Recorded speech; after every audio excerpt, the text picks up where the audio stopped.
A service of KIBMradio.com, the Internet's home for an all old-time radio.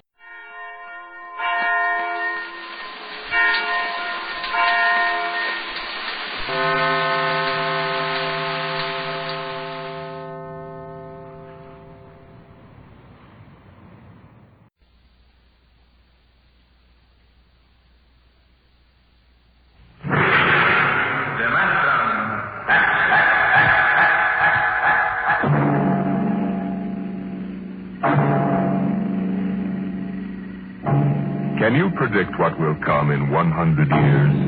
Can you see beyond the known dimensions of time and space into the unknown, Dimension X? The ridge stars spread 200 light years across space. To the passengers on the immigration spaceship from Earth, they appear to be pinpoints of light in the darkness. The men, women, and children slept in their bunks in the tiered dormitories, or sat reading the immigration folders that describe the worlds of the ridge stars in glowing, rosy terms.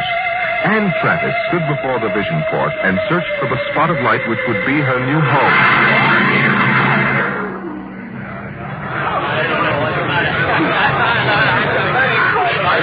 You can't tell which is which, can you? Well, I asked the steward for mine. There it is, you see? That nice, bright little star up in the left-hand corner. That one? Yes. Alpha 3. I'm going to meet my son there. He sent for me. Harry always was a good son. I used to say to my husband just before he died, Harry is a good son. I'm going to Dora 3. My sister's there. Oh, isn't that nice? It's a wonderful thing for a young girl like you to start life way out here. I used to tell Harry's father that if he had any spunk, he'd be out on the ridge stars making a fortune. He was assistant buyer at Bloomingdale's kitchenware. I see. Maybe if I asked the purser, he could point out Dora 3. Oh, well, you go ahead, dear. You've paid your fare like everybody else. What did you say your name was? Anne Travis. Well, I'm Lottie Elders, Mrs. Harold E. Elders. Of course, I don't use Harold's name now. Are you all alone? Yes, my folks died last year. That's why I'm coming out to live with my sister. Oh, why, you poor child, traveling halfway across space with nobody to talk to. Attention. Attention, all passengers. There it is. I just know it. You are now within the Ridge Star Quadrant. The trip is almost over. Isn't that wonderful? Captain Franklin wishes me to inform you that a vote will shortly be taken to determine on which planet of which sun every passenger of this ship will be landing. What is he talking The about? majority will decide, and all must abide by the decision. I don't understand. What did he say about a vote? I don't believe it. He said everybody had to go to the same planet, didn't he? But Harry's on Alpha 3. Look here, Mrs. Elders, they can't get away with this. They can't just set us down anywhere. I've got to meet my sister, but what can we do? I don't know, but I'm going to find out. I'm going to see the captain right now.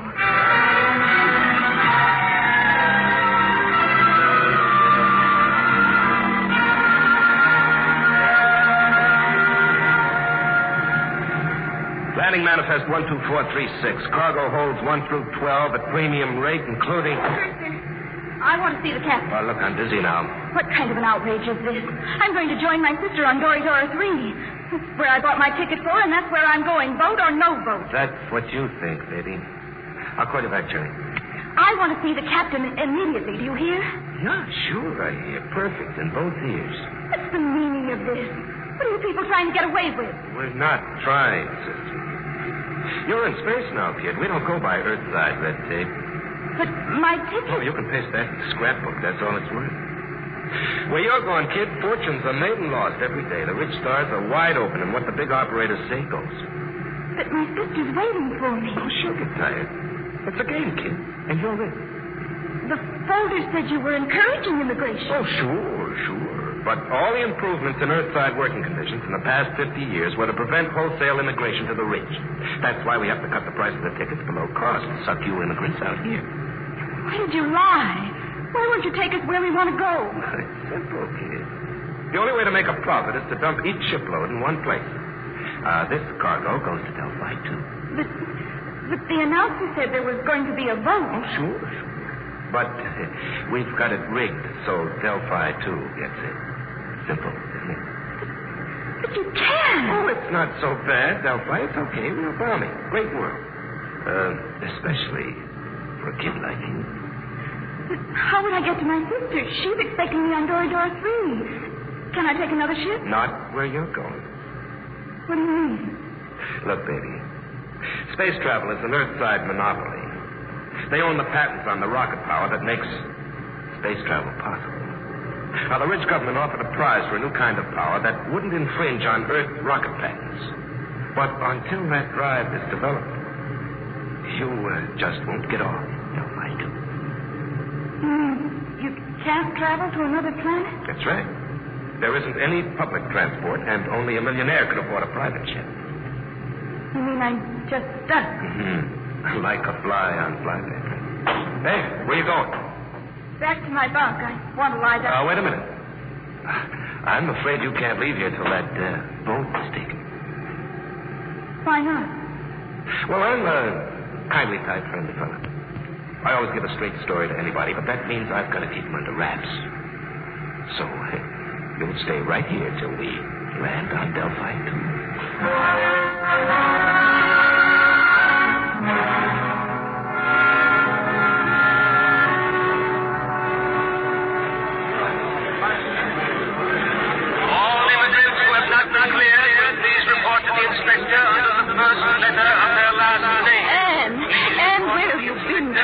All over for you. They kept me in the Christmas cabin.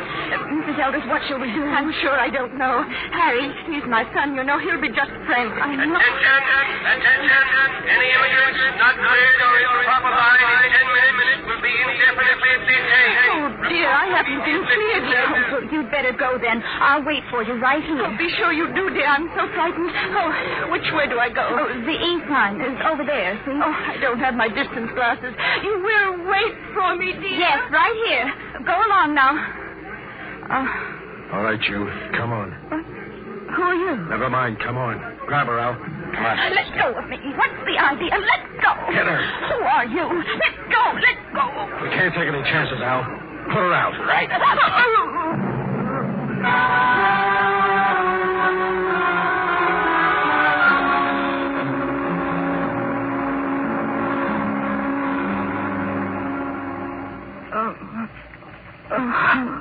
Come on, up. What happened? Come on, sit up. What? Who are you?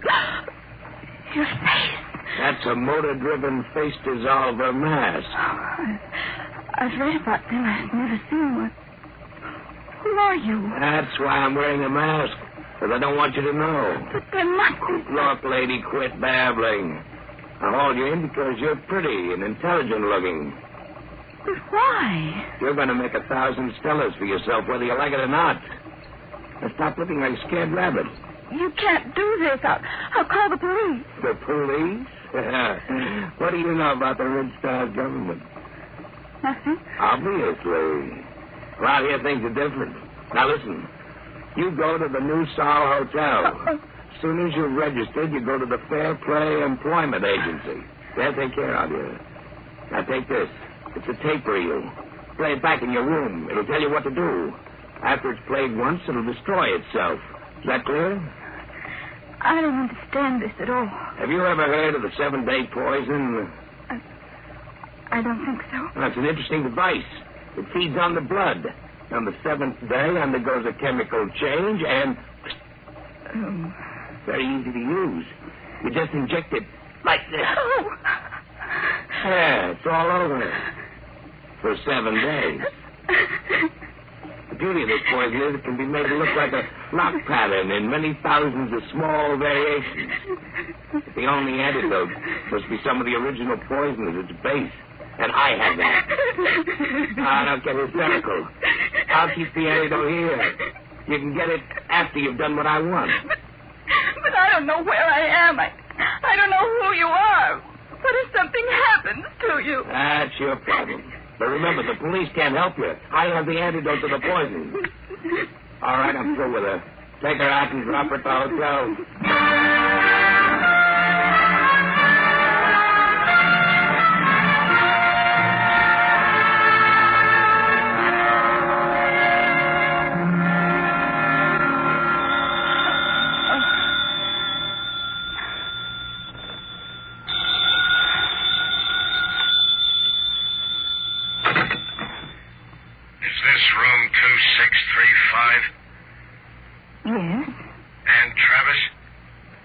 Yes? Who's this?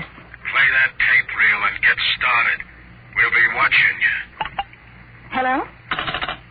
Hello? Hotel New Seoul desk. Can I help you? I was cut off. Someone was speaking to me. I'm sorry, there was no incoming call on your line. Can I help you? No, never mind. I'd better play that tape. Guess you push this button. You will find in your purse a full cigarette case. Half of the cigarettes are doped. Tomorrow, you will be hired as private secretary to Arthur Blord. When you're alone with him, you will give him one of the cigarettes. The case ejects 2 at a time. The outer one is doped. When he's unconscious, push the brown knob on the case. That will call my men, and they will come for you. You must come with them if you wish the antidote to the poison. After that, you'll be transported to any Ridge Star you wish. As soon as you play this reel, go to the Fair Play Employment Agency. There's no time to waste. Tomorrow, the 7-day poison will have only 6 days to go. Now that the reel is finished, it will destroy itself. Why do they have to pick me? Oh, I'm sorry. Come on, Travis. You've got 7 days.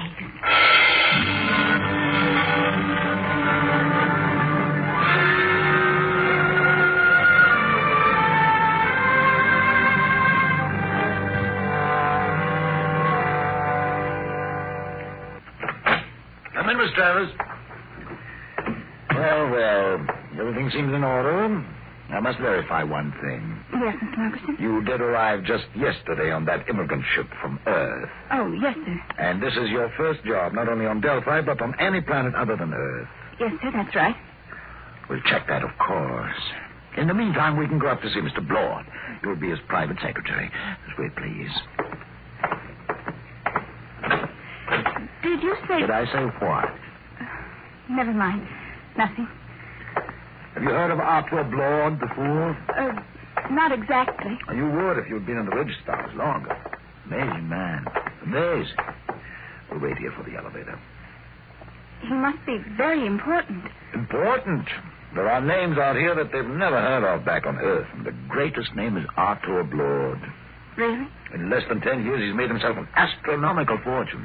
Astronomical. Here we are. After you. Penthouse. What's he like? You'll see. Very dynamic. Sharp. He outsmarts the big shots, the planetary operators. They exploit whole worlds. He exploits them. They hate him, the Ridge Star operators. Well, here we are. Come along, Miss Travis. Mr. Blord is waiting for you.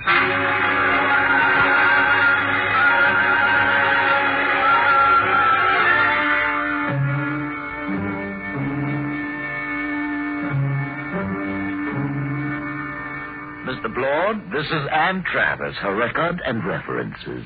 Not interested. You check them. Margerson, get out. Yes, Mr. Blord. Ready, Miss Travis? Yes, Mr. Blord. Take this dictation. Chromium field on Transom 4, value 100 billion stellars. Just plain slogging. Let somebody else do it. Trigona 7, Forest, all treasure wood, priceless. Dennis Carey, operator, hard, cruel, brilliant.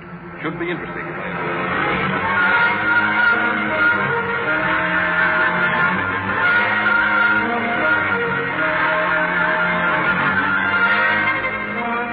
All right, Miss Travis. You're new to Delphi, too, aren't you? Yes, Mr. Blord. I like new cities, new planets. They're soulless. They have no culture, no institutions with hardening of the arteries. Yes, sir. Now, I came out here as a wiper in an Earthside liner and jumped ship at Transom 4. That was 10 years ago. You couldn't do that on an old world. Earthside, they developed the science. Out here, we use it. The great developments today aren't in science. You don't believe that, do you? I'm not sure, sir. Will there be any more dictation, Mr. Blord? No, that's all. Don't leave yet. Mind if I smoke? No. Like a cigarette? I, sir? I asked if you'd Like a cigarette? Oh, thank you, but I have my own. Oh? Earth cigarettes? Would you mind letting me have one? They're very rare out here. Of course. That's an interesting case. Ejects 2 at a time, huh? Here, Mr. Blood, take one. Yes, thank you. Haven't smoked one of these in years. Light, Miss Travis? Thank you. Drop the lighter under the desk. I'll get it. Sit back in your chair. Should be down here.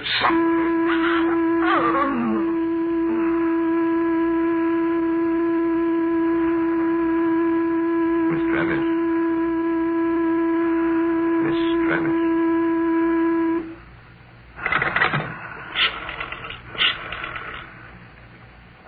Hello, Dr. Gregg. Lord. I've got a girl here I want you to examine. No, she's out cold. Nope. Had her sitting in that wired chair, and I just threw the switch. There's something phony about her from the beginning. The pickup needle from her chair was jumping like a kangaroo, and when I mentioned cigarettes, it practically blew a fuse. That's what I want to find out. Why she should be carrying doped cigarettes. I want her examined.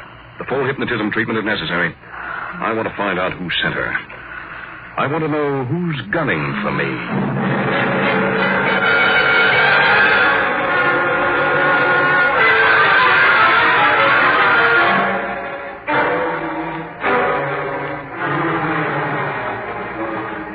There you are, Blood. That's the best I can do, short of a full-length narco analysis. You sure about that 7-day poison? Absolutely. She's got less than 6 days. And she was right off the immigrant ship. This is the first time I've had a plant. Somebody found out I hire 'em fresh from Earth. I've got her memory track on that face dissolver mask. It was Delaney. I thought so. But he isn't working alone. It's that gang working for the prize on the new space drive. I got into the competition 2 weeks ago, and I guess they're afraid of losing the money they've put into research. What about this kid? She's got 6 days to live, and I wouldn't take any bets that they try to save her if she doesn't deliver the goods. They wouldn't even save her if she did. Delaney wouldn't want witnesses. Doc, set everything up the way it was before she went under. What are you going to do? I'm going to let them take me. Wait a minute. They're liable. I know what they're liable to do, Doc. You take care of the girl and leave the rest to me. Okay. It's your funeral. Maybe. Now, let's revive Miss Travis.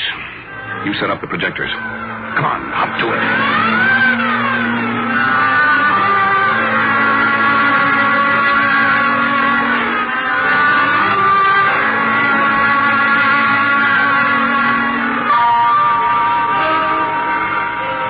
All set now. When you reverse the field, she'll come to, and she won't even know anything happened. You remember exactly what you were doing when you knocked her out? Sure. I was looking for the lighter under the table for that doped cigarette of hers. Well, I'll be going. Good luck, Artur. You'll need it. I'll be seeing you, Doc. All right, Miss Travis. Now let's take up where we left off. I felt faint for a minute. Did you find the lighter, Mr. Blood? Oh, yes. Thank you. I haven't had a good drag on an Earth cigarette in years.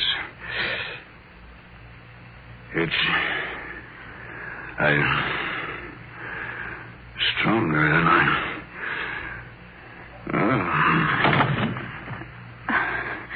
I've got to call those men now. Let's see the brown knob on the cake.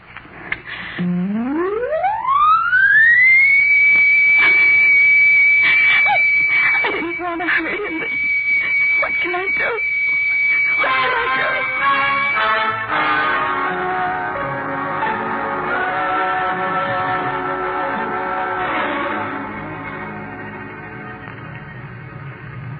How's Blood, Al?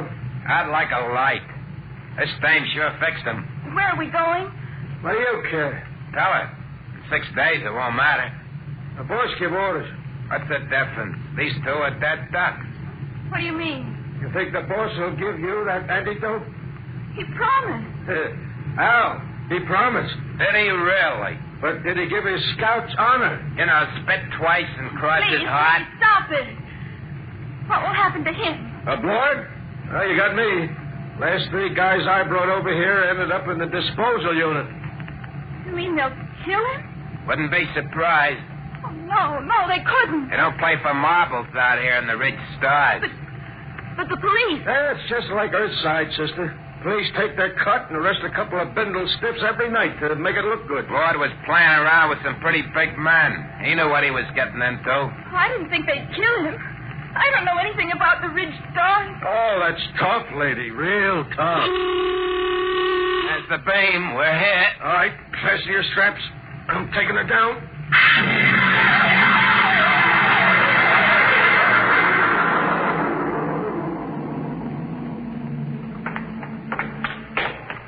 Where are we going?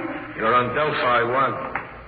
What is this place? A private estate. Very private. How you coming with Blore now? He's heavy. All right. We stop here. I got to spring the voice lock. Combination. 1, 3, alibi, Peter, uranium. Repeat. These things never work. 1, 3, alibi, Peter, uranium.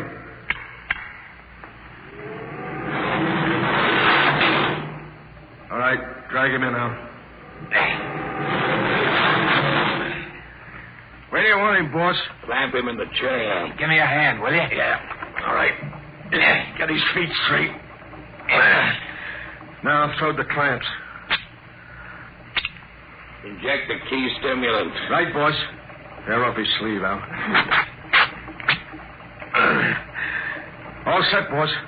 Do we have to keep on the masks? I got a cold. No, I think we can do without them. Shut off the power. There we are. He's coming to. Delaney. What am I doing here? I think we can get down to business, Lord. We represent 90 companies. We've entered the Ridge government contest to develop a space drive that won't infringe on Earthside patents. Oh? Well, Delaney, I've got news for you. Unless one of you has a power drive that's 25% faster than an Earthside rocket, you're licked. What do you mean? You must know. Delaney, you said... Quiet. Can't you see he's trying to get us arguing? When I heard some of the low speed you boys were Shut using... up. All right. You have the floor, Delaney. 2 weeks ago, you entered the contest. We know your reputation. You can't afford a failure. Your whole financial structure is a bluff. We know you have the drive. Lord, you better save time. Tell us now. What does your space drive run on? Twisted rubber band. You'll force us to extremes, Lord. All right, take that girl out of here. No, let go of me. You can't kill him. I didn't know you tricked me into getting in Get her here. out. Come on, sister. Let's go. Oh, all right. So you want to play rough?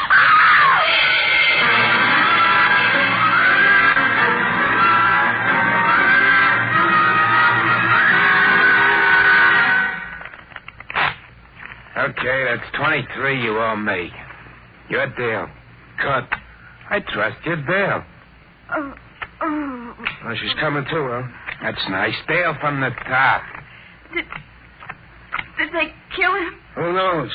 You want the top card? No. Neither do I. Where is he? In there. They'll let him go, won't they? They've got to. I didn't realize they'd kill him. Well, thank you. Just the card I wanted. A pleasure, I'm sure. Look, you've got to tell me. Are they going to kill Mr. Bloor? Look, lady. A, you are interrupting a very important card game. B, you're better off if they do kill Bloor. Let's face it, kiddo. You crimped him good. Crimped him? You think he's going to like you for doping him and getting him into this mess? Bloor's a tough guy. When he first come out to the ridge, he killed 3 men in a mining camp over on Tranchu when they double-crossed him. Sure, if he ever gets out of this, I wouldn't bet a lead slug on your life. I'll go with 10. Please. Tough luck, Sonny. I got 3. And doubled for spades. Yep, if Bloor gets loose, I wouldn't want to be in your place. But I didn't understand. They tricked me. I don't think Bloor will sympathize. Deal a card, will you? Hold it. Bloor, you're a crawling rat. I'm a realist, Delaney. He's alive. You got me. So I'll make a deal. Now, look. We form a joint stock company. Each of you signs over his patent rights to the new firm, and we split the shares. You hear that? You get my space drive. I get 25%. Delaney runs the new company. The whole deal to be publicized if you wish. Lord, when this gets out, it'll ruin you. They'll despise you when they find out how much dirt you've eaten. Well, I didn't have much choice, did I? All right. Now the other part of the deal. You got me here through a certain young lady. Now, we can dispose of her. No, I think I'd like to do that. I'll take her as part of my 25%. Any objections, Delaney? No, just be careful. Get rid of her clean. We don't want any mess left around for the Ridge government to find. What are you going to do with me? You promised Did I? Get rid of her, Lord. Only make her clean.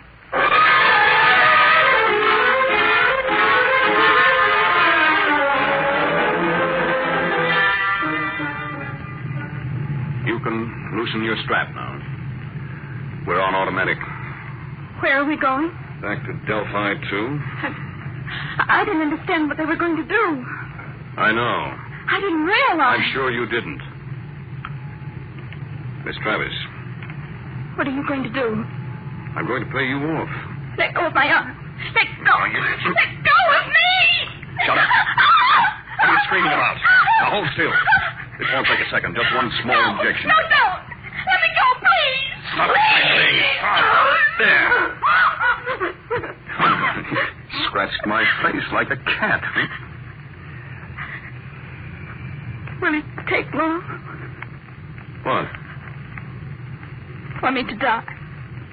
For you to... Stop it, please. Please, stop it. But it's funny. It's very funny. That was the antidote. The antidote? The 7-day poison Delaney gave you. I got it from him before we left. Young lady, I knocked you out in my office and had your mind examined. I knew just what you had done.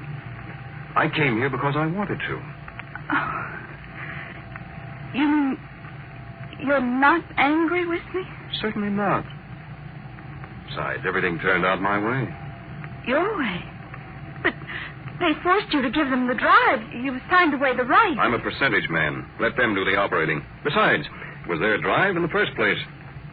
Their drive? Yes, it's simple.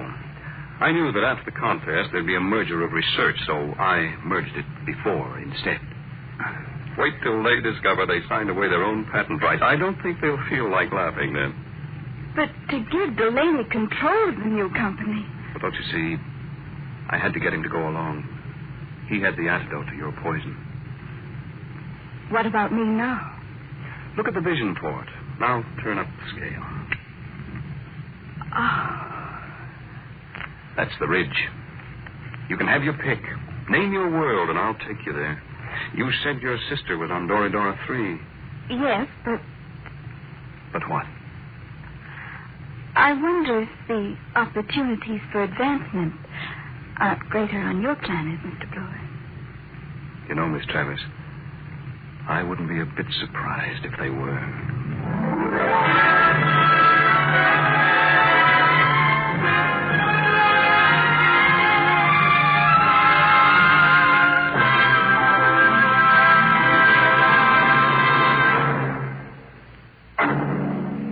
How would you like to live in a world no larger than a single gigantic rocket ship? You'll find out more about it next week on... Dimension Today, Dimension X is transcribed competition. Adapted for radio by Ernest Canoy from a story by E.M. Hull. Featured in the cast were Elaine Rost as Anne and Les Tremaine as Arthur Blord. Your host was Norman Rose. Music by Burt Berman, engineer Bill Chambers. Dimension X is produced by William Welch and directed by Edward King.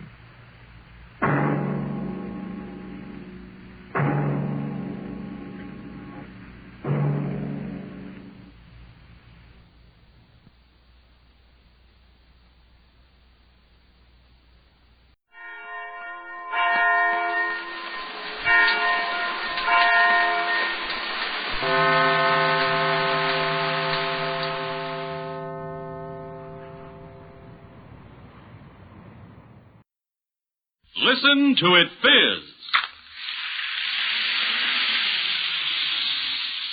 First aid for relief from headache, Alka-Seltzer. From acid indigestion, Alka-Seltzer. From cold discomfort, Alka-Seltzer. Alka-Seltzer presents The Quiz Kids and the chief quizzer himself, Joe Kelly.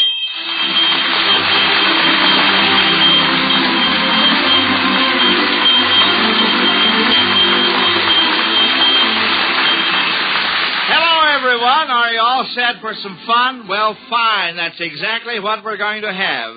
This is another big competition day here in school. Yes, it's going to be a battle royal between the quiz kids and 5 prominent members of Rotary International. Both teams, I'm very happy to say, are in excellent condition. The quiz kids have weighed in at 487.5 pounds. The Rotarians tipped the scales at slightly under 2 tons. And now, in this corner, we have quiz kids. Patrick. I'm Patrick Owen Conlon. I'm 13 years old, and I'm a freshman at Calumet High School in Chicago. Joe. I'm Joel Coverman. I'm 14 years old, and I'm a junior at Roosevelt High School. Harvey. I'm Harvey Dutch. I'm 7 years old. I go to Hibbert School. I'm in grade 3B. Lonnie. I'm Lonnie Lundy. I'm 14 years old, and I'm a sophomore at Maine Township High School in Park Ridge, Illinois. And a newcomer, Betty. I'm Betty Sotnoff. I'm 13 years old, and I'm a freshman at the John Marshall High School in Chicago. In the opposing corner, 5 Rotarians. The secretary of Rotary International, Mr. Lovejoy. I'm Philip Lovejoy, and I'm secretary of Rotary International. I was born in Maine, which makes me a maniac, which indicates I shouldn't be on this program at all. Wonderful, wonderful.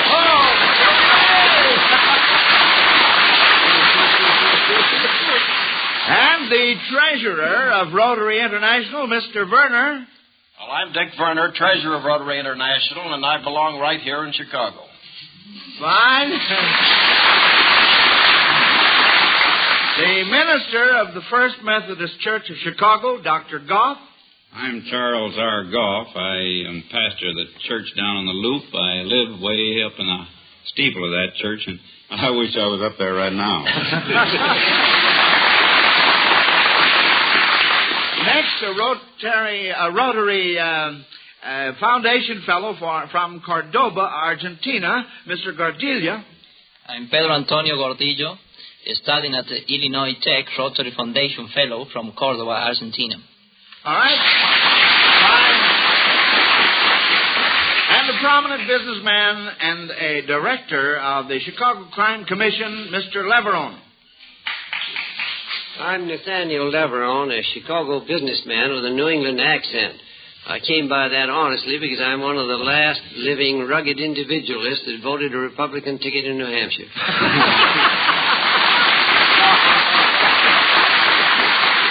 All right, well, on your toes, contestants. Here's your first question. Tell me, what is the significance of this number, 71113? No hands up. Mr. Leveron. That's my telephone. That's right! How do you like that? Oh,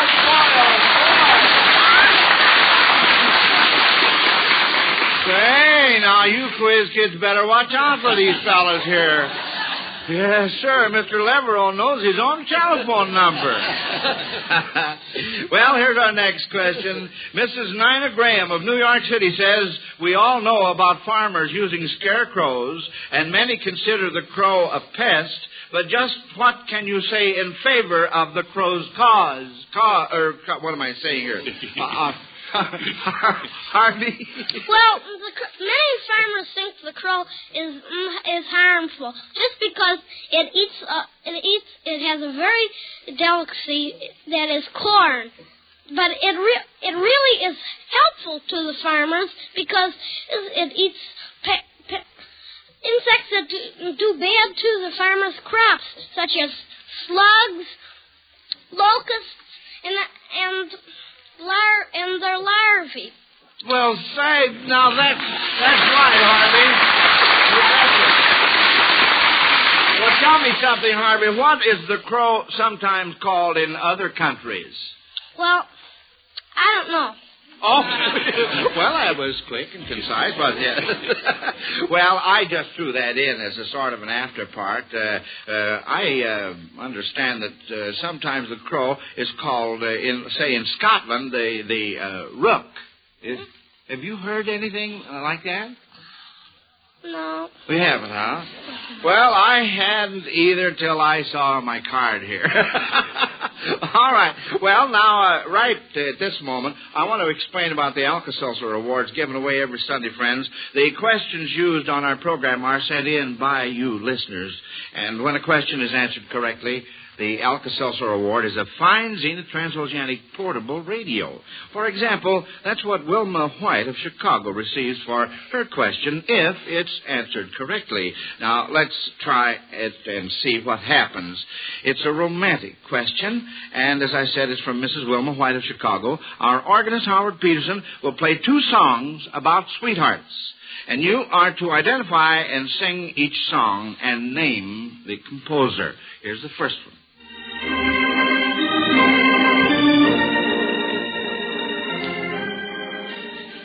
Lonnie? Well, that's the song, Sweethearts, and it's by Victor Herbert. What? Now, wait a minute. Betty, you had your hand up, honey. What were you going to say? I was going to say that it was the song Sweethearts. Yes, and how about the composer? Joel? I'm pretty sure it is by Herbert. It was from that opera he wrote, I think, by the... Well, now, wait a minute. I think we're a little confused here, Pat. Well, it might be Schubert. No. Lonnie? I guess it was Sigmund Romberg. Sigmund Romberg, that's right, from Maytime. Uh-huh. Now, can you sing a little of it for us? Oh, a very little. All right. Sweethearts, sweethearts, sweethearts. That's it.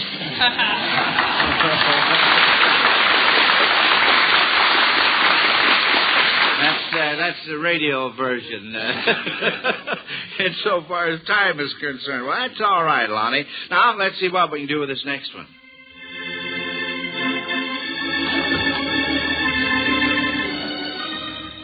Mr. Werner. Well, I should know that one. That's the Sweetheart of Sigma Chi, Mr. Kelly, and it was written by my brother, Dudley Werner. That's absolutely right.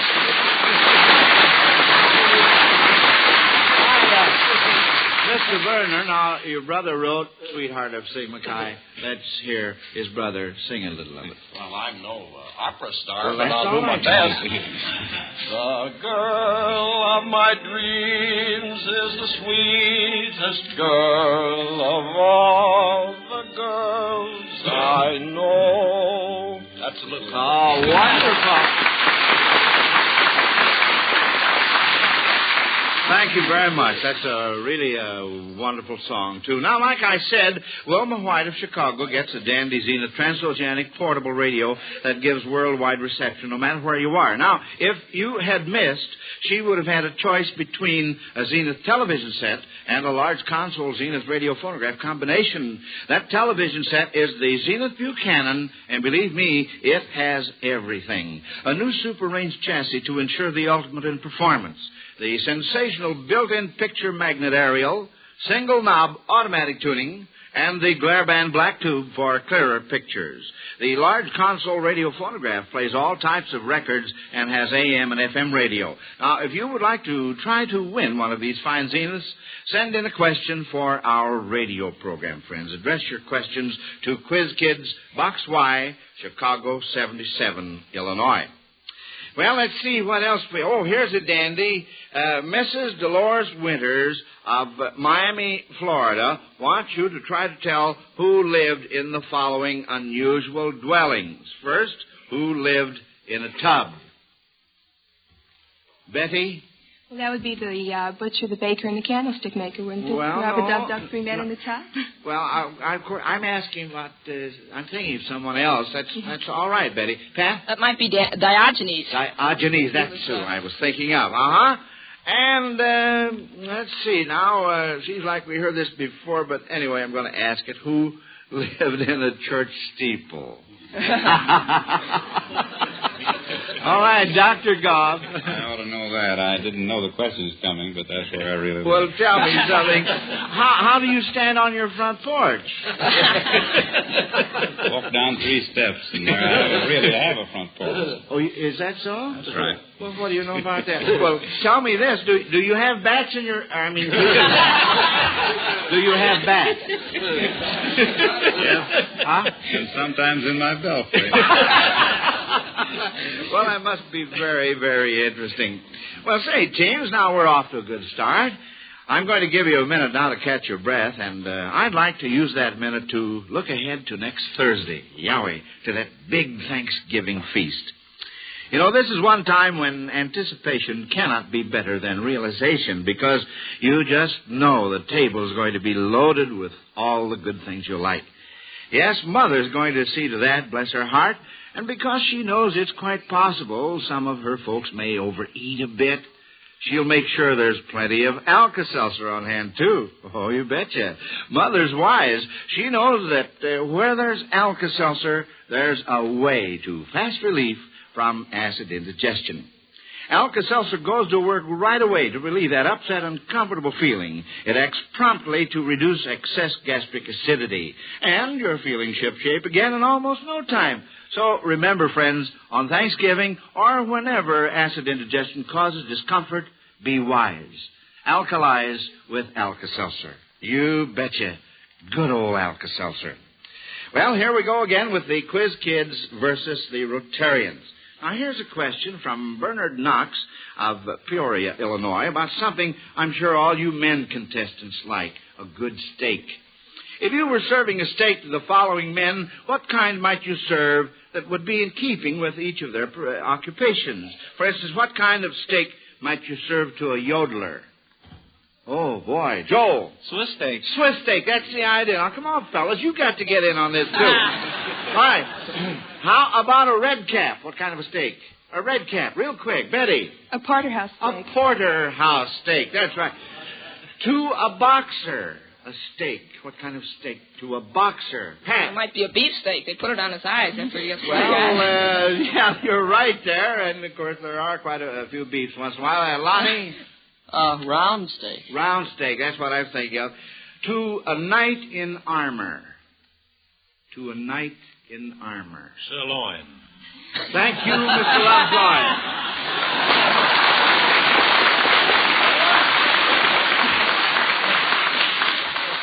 I must ask you, Mr. Lovejoy, not to sneak in like that and talk and then hold your hand up after you finish. All right, Teacher. Oh, let's all remember that. Okay. I wonder whether you gentlemen realize what an important member we have on our Quiz Kids board. Little 7-year-old Harvey Deitch was invited to New York City by the Bronx Zoo, where he had a miniature owl named for him. What was the most exciting thing about your trip, Harvey? Well, we landed in there by radar. The next day we went to the zoo. I met Mrs. Martini, a famous animal trainer down there, and she showed me all around, and I petted a tiger. Then you what? What? Petted a full-grown tiger. A full-grown tiger? Yeah. What do you know about that? Then Mr. Wiener, the man who sponsored my Philadelphia trip, he came down there. We went into Empire State Building, and he bought me a magnified 200 times microscope. Well, say, isn't that wonderful? What else? And then we went to Radio City, and I saw a movie called King Solomon's Mines. What King Solomon's Mines. Oh, fine, yeah. Mm-hmm. Well, I'll bet you just had a grand time, Harvey. Yes, I really did. That's a boy, huh? Well, let's get along here now. I just wanted the folks to know about that. This next question is from Mrs. Catherine Henderson of Chicago, and I've asked our contestant, Mr. Philip Lovejoy, to help me with it. Mr. Lovejoy started a doll collection for his daughter some time ago, and it now contains 525 dolls from all over the world. And he's brought 2 of them down to the program, and he will describe the costumes to you while you try to identify what country each represents. All right, Mr. Lovejoy. Well, the first one is named Pedro, and he has a sister by the name of Guadalupe, and Pedro wears a very big sombrero. Fine. Let's see. Betty had her hand up first. Well, he'd be Mexican, wouldn't he? Something like that, or Spanish or something. That would be correct. Mexico. All right, fine. Now here's another one whose name is Asclas Baad. She's studying English, and she lives on a reservation in New Mexico. Mr. Leveron has his hand up. It's an Indian. What kind of an Indian? There. An American Indian.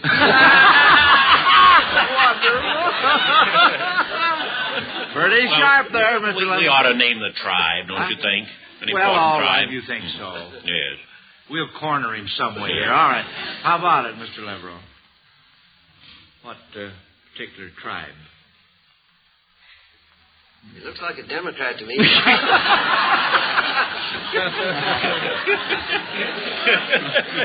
It doesn't resemble any of the Cleveland Indians, I'll say. All right. Well, let's see. We got a hand up over here. Joel? Navajo, probably. That's right. Is that right? Correct. Well, fine, Correct. Joel, fine.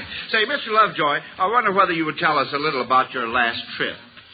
Why, Joe, I'd be very glad to. Last week I returned to the United States from a 3-month trip around the world. I had a perfectly grand experience of seeing how Rotarians in Australia and New Zealand and Indonesia and India and Thailand and many other countries of Europe are working together to promote the Rotary ideal of service, even though they differ widely in language and customs and religion and government. The Rotary Club, you know, Joe, is a service club. Rotarians work unselfishly to make their community a better place in which to live. They promote high standards in business and professions. They strive unceasingly for a better world through the promotion of international understanding, goodwill, and peace. One of Rotary's major contributions in the international field is its program of Rotary Fellowships, which has enabled more than 200 outstanding young college men and women like Pedro Codillo of Argentina, whom you introduced a few minutes ago, to study abroad for a year. In the last 4 years, Rotary has made grants totaling more than $500,000 to these international ambassadors of goodwill.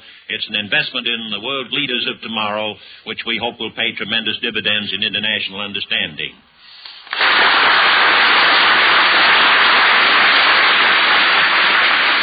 Thank you, Mr. Lovejoy. Well, now, since one of our contestants, Mr. Gordillo, is from Argentina, he ought to welcome this question for Mr. S.N. Trevino.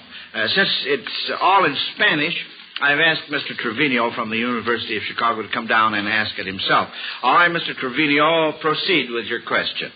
Quisiera usted decirnos, señor Gordillo, qué arquitectos y estilos arquitectónicos han tenido mayor influencia en la Argentina. Conteste usted en español. Bueno, el estilo arquitectónico de mayor influencia en Argentina ha sido el Renacimiento español, y entre los principales arquitectos se cuenta Juan de Herrera. Últimamente, los arquitectos modernos, de Corbusier, Mies van der Rohe, Frank Lloyd Wright, and so on, han tenido una gran influencia en la arquitectura moderna argentina. Bien.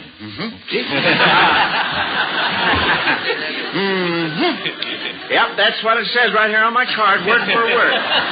But, now, wait a minute. Would you gentlemen tell me just what are you talking about, Mr. Trevino? I'll be glad to, Mr. Kelly. I asked Mr. Gordillo if he would tell us what architects and architectural styles have most influenced Argentina. Oh, and what was your answer, Mr. Gordillo? Well, I said that the most influential style in Argentina has been the Spanish Renaissance, and one of the outstanding architects, Juan de Herrera.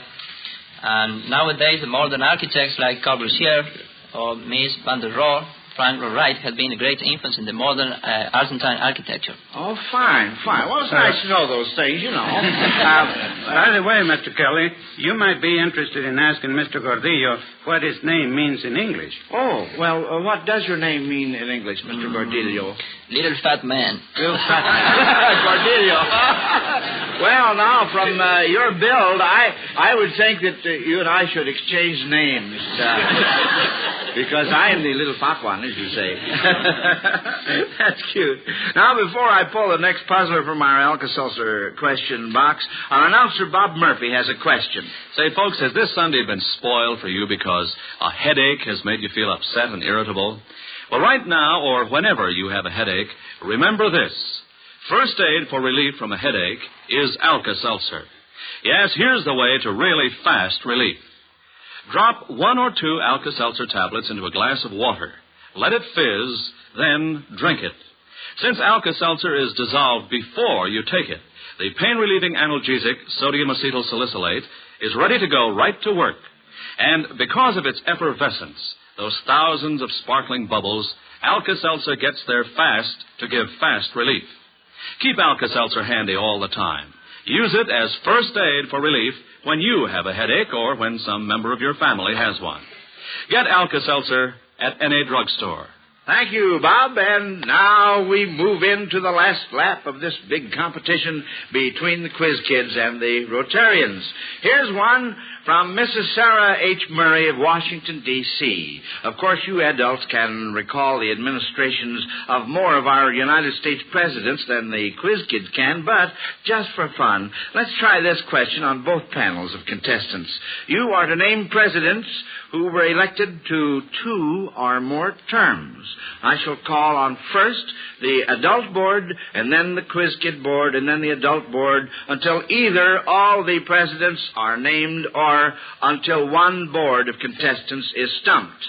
All right, I'll begin with the Rotarians. Who would like to start off? Mr. Lovejoy? Washington. George Washington, all right. Quiz kid Betty?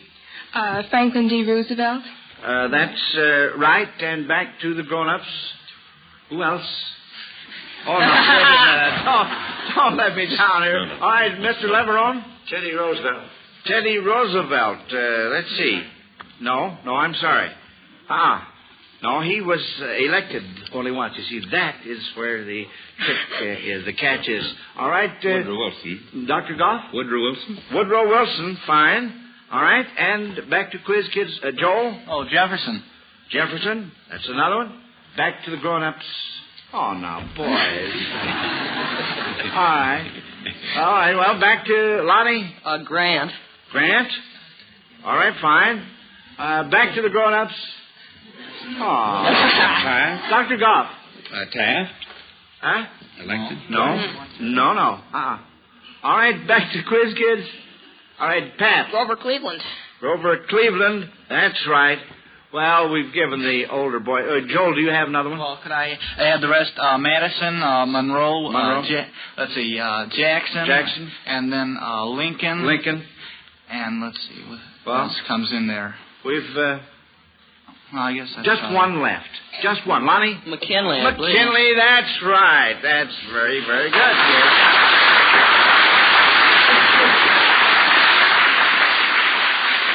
All right, now this next question from the Alka-Seltzer question box is from Mrs. Thelma Dahl of New York. Who picked out these names for his daughters? Goneril, Regan, and Cordelia. Betty. That would be King Lear. King Lear, that's right, honey. How about Emily, Charlotte, and Anne? Betty again. Well, that would be the father of the Browning. That's the Barretts, excuse me. The what? No. Wait a minute, Pat. The Bronte sisters. The Bronte sisters, Patrick Bronte, And how about Dorothy, Margaret, and Charlotte? Dr. Dahl? They happen to be mine. Your daughters, that's right. Oh, boy, Dave. Good thing you came through on that, Dr. Goff, I want to tell you. Well, here's a quickie from Mrs. Ethel Arnett of Greensboro, North Carolina. What traffic sign, when spelled backwards, becomes something you men hate to wash when you're helping with the dishes? Oh, no hands up from the adults. All right, Lonnie. Pots. Backwards, it'd be stop. S-T-O-P. That is right, Lonnie. Harvey, now what were you going to say, son? The same thing. Oh, well, all right. I was just checking up. Clement Landfield of Chicago says that these 3 baseball players have the same first name as 3 comic strip characters. You are to identify the player and the comic character. What Red Sox infielder has the same first name as the uncle of a family who lived near a famous alley? Lonnie. Walt Dropo, and it'd be Uncle Walt. Uncle Walt. Gasoline Alley, that's right. What Yankee outfielder has the same first name as a famous prize fighter in the comics? Harvey. Joe Palooka, I know, is a prize fighter. All right, who's the other Joe? I don't know. All right. Pat. Joe DiMaggio. Joe DiMaggio is right. What Cub outfielder has the same first name as a young man in a comic strip which deals with teenagers? Oh, you boys are in on this here. You grown-ups, you know. All right, Lonnie? Well, I'm not sure. A comic strip that deals with teenagers would be Harold Teen. Harold Teen. Well, a Cub outfielder named Harold. Yes. Yeah. So? Joel. hell, Jekyll. Jekyl, that's right. Very good. Mrs. Helen Adams of La Jolla, California, sends in this question. The 1951 calendars will feature some new girls, but what calendar always features the same girls? How about this one? What calendar always features the same girls? Mr. Lovejoy. The Esquire calendar. No. No. I've got you on this. I've got all of you. I'm pretty sure. Joel? Isn't there one calendar that has the Dione quintuplets on it? You say, on it? Now, you're warm, Joel. Now, elucidate, explain. What? All right, Lonnie. I'm not sure. Don't they come from a town named Calendar? Calendar, Ontario. That's... oh, boy.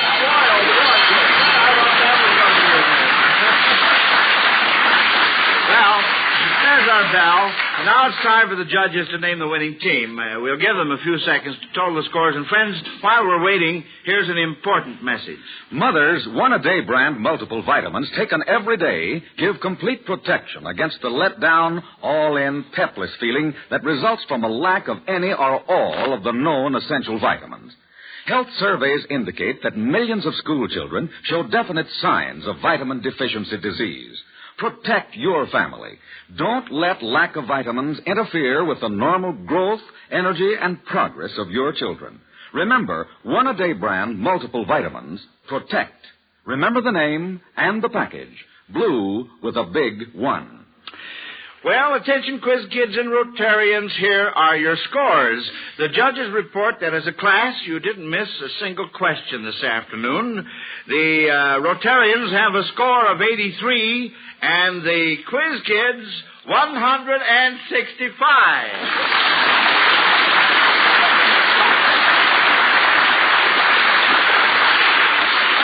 Well, congratulations, quiz kids, and congratulations to you Rotarians, too. You were in there pitching every minute. Yes, it was really wonderful the way you entered into the spirit of the occasion, and we were mighty happy to have you 5 representatives of Rotary International with us this afternoon and to learn of the fine work your organization is doing. And by the way, friends, our other fraternal organizations to compete with the quiz kids in the near future will be the Lions International and the Benevolent Order of Elks. Now, next Sunday, we will welcome 4-H Club boys and girls to our classroom. These youngsters will represent their wonderful organization by participating in a program which I know will interest you listeners. So be sure to join us. And now, friends, our sponsor, the Miles Laboratories, the Quiz Kids, and yours truly, want to wish you all a very happy Thanksgiving. As a nation and as individuals, we have much to be thankful for this coming Thursday, and I'm going to ask Dr. Goff, minister of the First Methodist Church of Chicago, to express in prayer the thanks that is in every heart. Let us unite in prayer. O God, we pause now to give Thee thanks for this country of ours, for its history of freedom, and for the multitudes who have sacrificed for it.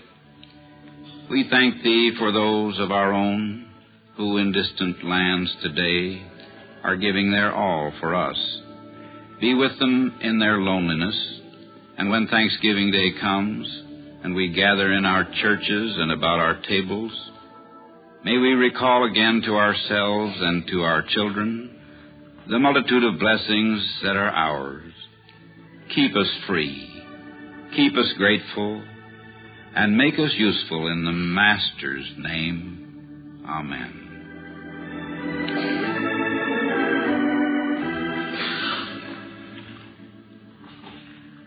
Listen to the Quiz Kids coast to coast every Sunday afternoon and see and hear Alka-Seltzer's Quiz Kids television show on NBC. Consult your local newspaper for the time and station. Until next week at the same time, this is Bob Murphy speaking. Bob Hope and Eddie Cantor join the big show today on NBC.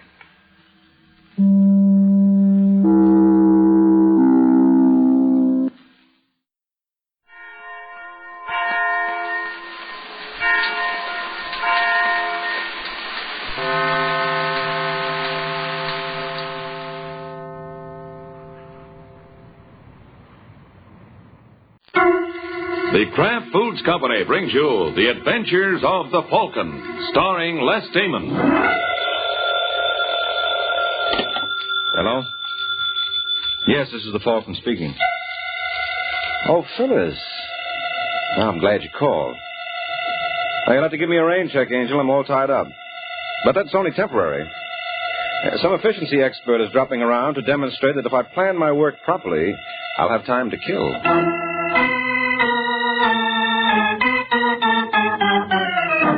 This is Ed Hurley, friends, inviting you on behalf of the Kraft Foods Company to listen to The Adventures of the Falcon. You met the Falcon first in his best-selling novels. Then you saw him in his thrilling motion picture series. Now join him on the air when the Falcon solves the case of the puzzling Pinup.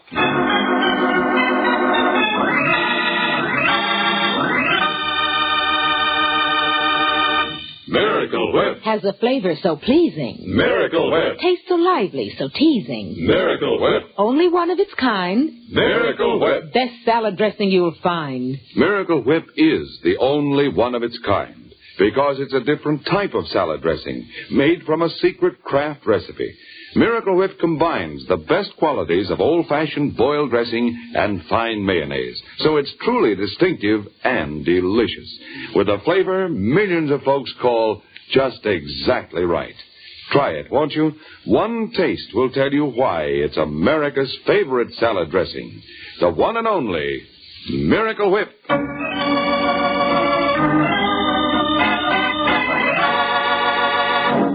Now, the case of the puzzling Pinup.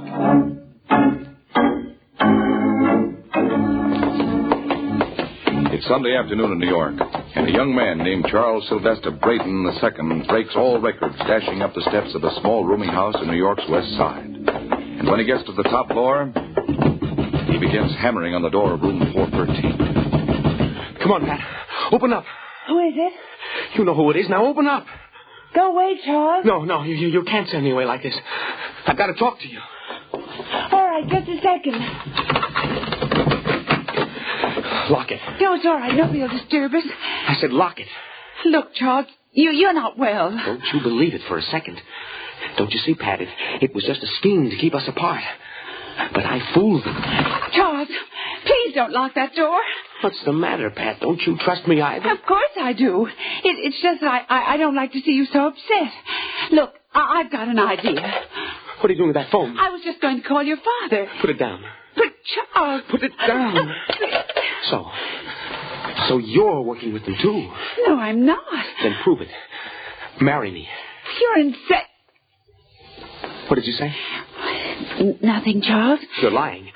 You were going to say I was insane. I wasn't, I swear. I'll give you one last chance. I've got a car downstairs.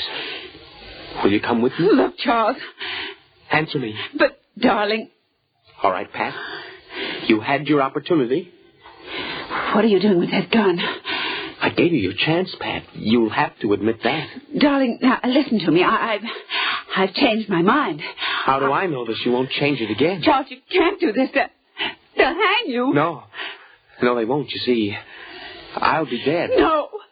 Yes, you don't think I'd let you go without me. Charles, please. Don't be afraid, Pat. I'll be right by your side. Goodbye, darling. No.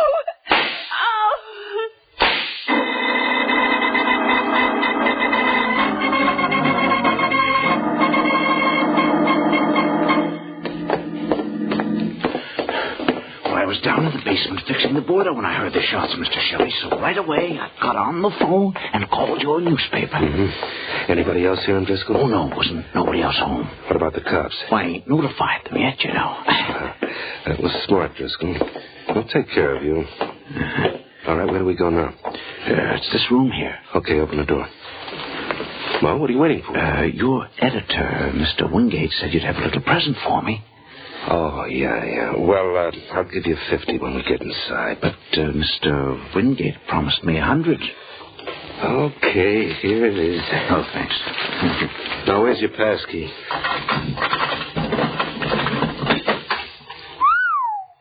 There, shut that door. What's the girl's name? Patricia Brooks. You know the guy? No. Mm-hmm. Pull up the shade. I want to get a good look at his puss. Holy smoke. What's the matter, Mr. Shelley? Well, you know who this is? Charles Sylvester Braden II. Who? Skip it. Hand me some flash bulbs. They're in that case by your feet. Oh, okay. You know, something tells me these shots are going to be every bit as sensational as Mr. Braden's.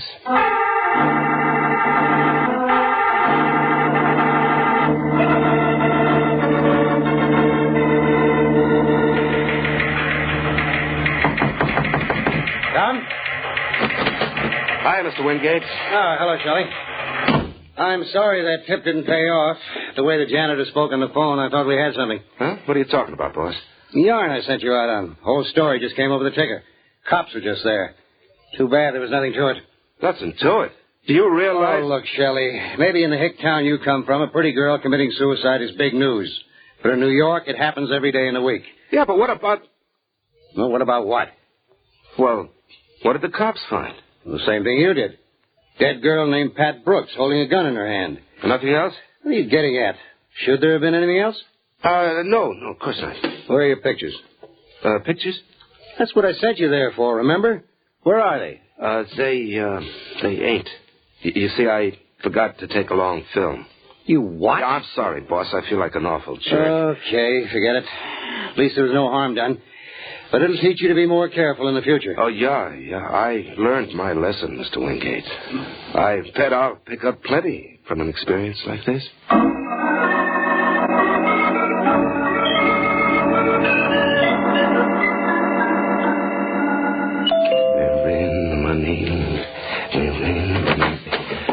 Yes? I'd like to see Mr. Charles Braden Sr., please. I'm afraid that's impossible. Mr. Braden's only son died yesterday in an automobile accident. Yes, I know. I read all about it, but I still think he'll see me. Tell him it's Walter Shelley of the Gazette. Who is it, Laura? It's me, Braden. I'm the guy you spoke to on the phone this morning. Yes. Won't you come in, sir? Thanks. This is the young man I've been telling you about, Laura. Yes, so I gather. Miss Allen is my secretary, Mr. Shelley. Good enough. Well, now, suppose we get down to business. You told me you had some pictures I might be interested in. That's right. May I see them, please? Sure. Here they are. Very interesting. Would you like a drink, Mr. Shelley? Well, thanks, dollface.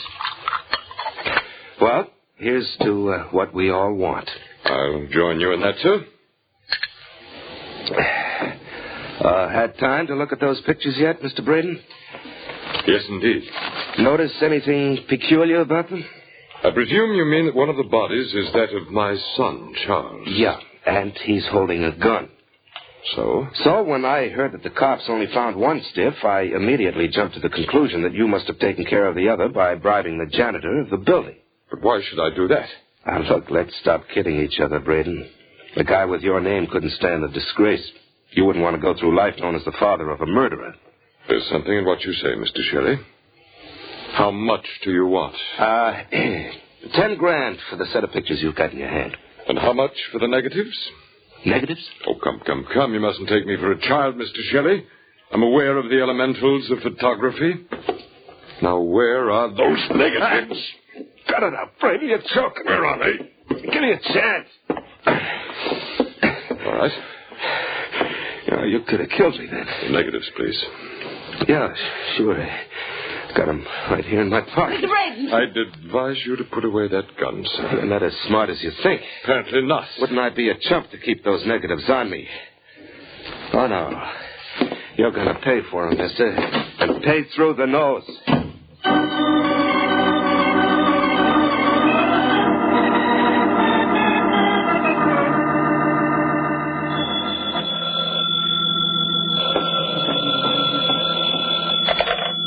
Hello? I'd like to speak to Mike Waring, please. Who's calling? Walter Shelley.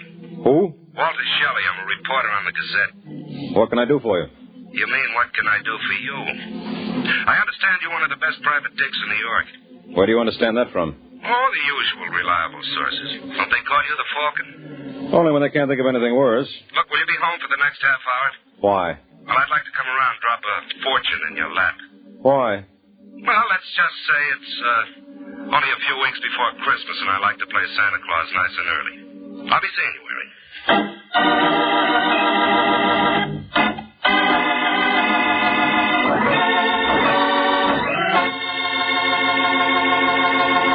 This is Ed Hurley again, friends. I have a little suggestion for you ladies who wonder what you're going to do for some interesting menu ideas. And my suggestion is this. Just get a 2-pound loaf of Kraft smooth melting pasteurized processed cheese food, Velveeta. You can melt Velveeta for smooth, delicious cheese sauce that'll add extra goodness to vegetables or seafood or rice or just plain toast for a fine main dish. And it's such an easy sauce to make. All you do is melt a 1/2 pound of Velveeta in the top of your double boiler. Notice how smooth it melts without any lumps at all. Then slowly stir in 1/4 cup of milk, season to your taste, and there you have it. A delicious cheese sauce with a wonderful, rich, yet mild cheddar cheese flavor. A flavor that everyone, the youngsters and Grandma included, will enjoy often. And it's a wholesome dish, because Velveeta is so rich in important food values from milk. So whether you melt Velveeta for a swell cheese sauce or slice it thick for hearty sandwiches, you'll find Velveeta is a mighty handy helper, Mother. Get a 2-pound loaf tomorrow, won't you? It's America's favorite cheese food, the one and only Velveeta, made by Kraft.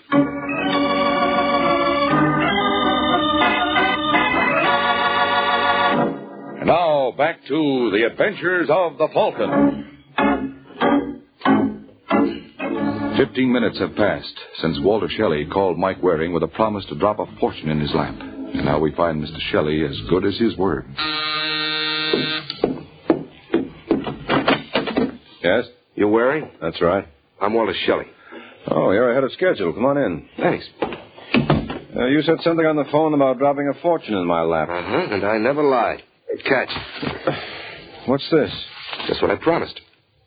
In that envelope are pictures worth $500,000. What makes them so valuable? The pose. Oh. You interested? Go on. This party will pay off plenty, Waring. I know. I've already seen them. We've got all the angles covered. We? Got a partner. Of course, that means we'll have to split 3 ways, but it's worth it. Now, this partner of mine has a swell in, see? What we need is someone to handle the detail work. We tried another guy, but he couldn't see it. Mm-hmm. What made you come to me with a swindle like this? Now, look, you don't have to take that tone with me, Waring. Oh, I don't? All right, now get up. Hey, what's going on in here, Mr. Waring? I was cleaning the hall and I heard a fuss. Oh, it's nothing serious, George. Will you get rid of this for me? Huh? There's character on the floor. Throw him out. Oh. Come on, buddy. Get up. Come on, pal. I have... Mr. Waring. Yeah? I think there's something the matter with him. I know. He ran into my fist. No. I mean, I can't feel his heartbeat. You what? Yeah. I think you killed him.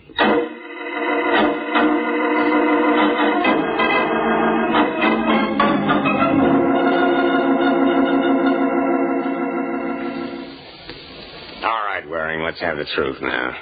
And don't give me any more stuff about pictures, because we didn't find any. You didn't? No. Why'd you kill Shelley? I tell you, I didn't kill him, Lieutenant. You admit you slugged him. Look, Webster, I may brag now and then, but I'm still no Joe Louis. What do the autopsy reports say? He hasn't come in yet. Well, what are they waiting for? Hey, Lieutenant, open up, will you? What do you want, Sergeant? There's a Mr. Wingate to see Waring. Wingate? Well, tell him to beat it. Waring isn't having any visitors. I've got a court order here, Lieutenant. Maybe you'd like to look at it. Yeah, let's see that. There you are. Seems to be all right. Open it up, Sergeant. You can have 5 minutes, no more. It's fair enough. Hello, Waring. Well, who are you? Arthur Wingate. Still means nothing. I hold down the slot in the Evening Gazette. Shelley worked for me until he came to me this morning with an idea how he could make some easy dough. Wait a minute. You must be the guy he told me he'd talked to before he came to see me. That's right. I threw him out. Well, what are you doing here? Well, when the story came over the ticker, I thought there might be something I could do for you. Why should you? I want this story for my paper, exclusively. And I'm willing to pay for it. Okay, Wingate. You got yourself a deal. Do you know what was on those pictures of Shelley's? No. Did he mention any names? Not a one. Well, it doesn't matter. Here are my keys. The superintendent of my building is a character named George Kennedy. Check with him and see what he did with the envelope. And bring it back to me. Haven't the police got it? No, the lieutenant told me they didn't find a thing.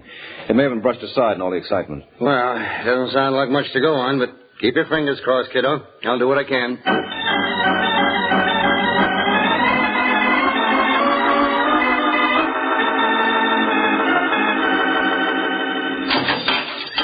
Okay, Waring, on your feet. Oh, you back again, Lieutenant? Yeah, get your things and get out.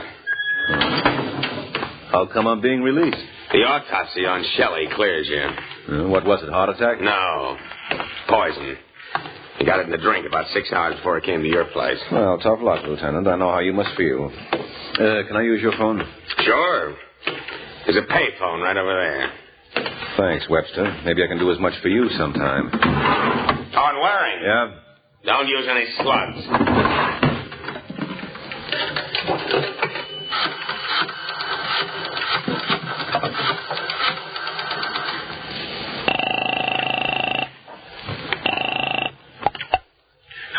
That you, George? Oh, hi, Mr. Waring. Say, is Mr. Wingate there? Oh, sure. You want to talk to him? No, I'll see him later. What did you do with the pictures? We didn't find him. Well, they can't have disappeared. They were on my desk before I slugged Shelley. We ain't there now. We've practically taken the place apart. All right, stop wrecking the joint. I'll be right over.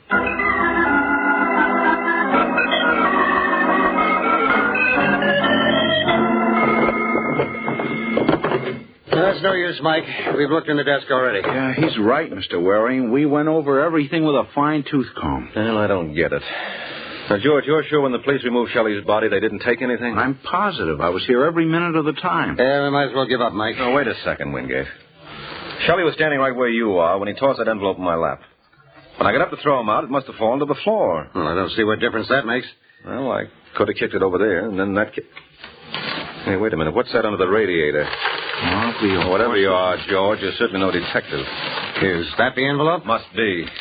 Well, let's get a glimpse of $500,000 worth of pictures. Huh. He was robbed. What's the trouble? Oh, look. It's a picture of the Brooklyn Dodgers. Brooklyn Dodgers? Yeah, now you tell me who would pay $500,000 for a still shot of that group when you could go see them in action for $1.25.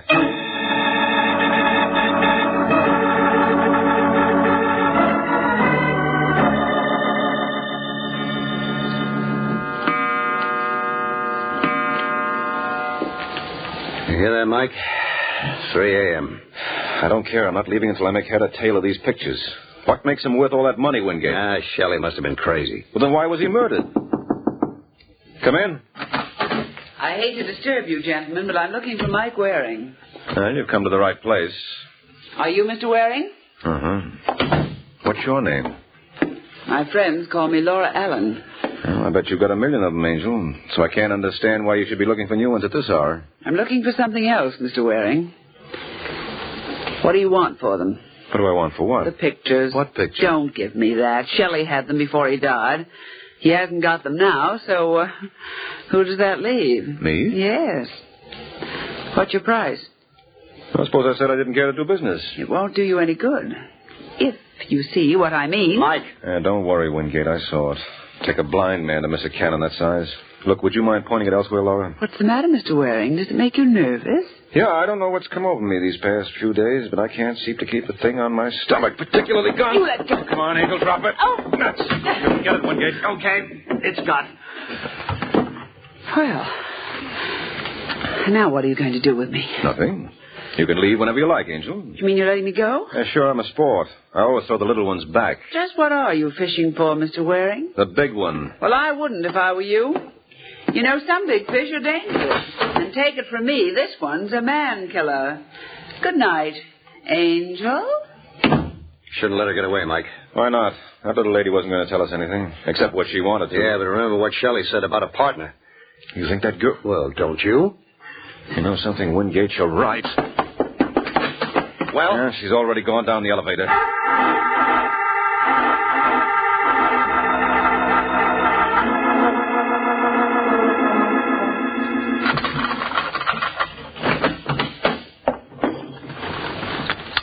Hello, Laura. Mr. Braden. That's right. What are you doing in my apartment? My dear girl, I think the answer's fairly obvious. I was waiting for you. Well, I told you that if I had anything to report, I'd let you know. Well, you can hardly blame me for being anxious, Laura. Now, where are the pictures? I didn't get them. You know, my dear, I find that very difficult to believe. You're such a very determined young lady. Well, I ran into a very determined young man. And yet Mr. Waring let you get away, Yes, and don't ask me why, because I don't know.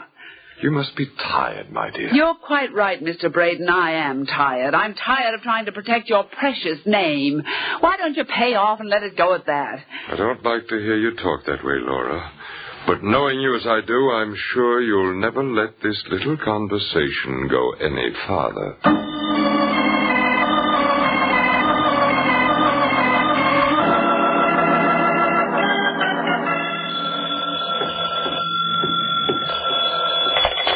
Hello? Is that you, Waring? Uh-huh.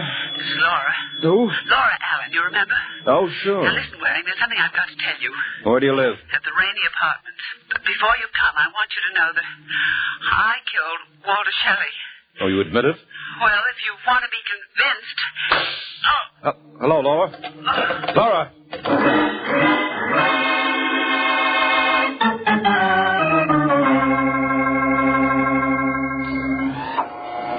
And that's all I know, Wingate. Right after I heard the shot, I grabbed a cab and started over here. Then I remembered my promise to you, so I detoured over to your office to pick you up. Oh, I appreciate it, Waring. Hey, what floor do we get off on? Right here, the third. Okay. Must be down this way. Here it is. Laura Allen. Uh-oh. Unlocked? Yeah. So, she did commit suicide after all. It seems so. Hey, what do you make of this? Silver cigarette case. Silver nothing. This is platinum. Huh? Yeah, they don't hand these out on push carts. And here, look at the engraving. Can you make it out? Yeah, to Laura Allen from the tyrant Charles Braden Sr. Charles Braden Sr.? Hey, this girl moved in the big leagues. Yeah, so right. And if she was in Braden's employ, then he's the boy who's interested in the pictures, and she was working hand in glove with Shelley. Yeah, but why would Braden want a picture of the Brooklyn Dodgers? He didn't. The pictures we found must have been phony. Say, wait a minute. Wasn't his son in some sort of a mess recently? Well, he got killed in an automobile accident. No, that's too pat. Braden's hiding something. Who are you calling? The police. Well, make it snappy. I want to phone my paper. Hey, wait a minute. What's the trouble? I just thought of something. I heard the shot that killed Laura over the phone. So? Well, if she died instantly, who hung this receiver back on the hook? Yeah, but that means... Yeah, go on. Say it, Wingate. She was murdered. But you said she talked to suicide. Someone could have forced her to by holding a gun in her back. Who? That's what I intend to find out. Now, look. I want you to get a fingerprint expert up here. What for? The killer made one blunder when he put the receiver back on the hook. Isn't it possible he made another? I don't follow you. Maybe he left his prints on the instrument. You got any idea where we can find an expert at this time of night? Well, you got one down the paper. Swell. Get him, Wingate. Where'll I meet you later? Make it Mr. Braden's. Something tells me he'll probably be very interested in the results.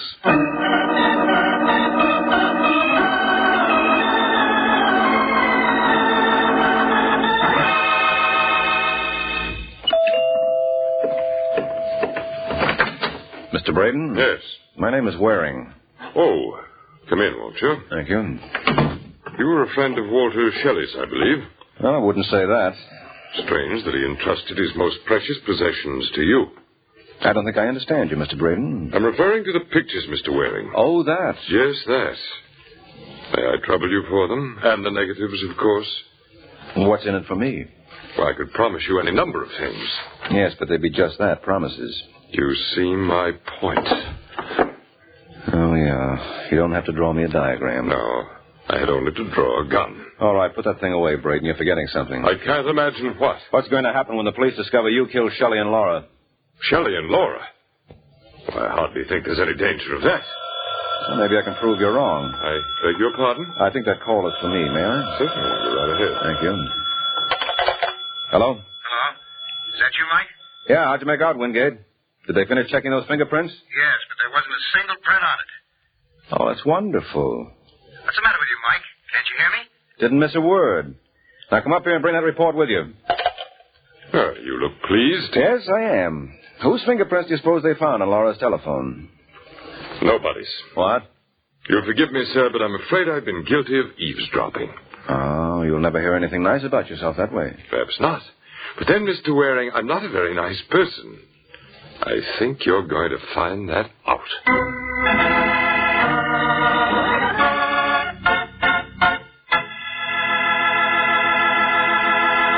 Remember, tomorrow at your grocer's, you can get a wonderful new salad oil for your homemade salad dressings, your cooking, your baking. It's Kraft Salad Oil, the first salad oil for home use ever offered by the makers of all those wonderful Kraft dressings. Kraft Salad Oil is a lighter-bodied oil, superfine, to blend perfectly with other ingredients. Get a pint or quart bottle tomorrow at your grocer's. Ask for Kraft Salad Oil.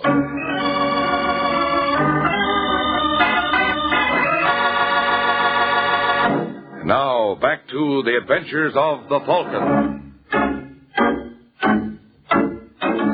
2 minutes ago, Charles Brayton Sr. told Mike that he wasn't, quote, a very nice person, unquote. And judging by the gun he keeps trained on Mike, Mr. Brayton believes in telling the truth. Oh, really, Mr. Waring, you don't know how this pains me. Well, I'd never guess it, Brayton. You certainly hide your grief well. And you, sir, your fears. Oh, that's where you're wrong. I don't believe you're going to shoot. Tell me, Mr. Waring, what is your purpose in glancing at that window every 5 seconds? Frankly, I find it very distracting. That was my purpose. All right, Wingate, grab him. Nice work, Wingate. Now give me the gun. Okay, here you are. Now phone police headquarters. No. My paper comes first. Well, any way you like, but don't forget the cops. I don't suppose there'd be much point in appealing to your better nature. Oh, I don't know. What do you think, Wingate? No, I'm just an innocent bystander, Waring. You better leave me out of this. Oh, that's impossible, friend. You've got a lot to say.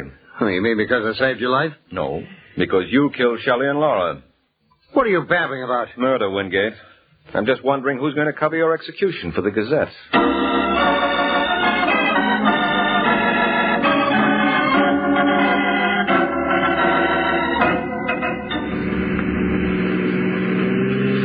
Gee, I don't get it, Mr. Waring. You mean Mr. Wingate actually killed Shelley and the girl? Yes, actually, George. Yeah, but why? Those pictures. The ones we found in your apartment. No. The ones the police found in Wingate's apartment. He got them from my place before he even called you. Then he planted those phony shots and waited for me to make my great discovery. Yeah, well, why did he do that? Because he knew I wouldn't stop looking until I found a set of pictures, so he made things easy for me. Well, I still don't understand why he killed Shelley. He was Shelley's partner. Wingate? Mm-hmm. He was in from page 1, but he got greedy and wanted the whole pie. So he poisoned Shelley and waited for the pictures to drop in his lap. And instead they dropped in yours. Well, that he couldn't figure on. But he did okay as it was. Well, why did he kill Laura? Oh, he had good reason for that.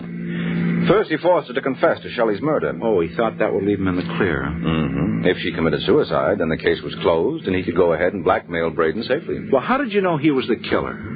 Remember I told you I sent him to check the fingerprints on Laura Allen's phone? Yeah, and he said there weren't any. Mm-hmm. Well, that's what gave him away. Well, I don't see why. Ain't it possible the killer wiped off his own prints? Yeah, sure. But what happened to mine? I handled the phone after the murder when I was going to call the police. Oh. Now, does that answer all your questions? Well, all but one. What's that? Look, Mr. Waring, what was on those pictures anyway, huh? You'll never know, George. Oh, come on. Break down, Mr. Waring. It must have been pretty hot stuff, huh? Oh, yes, indeed, they were. Some of the hottest shots I'd ever seen. Why, just to handle them would blister your hand. Yeah? What were they, huh? Well, they were 8x10 blow-ups of the Chicago fire. Good night, George.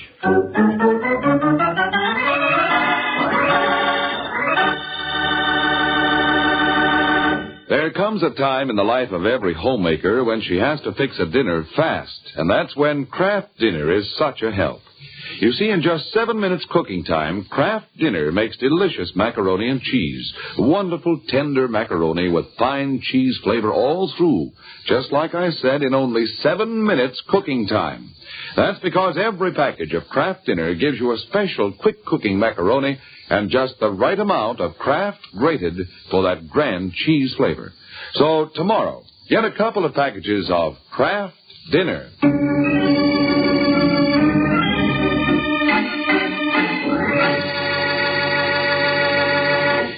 This is NBC, the national broadcasting company.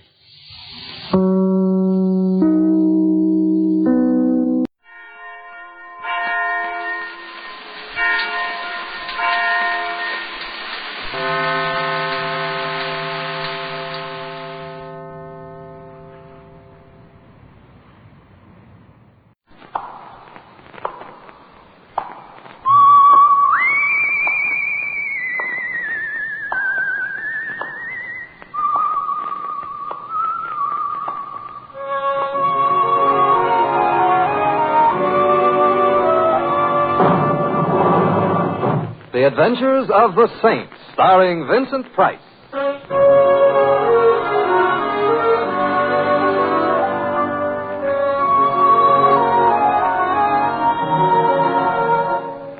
The Saint, based on characters created by Leslie Charteris and known to millions from books, magazines, and motion pictures. The Robin Hood of modern crime now comes transcribed to radio, starring Hollywood's brilliant and talented actor Vincent Price as the Saint.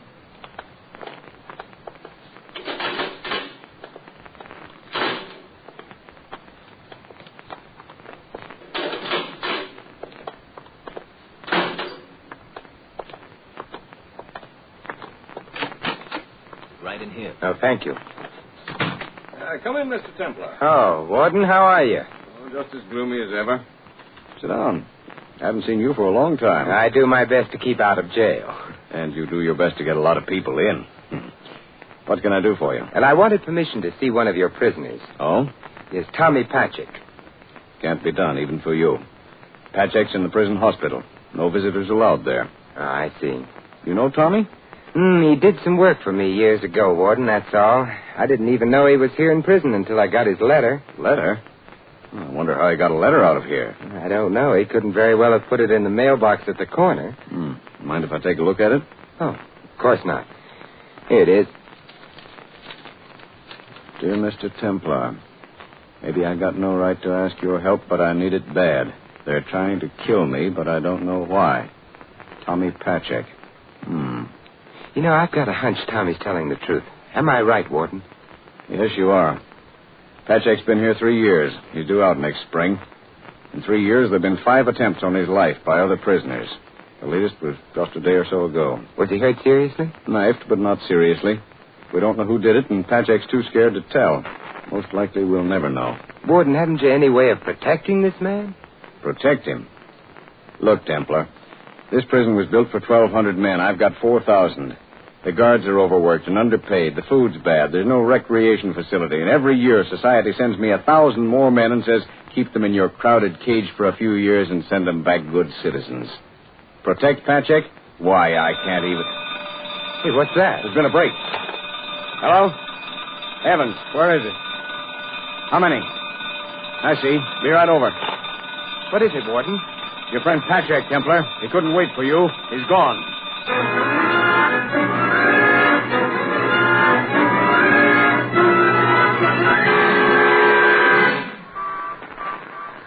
Read all about the prison break. Patchak still at large. Read all about it. Extra. Taxi! Hey, taxi!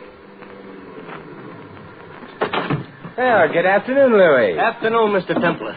Ain't it a heavenly day? Yes, Louis, it is. Where to, Mr. Templar? 312 Main Street, Louis. Gotcha. Did you read about that prison break last night, Mr. Templar? Say this Patchik rode out in a laundry truck. You think they'll catch him? Oh, sooner or later, Louis. They always do. You know something? I kind of hope they don't. In my subconscious, that is. Why is that, Mr. Templar? The universal guilt feeling, Louis. Whenever there's a man in hiding, that man might be you or me. Yeah, Freud, huh? Louis, it's Freud. That's what I said, Siegfried Freud. You know something more, Mr. Templar? I kind of felt this way when that leopard escaped last spring, remember? Then he come back to his cage all by himself. It was kind of sad. Yeah, an allegory, Louis. No, it was a leopard. You think Patchik will come back to the cage, Mr. Templar? Well, I'm afraid that for him there is no hiding place. Hey, isn't this Main Street, Louis? Oh, yeah, sure, yeah. 312. Anybody we know? I got a tip that Tommy Patchik used to live here. Perhaps if I can help him, then you and I won't feel so guilty. Wait for me, Louis, huh? Sure. I'll be darned. What's the matter? I've been to this house before. You got friends in the strangest places. Yeah. As I remember, the landlady was one of the most charming, cultivated damsels I ever had the pleasure of meeting. Some guy's got all the luck. You sure you don't want me to come with you? No, thanks, Louis. I want her all to myself.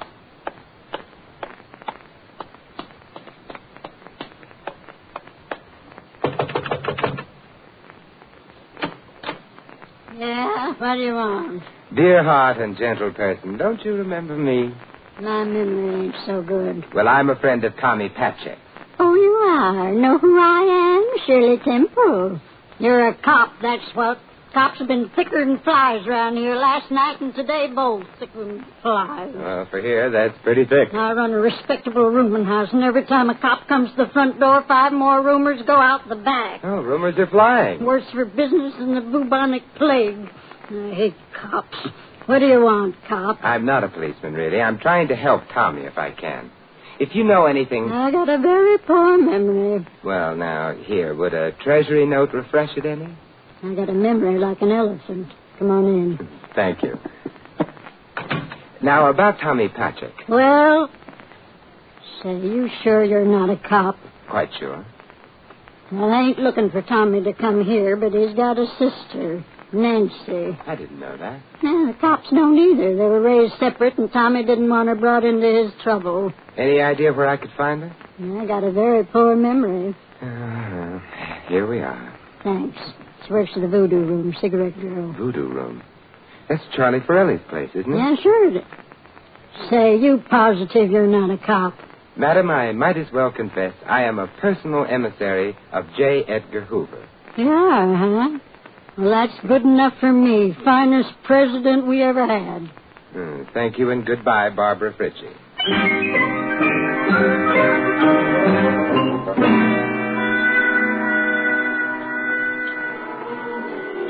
Bartender? Who do you think you're talking to? Well, you're standing behind the bar. I presumed you were the bartender. Well, I'm not. Joe is. I'm a big shot around here. Oh, I beg your pardon. I'll wait for Joe, the small shot. Well, you'll have a long wait. He went out to get a drink, which means he won't be back for several drinks. What'll it be? Scotch over ice, please. Coming up. Yeah? Thank you. Yeah. Nancy around? Nancy around. Who wants to know? A guy wears a necktie, drinks scotch in the afternoon, thinks all the girls should fall down dying dead when he waves his little finger. Look, all I asked was, is Nancy... Big man drinks scotch in the afternoon, thinks he's got a right to... Real big operator here drinks scotch in the afternoon. I said go away, please. You talk too much and you don't say anything. Just go polish your glasses. Okay. Real big pinstripe white shirt necktie type operator. Well, you wanted to see me? What about? I was down at the state prison last night. I had a letter from a man who wanted to see me, but he couldn't wait. Tommy. Yes. I'm Simon Templar. I used to know your brother. What do you want? I want to help if I can. You're the saint, aren't you? Yes. I remember Tommy talked about you. Could you come to my place later? I live at the Sheldon. It's the back apartment on the second floor. What time? Around 11. I'll take off early tonight. I'll be there, Nancy. Do you think there's any chance Tommy might come? I don't. Excuse me, but I got a message to deliver, Mac. Well, what is it, Jack? Mr. Forelli just said that he wants to see you in his office. Keep out of this, Frank. Forelli doesn't even know he's here. I said that Mr. Forelli wants to see Mr. Man of Distinction here, and if I have to persuade him, then I'll persuade him. Oh, stop flexing your muscles, Frank. You need your strength for the cocktail hour. I said that Mr. Forelli wants to see you. What an unattractive gun. It matches your face. Hey, listen, Mac. Please, Mr. Templar. Lead on, Jack. Now, you lead. I'll be right behind you just to make sure that you get there. You stay here, Nancy. Some big deal, this guy. Scotch in the afternoon. Thinks right away all the girls should fall down dying dead when he... Guy to see him, Mr. Forelli. He was bashful, so I brought him. Oh, come in, Mr. Simon Templar. Yeah, welcome to the Voodoo Room, Mr. Templar. Let us see more of you. Cigar? Thank you. That's our own brand. And a vial of perfume for the lady of your choice. Voodoo from the Voodoo Room. That's a little trick I picked up from Sherman Billingsley. Thank you. And where did you pick up this little trick, Mr. Forelli? Right? Yeah. Well, he's rather class-conscious, but a hard worker. He was asking about Tommy Patrick, Mr. Forelli. I heard him. Indeed. Well, you're a friend of Tommy's, Mr. Templar? Possibly. Possibly. Mm-hmm. And you might possibly be in touch with him soon? I couldn't say. You couldn't say. But you could tell us the basis of your interest in Tommy. I could, but I see no reason to. You see no reason to. Mr. Templar, showing interest in other people's affairs is not always healthy, and some people know this instinctively, and others have to be taught. Teach him, Frank. Yeah, sure. not such a big operator now. That's enough, Frank. That's enough. Oh, I'm out the back way. Well, okay, Mr. Forelli. Hey, Mr. Forelli, I think I broke the bottle of perfume you gave me. I heard something crack. Well, let's look on the bright side, Frank. Might have been a rib. Yeah, serves them right. Drinking scotch in the afternoon with a necktie.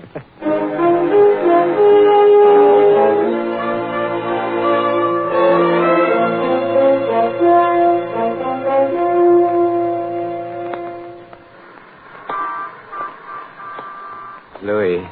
Hey, Mr. Temple. What happened? Here, wait, I'll help you into the cab. Thanks, Louis. Oh, gee, what happened, Mr. Temple? You look horrible. You sure smell pretty, but... It's a doubtful consolation. I tangled with the Mr. Charlie Forelli. Yeah, huh? How does he look, huh? Not a scratch. Oh, that Forelli is bad medicine. Stay away from him, Mr. Temple. The less you know about his business, the better. Maybe. But after you take me home for repairs, you can take me to the morgue. The morgue? I hope and trust a round trip. The newspaper morgue. Oh. I'm going to do some checking on Forelli. I begin to detect quite an odor about this whole business. Yeah. So do I. I hardly trust myself in the same cab with you. You get it, Mr. Templar? You said so you detect an odor, so I said... Louis, home. Yes, sir.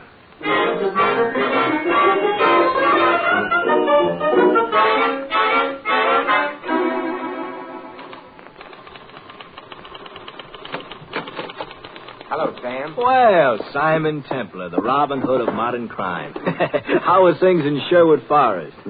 Everybody's getting ready for television. Come on in. All right. Sit down and let's chew the fat. You know anything bad about anybody? Yes, that's why I'm here. Wonder if I could look at your files on Charlie Forelli, Sam. Huh? Oh, no need to get dusty. I'll tell you all you want to know.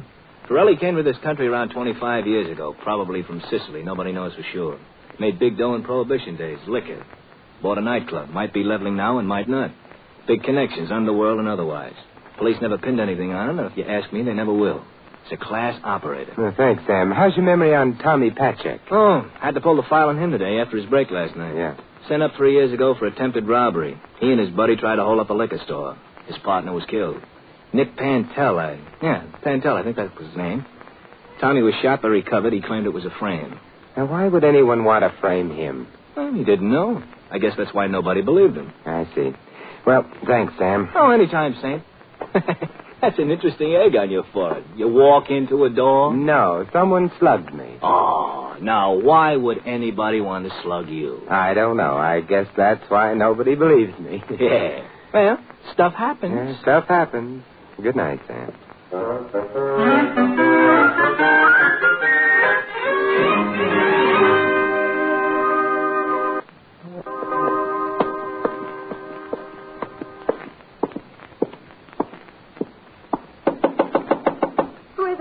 Simon Templar, Nancy. Oh, come in quickly. Is anybody watching the house? I don't know. I don't think so, but I'm not sure. Oh, Mr. Templar, your face. You should see the rest of me. Well, I mean, What happened? Did Frank beat you up? Well, he beat me up some, but I'm the durable type, pre-war construction. Oh, I despise him. He's always hanging around as if he owned, hate him. I guess I'm afraid of him, too. And what about Forelli? I don't know. You know, I get the feeling he's watching me all the time. I almost feel sometimes like that's why he's hired me, so he could watch me. Does he know Tommy Patchak's your brother? I don't know, but he knows everything. Maybe he does. What's Tommy done? Why is somebody trying to have him killed? What's he done? Oh, come on, Nancy. Here's a shoulder to cry on. I'm sorry. I'm not the crying type. It's just that knowing that kid's out there somewhere cold and scared, hunted and alone. Well, maybe he won't be alone. If we can reach him, or if he can reach us. Does he know where you live? Yeah. But how can he get... Someone outside the door. Who? We'll soon find out. Frank! Hey, you're quite an accomplished man, Frank. You pen bar, beat up the customers, listen at keyholes. What else do you do? I take guys I find in my girl's room and I throw them downstairs. Frank, get out! Did you forget your blackjack, Frank? You might need it. Big lady killing operator, eh? Well, come on. Let's see how you bounce. Stop it, Frank! Hey, stand still, Templar. This is for the egg on the head, Frankie. And this is just because I don't like you.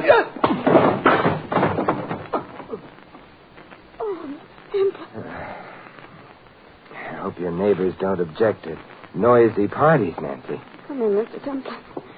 You hurt? No, I'm not hurt, but I don't think I'll have Frankie mix me any more drinks. You were pretty terrific. Was I? Oh, well, no, Well, you know best. Good night, Nancy. You're leaving? Oh, no, indeed. Frankie might be back. I'll sit up and you take the bedroom. Now, get some rest. Did you sleep at all last night? No. I kept waiting for Tommy. Yeah, get some rest. I'll stretch out on the couch. But If Tommy comes, I'll awaken you. All right, Mr. Templar. Nancy. Yes, Mr. Templar? If I'm going to spend the night on your couch, you'd better call me Simon.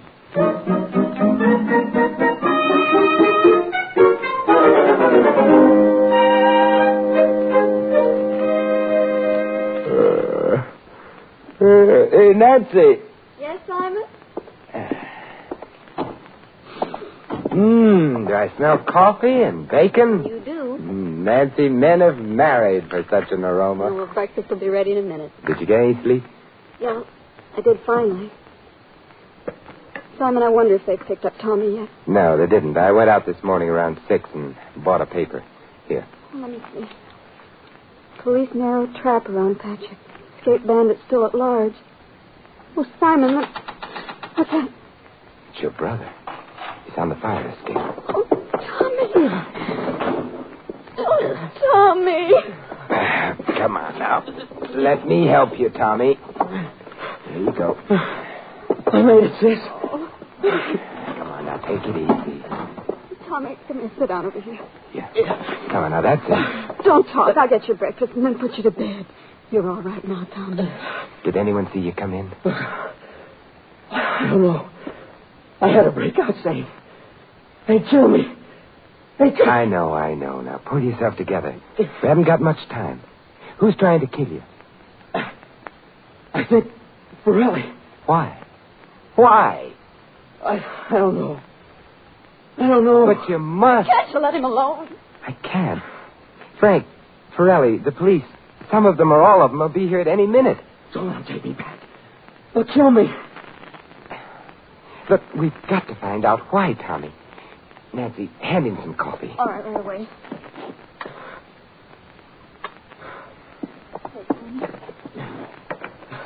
Now, you say Borelli is trying to have you killed.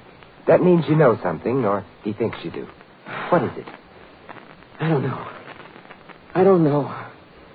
Don't you think I've been trying to figure it out for 3 years? Please let him alone. I can't. You say the holdup was a frame, right? They didn't even have guns. Nick and I just went in for some beer, and the owner started shooting at us. He got Nick. He went to get me, too. When I came to, there was a gun pointed on me. One on Nick, too. Did Nick know Borelli? Well, can't I rest for a while? No, you've got to answer me. Yeah, Nick knew Borelli. I think he knew him in Sicily, but he never said. He was lazy, but he was a good guy. It didn't work? Well, how did he get along? I got the idea Borelli gave him money. I don't know why. And you were his friend? Yeah. Now, we live in the same room and house on 3rd. I know where it is, yeah. I was there yesterday and met your charming landlady. Did Nick ever tell you anything about Borelli? About anything at all? Oh, can't you see he's exhausted? Look, would you rather see him exhausted or dead? Tell me, Tommy, did Nick ever tell you anything about Borelli? Just go on. Just if anything ever happened to him. To Nick. I was to look for the ace in the hole. And did you? No, you couldn't. You were shot and railroaded into prison. What happened to Nick's things, do you know? They were sold, I guess. He kept everything he had in an old trunk. An old trunk? Any chance it might still be at the rooming house? Maybe. I don't know. Tommy, look. Is there any way we can get into that house without being seen? The police are watching it. I don't know. Oh, you've got to know. Yeah, I do. Yeah, through the backyard. Next door. Then through the garage. Come on, Nancy. We're taking him out of here. You can't move him now, Simon. We'll move him if we have to carry him. If we leave him here, Borelli will kill him. Come on, if that trunk is still there, we've got a chance.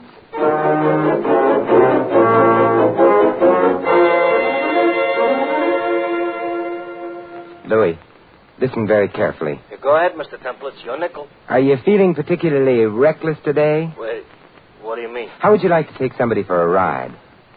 Well, Mr. Temple, there ain't nothing I wouldn't do for you. You know that. But take somebody for a... My wife wouldn't like that. You haven't got a wife. Yeah, but if I had one, she wouldn't like it. No, honest, Mr. Temple, I never bumped off nobody my whole life. I know that, and I wouldn't expect you to start now. I just want you to take somebody for a ride in your cab.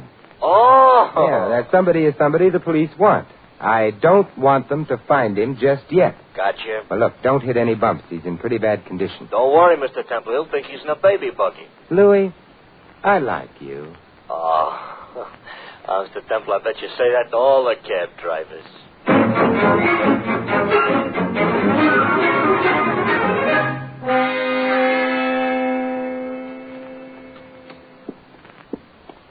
Stand right behind this door, Nancy, until I... Hey, what are you doing sneaking in the back way? This is a respectable rooming house.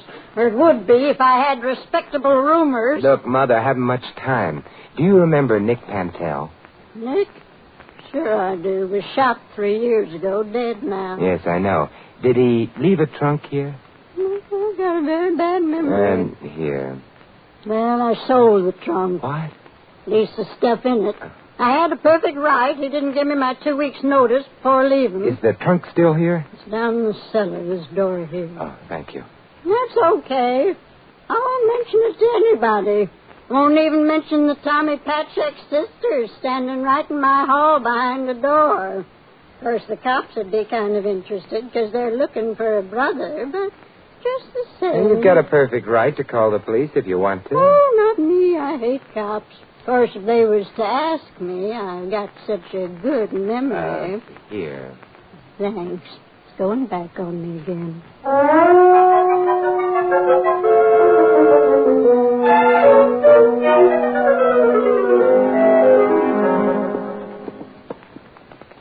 Wait a minute, Nancy, till I get the light. You see it? I think so. There's only one trunk here. Looks like Forelli covered this angle years ago, huh? The lining's ripped up, so's the bottom.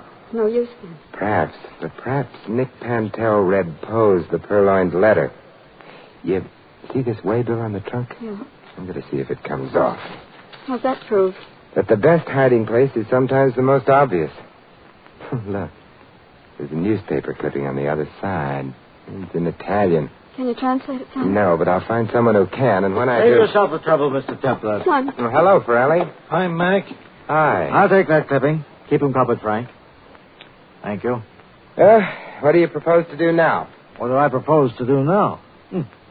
What would you do? Nothing. You're licked, Forelli. You can destroy that clipping, but I can guess what it says. You committed a crime in Sicily years ago and had to flee the country. Probably you killed a man. Nick Pantel knew it and was blackmailing you. You had him killed. Then you tried to have Tommy killed at the same time, just because he might know. Just because he might know. And if I committed this crime, Mr. Templar, why didn't they extradite me? Because Mussolini was making the trains run on time and accepting bribes whenever they came along. Since then, you haven't been too sure, Forelli. Everything is for sale, Mr. Templar. You've got the money. Where's Tommy, Nancy? She doesn't know, Forelli. Do you? I think I'll just let you brood about that one. What do you think we should do, Frank? Well, it looks like him or you, Mr. Forelli. How about the girl, Frank? I don't know her. Frank. You heard what he said, kid. Well, Frank? No. It won't work, Forelli. It won't work. Well, difference of opinion is what makes horse races. Hey, get back, you. Put up the gun. There's enough holes in the floor already. There's cops all over the house and outside. Who called them? I did. Mother, and you hated cops. I did, but I remembered there was a reward out for Tommy, and I figured Nancy knew where he was. Hurt me to go back on my principles, but I forced myself. Hey, what'll we do, boss? Mr. Forelli's a sensible man, Frank. He'll go back to the old country. That's better than facing a murder rap here, isn't it? Yes, much better. Put up the gun, Frank. Well, not before Give me that, Frankie. Give me that before I break your martini arm. There. Very impetuous young man, Frank. We might have killed you. Yeah, but he didn't. Shall we go, Forelli? Yes, we'll go. But it's only a question of time for me, Mr. Templar. I'll be back. In any sensible society, money can buy anything. And when we return to, shall I say, sensible basis, I'll be back. And if you come back, I won't be here. No. In the meantime, I'll read up on Poe. He might have saved me a lot of trouble.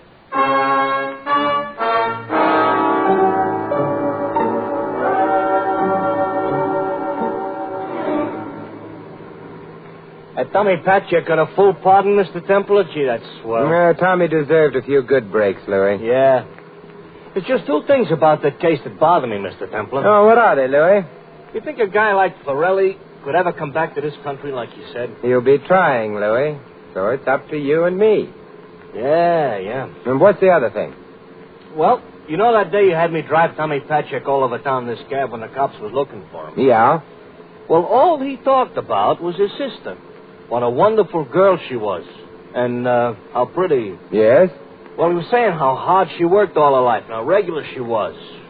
And how pretty. Yes? And I just wondered, that's all, if a girl was that pretty.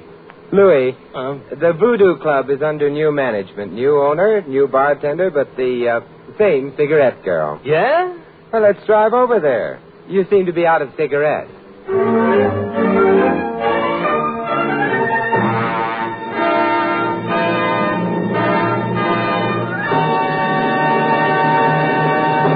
You've been listening to another transcribed adventure of the Saint, the Robin Hood of modern crime. Now here is our star, Vincent Price. Ladies and gentlemen, in tonight's cast you heard Peggy Weber as the landlady and Sheldon Leonard as Frank.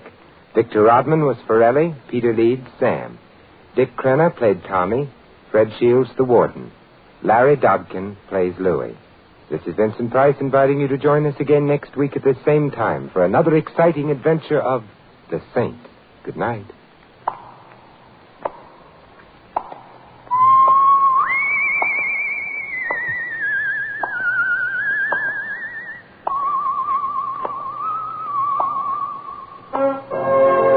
Script of The Saint was written by Dick Powell. The Saint, based on characters created by Leslie Charteris, is a James L. Safier production and is directed by Helen Mack. Vincent Price is now starring in The Winslow Boy at the Las Palmas Theater here in Hollywood. Your announcer is Don Stanley. 3 chimes mean good times on NBC. Tonight it's the big show once again. There'll be music with Meredith Wilson, Mindy Carson, Perry Como, and many more. Comedy with Bob Hope, Jimmy Durante, and Eddie Cantor. Drama with Jose Ferrer. In fact, it has everything, including Tallulah. And tonight, Theater Guild on the Air presents another outstanding drama, Dr. Jekyl and Mr. Hyde, starring Frederick March and Barbara Bel Geddes. So remember, visit the big show today on NBC.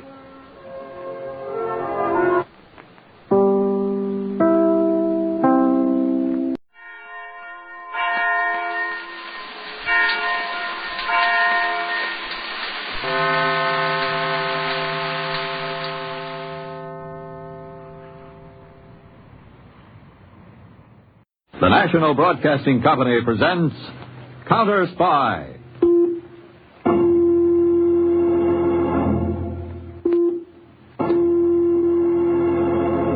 Washington calling David Harding, Counter Spy. Washington calling David Harding, Counter Spy. Harding, Counter Spy, calling Washington.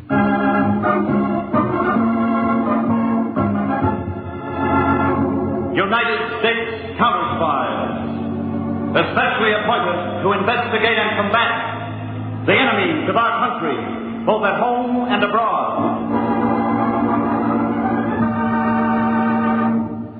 These Counter Spy reports to the American people are brought to you each week at this time. Now, the case of the Pseudo Spuds.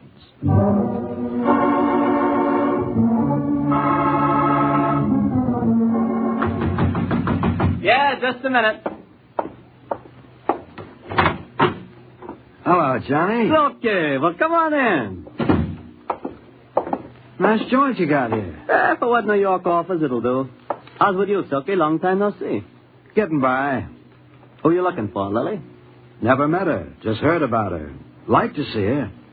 She home? No, she's got one more show to do at the club tonight. Be here in about half an hour. Half an hour, huh? Yeah, stick around. You know, I could never figure the story on her. What do you mean, Silky? Well, here she has Dirk Martin on the string. Biggest gambler in town, fur coats, jewels, anything she wants. And she blows them all for you. What's wrong with that? Oh, look, let's not kid ourselves. You're no big-timer. You're just a small-time hood liable to get his head blown off any minute. What's the secret, Johnny? I'll show it to you. Wedding ring, huh? That's right. I heard you got married. It's as simple as that, Silky. Too bad Dirk didn't know the secret. Look, Silky, I don't like the way the conversation's going. What's on your mind? I guess you ain't heard, kid. Heard what? I'm working for Dirk Martin now. Working for Martin? I didn't even know you knew him. Didn't you? So he's still peeved about Lily? No, he ain't peeved, Johnny. Oh, I'm glad to hear that. He just hates your guts. That's why he sent me around. I'm going over, huh? It ain't that simple, Johnny. He wants Lil back. Oh, he does. Well, let him try to get her to leave me. Yeah, Dirk figures she won't. That's why you're going to leave her. Permanently.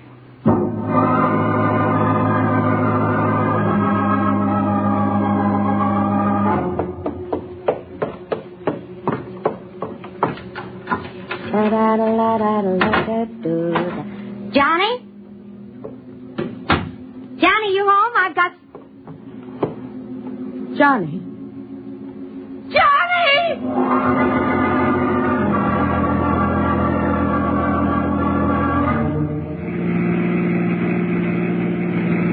Car number 14. Car number 14. This is a 3-2 signal. Investigate report of murder, 413 East Houston Street.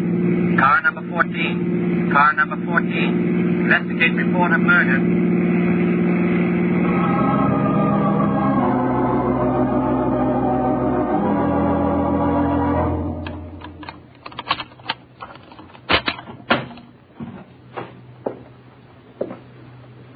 Johnny.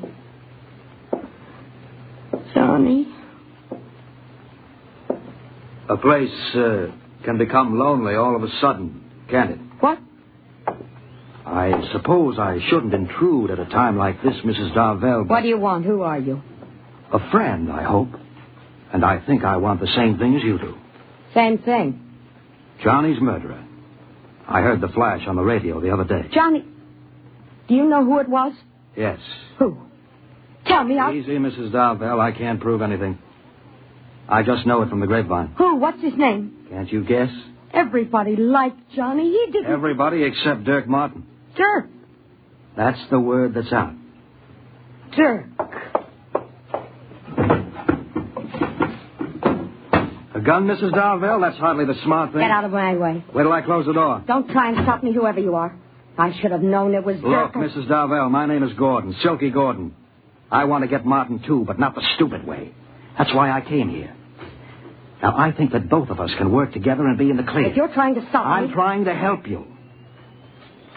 How'd you like to take Dirk Martin for a bundle of dough, frame him on a federal rap that he'll never get out of, and stay in the clear yourself? That's the real way to even things up for your, Johnny. All right, Gordon. Talk.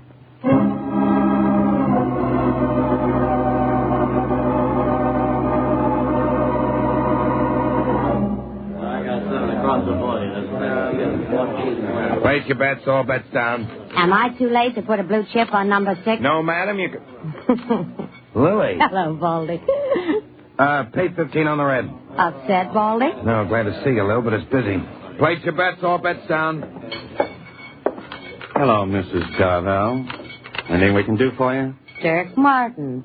I thought Baldy would push his little button when he saw me. You came promptly enough. I asked if there's anything we could do for you, Mrs. Darvell. Well, you might offer me a drink. Of course, Mrs. Darvell. Let's sit in that end booth. Hey, Mike. 1 martini dry with olive. Yeah. That's it, isn't it? Mm-hmm. I heard about Johnny. Too bad. Yeah. Leaves me kind of on the town again. Well, that's one way of putting it. What's the point of this call? Money. Oh? Isn't that kind of blunt, Lily? After all, you gave me the go-by for Johnny. If he didn't leave you fixed, that's too bad. Oh, I'm not asking you for any jerk. I'm offering you a way to make some, with me in for a cut. I can use dough right now. Yeah, that's what I imagine. Well, what's the pitch? What do you think of the war situation? Huh? Making conversation. Well, that came from right field. Well, what do you think of the international situation? Bad, I suppose. Sometimes good, but mostly bad. Why? Depends on how you look at it. That means what? There's one way to look at it that might mean close to $1 million in cash for us.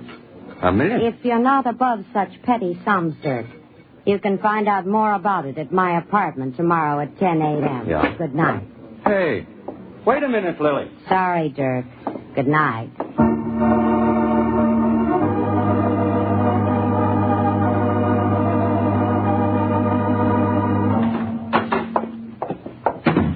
Harding, all the heads of our regional counter-spy offices are assembled in the auditorium. Oh, good, Peter. Have arrangements been made to fly them back to their offices as soon as the meeting's over? Yes, sir. Okay, let's go. Right.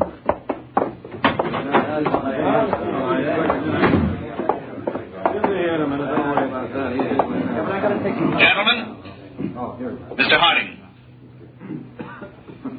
Greetings, gentlemen. It's been quite some time since I've seen all our counter-spy regional directors together like this. But I've called you here for briefing and information regarding the grave foreign situation. But first, a bit of good news. Our counter-spy budget has been increased considerably, enough so that each regional office can have almost twice the number of agents you are now staffed with. This increase has been granted for a definite purpose. The United States wants to make sure that there will be no repetition of the scrap metal to Japan situation at this particular time. The additional personnel will be used to check all export shipments leaving this country. All suspicious shipments will be reported to this headquarters immediately for further action. That is all, gentlemen. The rest of your instructions are in the mimeograph pamphlet handed to you.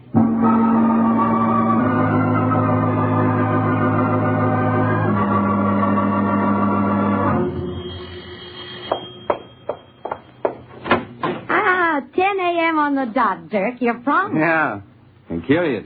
I was sure you would be. Come in. I want you to meet someone. Meet someone?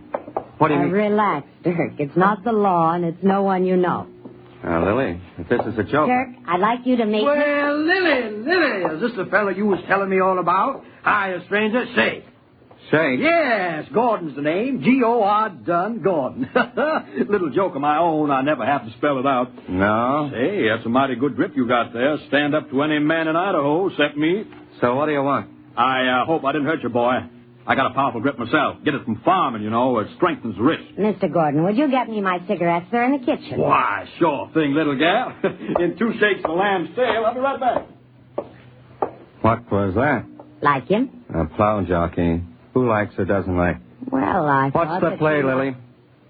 First you mention the international situation and then $1 million. Now you spring this hayseed on me. I heard that, boy. Hayseed, is it? Now, look, mister, I like your looks, but I don't allow no man to insult me. Take it easy, Gordon. I didn't insult you. All right, Silky, drop the act. Save it for the paying customer. Okay, Lily. Look, I got him a little white around the gills. I thought he thought I was going to take a swing at him. Huh? Hey, what is this, huh? Meet Silky Gordon, one of the best con men in the business. Hiya, Martin. How'd you going, huh? Yeah. Hey, Lily, Silky will take over from here. He's got an idea that his act and your dough will net us $1 million to split 3 ways. How? In one word, potatoes. What? Those little things you fry, boil, or mash. And that I grow out on my Idaho farm and supposedly deal in. Potatoes? You mean $1 million out of Spuds? Oh, you're crazy. So's a fox. I've got the whole scheme mapped out on paper. All we need is that old warehouse of yours and $50,000 operating capital. What do you say? Well, what am I supposed to say? Yes, on what you told me? For $50,000, I want more information than that. Sure. Take your time. Here's a setup. Read it. Okay. Give me a short rundown on it. Potatoes, Martin, price supported by Uncle Sam. You know this? So? This means the government buys them to keep the market price up to a certain level. Yeah? At present, $1.50 to, $1.80 a 100 pounds. Yeah, I've heard tell of this. And then they sell them for export at $0.01 a 100 pounds just to get rid of them. Yeah, keep going. Well, we buy them for that. 1 cent a 100 pounds, you see? and then sell them right back to the government again at $1.50 a 100 pounds. Just like that, huh? Yeah, just like that. Simple, isn't it, Dirk? So wait a minute. You said we had to buy them for export to get them at a cent a 100 pounds. That's right. We'll swear that we intend to dehydrate the potatoes. That is, dry them and export. I'm following you. Instead, we'll fill cardboard cartons with sawdust, label them dehydrated potatoes, and ship them to a stooge company in Europe, selling the real potatoes back to Uncle Sam at 10 or 12,000% profit. Nice. Real nice. Are you in, Dirk? Maybe yes. Now, give me a little time. I want to read this stuff Gordon gave me and figure the angles. Take a lot of time. Uncle Sam will still have the potatoes to sell. Call me here when you decide, Dirk. I'll be waiting, and I'm sure you'll be calling.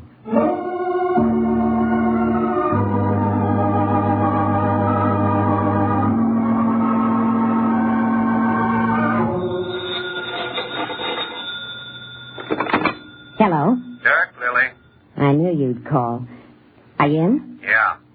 I'm having the boys clean out the warehouse. And, what about the $50,000 capital? You'll get it in a couple of days. Oh, that's the way we like to do business, Dirk. And tell Silky to start the ball rolling. And Lily, remember, I'll be watching you all the way. I'm sure you will. Goodbye. Dirk left? Yes, Silky. He bit? With all his teeth, the rat. Wonderful. When's he coming across with the 50 G's? In a couple of days. And as soon as we get his dough, we start fitting him for the frame. That's what I'm in this for, Silky. And it better be one he can't break out of. He won't, baby. We'll work the deal just once with 50,000 bags of potatoes. I've got the contacts in Washington, so I can sell that many to the government. What do I do? Now, I've gotten in touch with a logging camp for the sawdust and cartons. You close the deal with them, and then apply for the export license for dehydrated potatoes in Dirk's name. I'm beginning to get the picture. And then, after I've collected from the government, we leave Mr. Dirk Martin holding one big empty bag.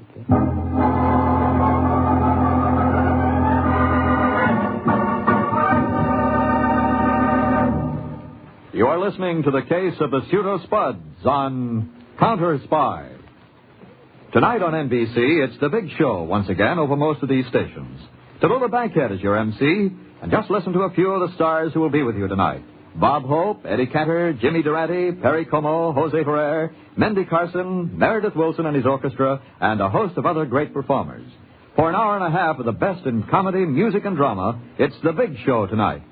Another Sunday evening favorite is Theater Guild on the Air. And this week's hour-long Theater Guild production is Dr. Jekyl and Mr. Hyde, starring Frederick March, Barbara Belgettis, and Hugh Williams. The chimes are your invitation to top Sunday evening listening here on NBC. Now, back to Counter Spy.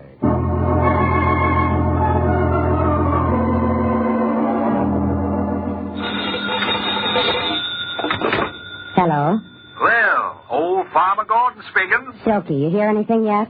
I just got an acknowledgement of receipt from the government. They got my shipment of 50,000 bags of fine Idaho potatoes.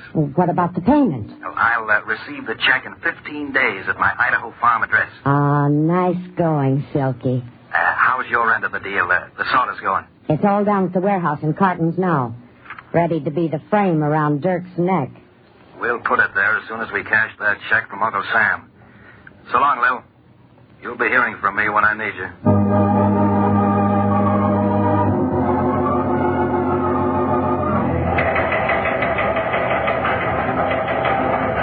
New York Counter Spy Section, Export Section, Commerce Department. Export license off the shipment dehydrated potatoes at present stored in warehouse at 9141 10th Street. Request routine check and approval of your department before granting license.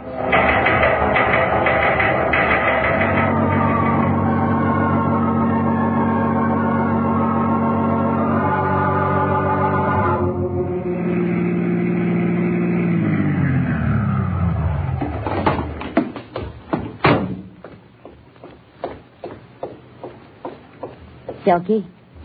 Right here, Lil. In the warehouse door. They got the stuff? 2 5-gallon cans. How about the insurance? I took it out in Dirk Martin's name. No action on the export license yet? Not so far. I was just wondering. Thought they might send someone around to check on the stuff. They only do that at the pier. Let's go in.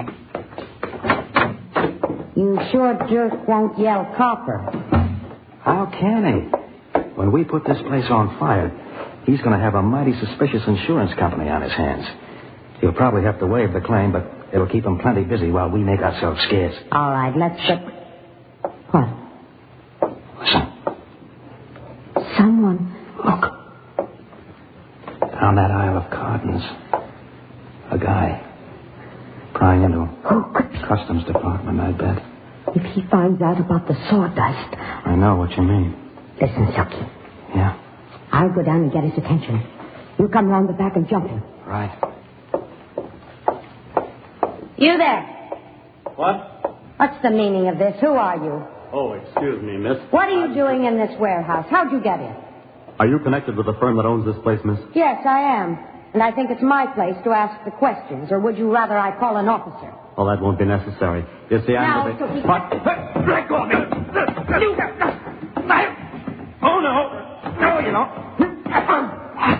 Your knife, Silky, your knife. Oh!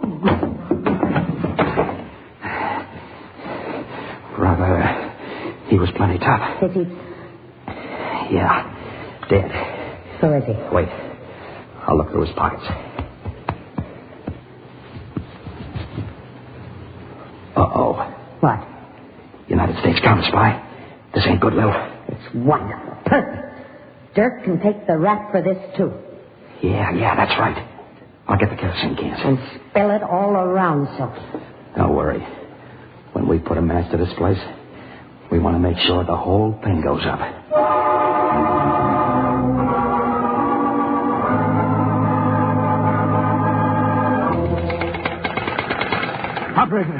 Operator, get me the fire department quick. There's a fire in the warehouse at 10th and Front Street. This is the watchman on the pier across the way. You'd better get here quick. It's going up. The whole place is going up.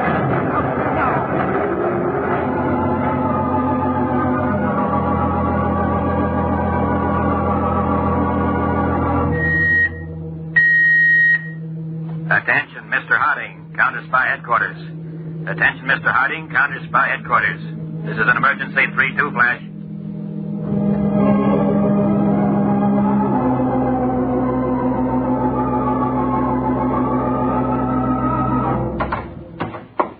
Peters, grab your hat and come on. The plane's waiting. Where are we going? New York. Warehouse fire. Explosion of export shipment. Where do I catch up there?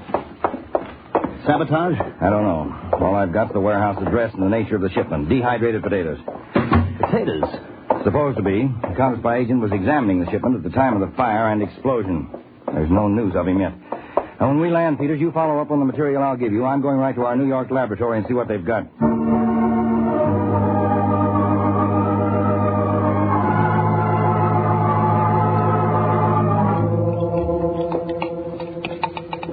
Over this way, Mr. Harding, to our electric furnace. Right with you, Colonel.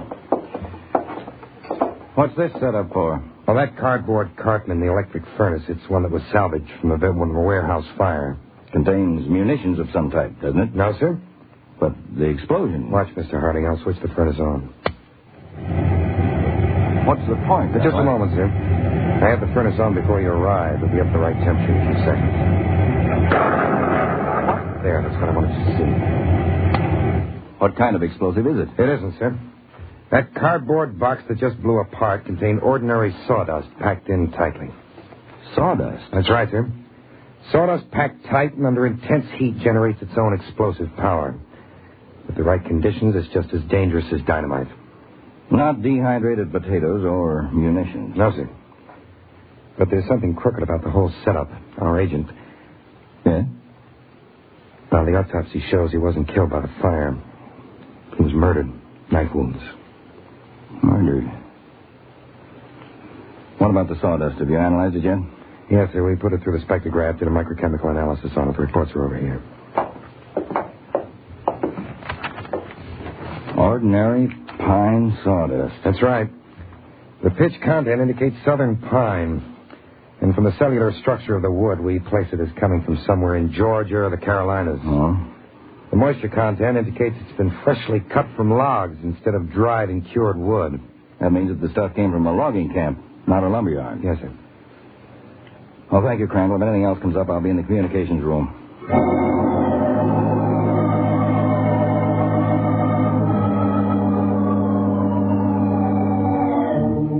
To all field offices, Southern Regional District, United States Counter Spies. Request immediate check of all logging camps in your field area. Ascertain methods of disposal and sale of sawdust.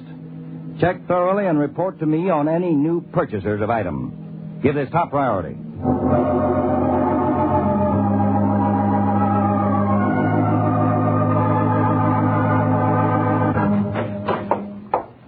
Hello, Chief. Peters, where have you been? Checking on the ownership of that warehouse and the potato shipment.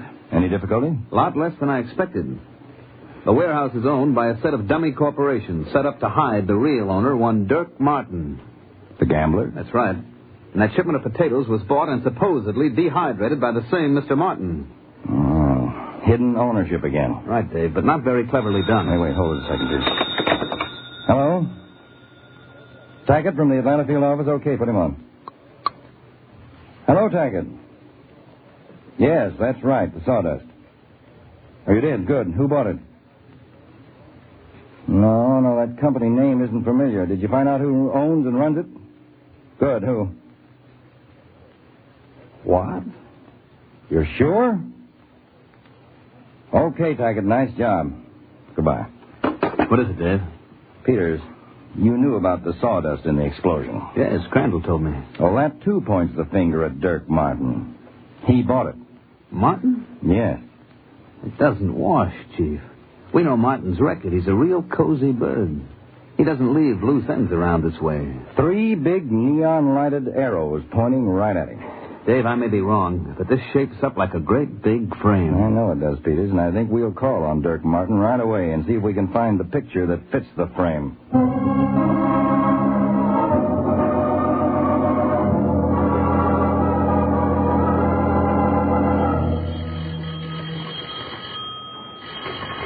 Silky, get that. I've got to finish packing.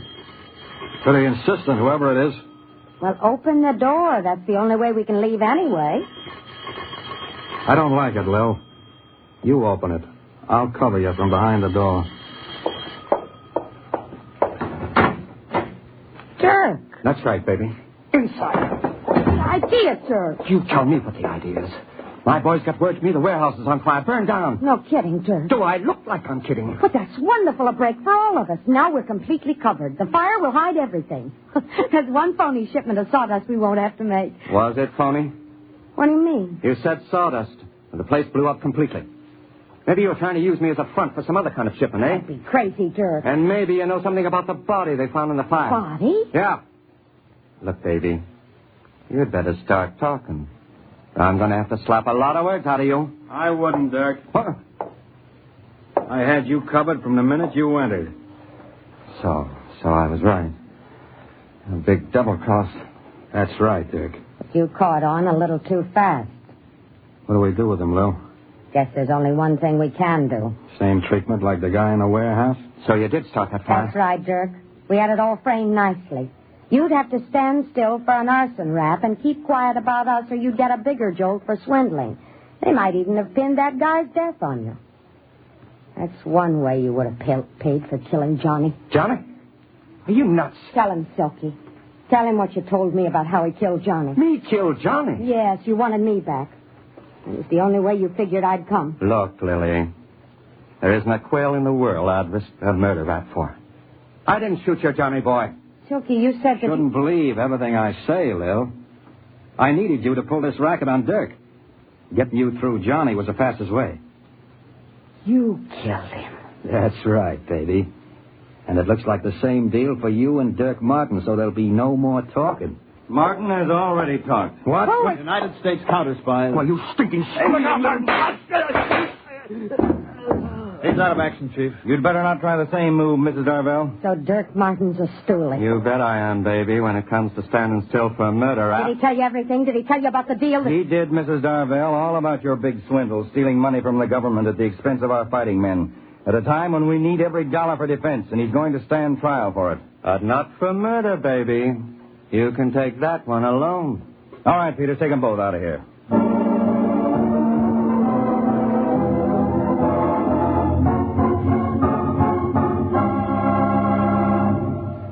Tune in every week, same time, same station, to Counter Spy. Listen next week for the exciting case of the hideous hijacker. When medical supplies, sorely needed by our fighting men and allies in Asia, were hijacked, the Counter Spy organization was put on a double alert.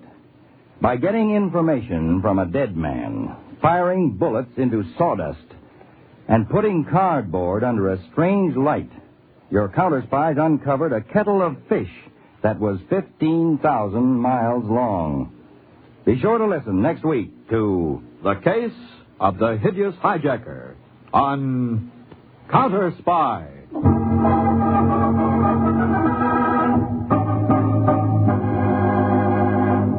Tonight's Counter Spy program originated in New York, was directed by Marks B. Loeb, dramatized by Palmer Thompson, and featured Don McLaughlin and Mandel Kramer. Lionel Rico speaking. Counter Spy is a Phillips H. Lord production.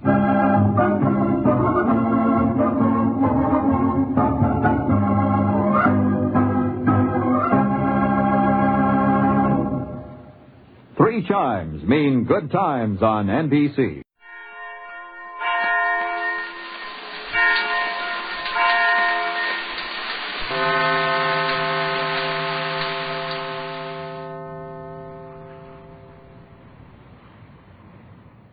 You're about to be entertained by some of the biggest names in show business. For the next hour and 30 minutes, this program will present in person such bright stars as Eddie Cantor, Mindie Carson, Terry Como, Jimmy Durant, Jose Ferrer, Bob Hope, Ray Middleton, Evelyn Barden, Meredith Wilson, and my name, darling, is Tallulah Bankhead.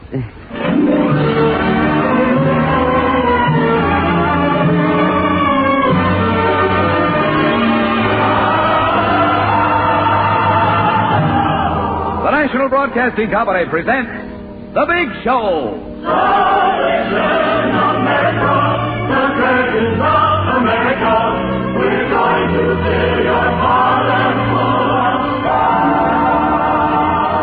The Big Show, 90 minutes with the most scintillating personalities in the entertainment world. Brought to you this Sunday and every Sunday at the same time as the Sunday feature of 5-Show Festival, NBC's star-studded 5-night-a-week program extravaganza. And here is your hostess, the glamorous, unpredictable Tallulah Bankhead.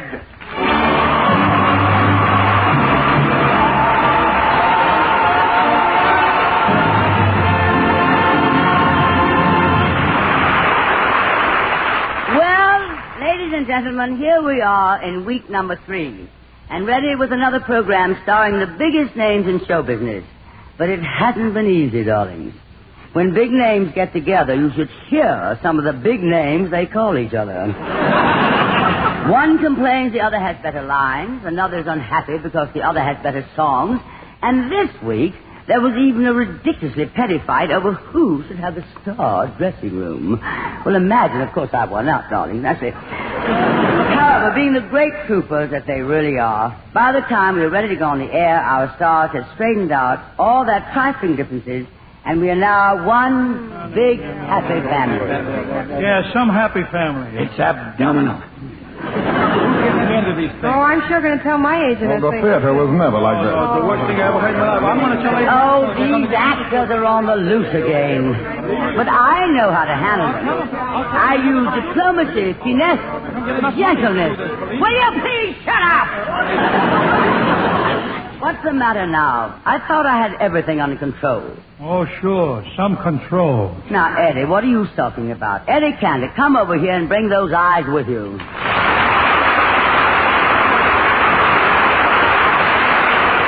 Eddie! What's the matter now, darling? Nothing. Nothing at all. All I know is I've been in show business 40 years.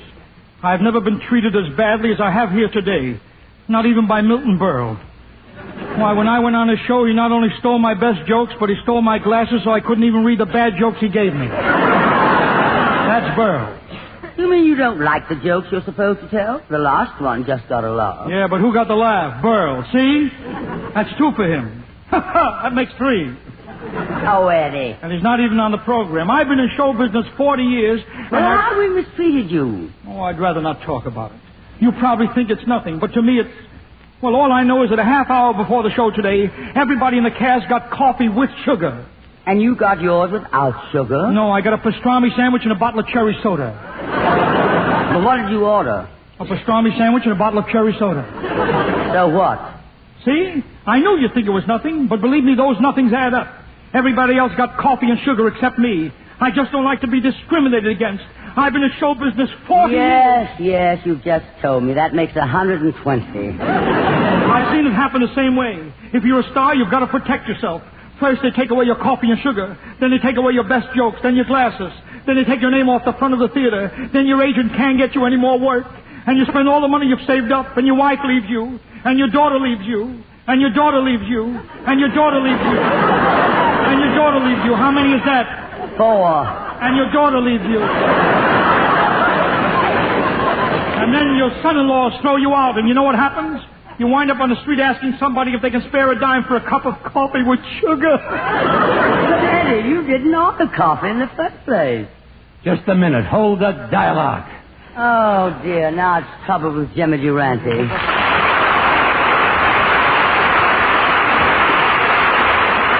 Okay, Jimmy. Okay, what's your beef? I ain't got no beef. I ain't even got no pastrami sandwich. But I didn't get any coffee. So what are you complaining about? What kind of grounds is coffee? I got something to holler about. Oh, actors. They're just like children, darlings. Oh, excuse me, children. I take it back, darlings. All right, Jimmy, start hollering. Well, I walked in here this morning with Eddie Cantor, and I'm wearing my Saturday best. I ain't been home all night. I'm a doll from the top of my Triholian hat to the bottom.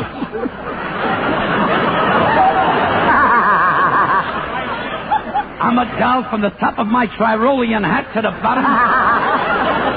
To the bottoms of my suede shoes with the gum soles. Juicy fruit. And I'm looking like a page right out of escrow. Escrow? Oh, yes, darling, I remember. You and Eddie walked in together. Yes, and you ups to us and you says, "Good morning, Eddie. Good morning, Jimmy, darling. How are you, Jimmy, my sweet? You're looking swell, Jimmy. That's what hurts." Hurt? Why, Jimmy? Because you said good morning to Eddie first. Because I said Eddie, did you hear that? Isn't that ridiculous? No, not at all. He didn't even notice it until I told him. I've been in show business 40 years, and that's the way it starts. First they say hello to you second, then they say goodbye to you first. And then you're all washed up. Before I let myself get into a spot like that, I'd walk off the show. Well, goodbye, Eddie. Sorry you can't be with us. No, not me. Not me, Jimmy. I was protecting you.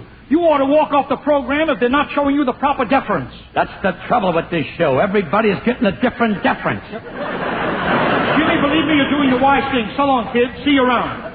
Oh, Jimmy, come back here. I'll read your jokes, Jimmy. I will not. This is sabotage. Can't you wait till the body gets cold? No, Jimmy. I need you on this show, and Eddie needs you. I need him? You see, Jimmy? Too late. So long, Toulouse. So long, Eddie. So long, Meritage. So long, orchestra. Oh, no. You can't have a show without Randy. We don't care what anybody plays. Oh, you can't have a show without the Randy.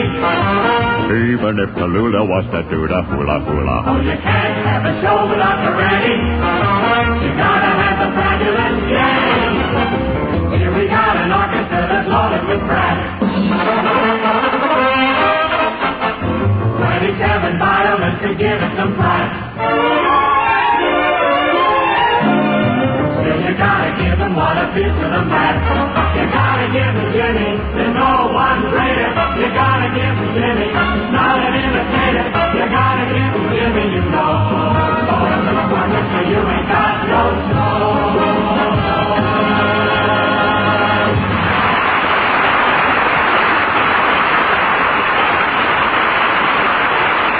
Okay, I'm back by popular demand.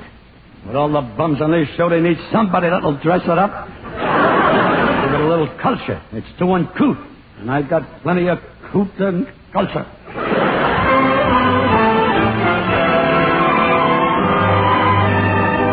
Culture and art in my life play quite a part.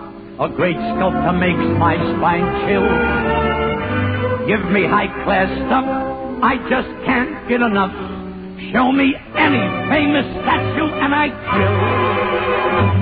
I was standing in front of a statue of Venus de Milo the other day when a little old lady walked up, pointed to the statue and said, "You see, that's what happens when you bite your fingernails too much." Take my eyes off this script and I'm gone. But there's one guy called the thinker with his chin in his hand.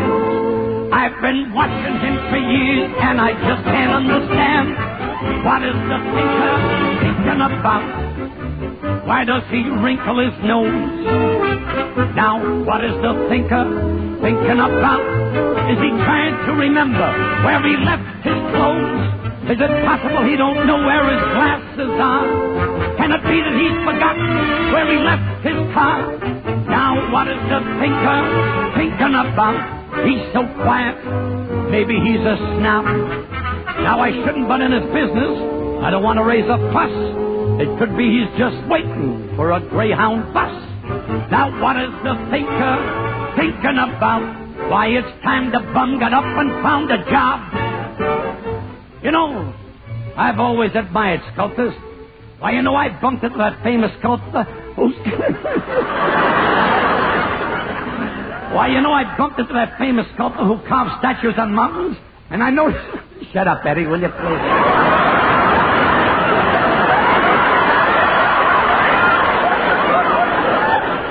We'll have a talk in the wings later. Why, you know, I bumped into that famous sculptor who carves statues on mountains, and I noticed he was looking at me in an interested way. I said, "I'll bet you're thinking of carving my nose on a mountain." And he says, "No, I'm thinking of carving a mountain on your nose."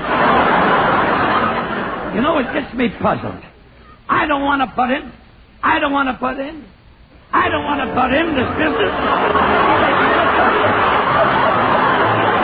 all right, Meredith. Now, what is the thinker thinking about? Why, it's time the bum got up and found a job. Yes, sir. It's time the bum got up and found a job.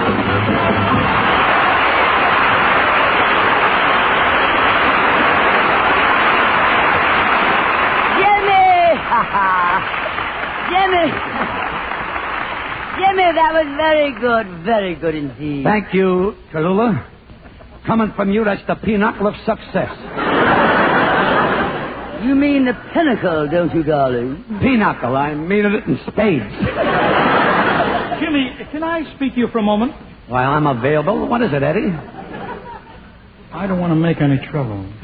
But did you notice what she said when you finished your song? Yes, she says I was very good. Yeah, she said good. She didn't say you were the best. She didn't say you were better than anybody. She just said you were good. Best, better, good. You ran third. Well, that's show business. Miss Bankett, I've been standing around here listening to those two elderly gentlemen arguing.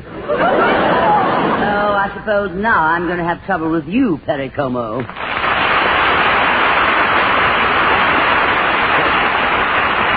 Well, you can't blame me, Miss Bankett. In the first place, they gave me sugar, but no coffee. You see that? Him, they gave sugar. In the second place, I've got a song I'd like to sing, and I'm going to sing it right now. Hoop-de-doo, hoop-de-doo. I hear a polka, and my troubles are through. Just a minute, young man. You'll sing when I ask you to. And if you must know, you're on this program only because we had a little difficulty with Carmen Lombardo.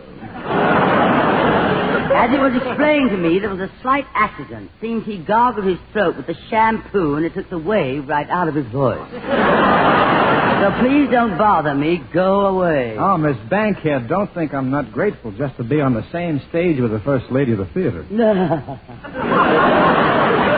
Isn't he sweet? Perry, darling, stand next to me and I'll see that you're protected on this program. Here, sweet, you may hold my menthol inhaler. Gee, thanks, Miss Bankhead. I hope you're not catching a cold. No, so sweet of us. It's nothing serious, darling. It's just that I feel that my throat is getting a little husky. How can you tell? Isn't he sweet? Here, you may hold my purse, too. Oh, gee, thanks, Miss Bankhead. Perry, can I speak to you for a minute? Yeah, what is it, Eddie? Look, Perry, I don't like to make trouble, see? I know you think you're doing pretty good with her, but I've seen this happen too many times. That's the way it starts. First, they make you hold their menthol inhaler. Then they make you hold their purse, and the first thing you know, you wind up holding the bag. I don't care what I have to do. I just want to sing my song in a good featured spot in this show, that's all. Look, son, let me tell you something. I've been in show business 40 years. That's a total of 160. Stars in the theater are treated according to seniority. How long have you been in show business? Oh, about 10 years. An amateur. Listen to me. What did you do before that? I ran a little barber shop in Canonsburg, Pennsylvania. Well, I'll tell you, Perry, you just wait around and you can sing your song when you hear somebody holler next. You were a barber. You know what next means? Wait a minute. How about me, Miss Bankhead? Oh, no, darling. Not a sweet young lady like you. You're not going to give us a bad time. Mindie Carson!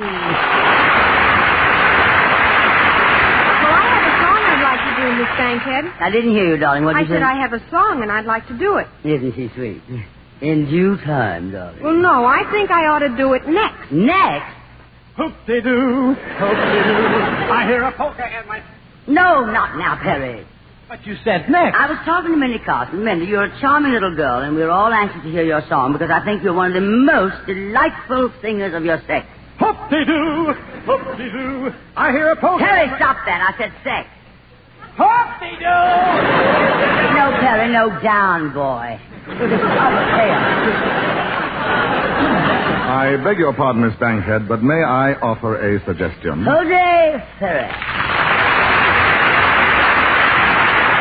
You know, I have been listening to the raucous mewling of this infantile prattle with thinly veiled disdain, and I humbly offer a simple solution. Since there are so many, shall I say... stars on this program, why not bring them on alphabetically? Oh, darling, I just thought of the most brilliant idea. Since there's so many, shall we say, stars on this program, why not bring them on alphabetically? And since there's no A's, we'll start with B as in Bankhead. Everybody agree? Just a minute, I don't agree. Why not, Jimmy? Because I don't even know what alphabetically means. It just means that we'll appear according to the letters of the alphabet. Oh, that's different. Then I go on second. A, D, C, B. No, Jimmy, it's A, B, C, D. New rules all the time.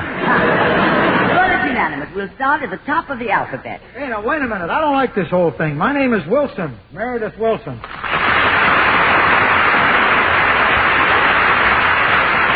By the time you get to me, Phil Harris will be playing my orchestra number in the next show. Now, come now, Meredith. Wait your turn like everybody else. Now, don't be a dissenter. In union, there's strength. My union's stronger than yours. Well, maybe I'm out of order, but a waltz is never out of order. So here's While We're Young. Play, men.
magnificent as always. Yeah, but how did Wilson get into the alphabet before Durante? Don't tell me it's A-B-W-D. Sorry, darling, it was a mistake. See that it don't happen again. I'm next. No, very please. Our next guest is Jose Ferrer. Ferrer is ahead of Durante. Since when does P-H come before D? That's Doctor of Philosophy, darling. This is hardly the time to be philosophical. Philosophical? I thought we were doing an alphabetical. Oh, we are, Jimmy. And ladies and gentlemen, the first letter of the alphabet is A. A stands for America, first in all our hearts.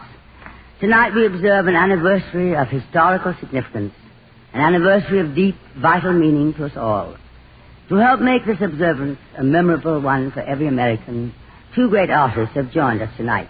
From the smash hit musical South Pacific comes Ray Middleton. From Hollywood and his triumphant success in Cyrano de Bergerac comes Jose Ferrer.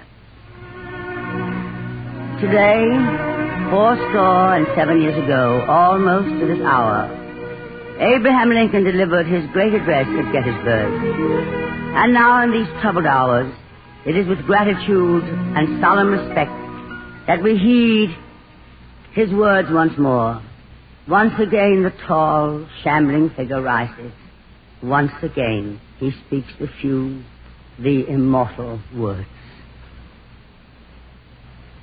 87 years ago, our forefathers brought forth on this continent a new nation, conceived in liberty and dedicated to the proposition that all men are created equal. Now we are engaged in a great civil war, testing whether that nation, or any nation, so conceived and so dedicated, can long endure. We are met on a great battlefield of that war. We have come to dedicate a portion of that field as a final resting place for those who here gave their lives that that nation might live.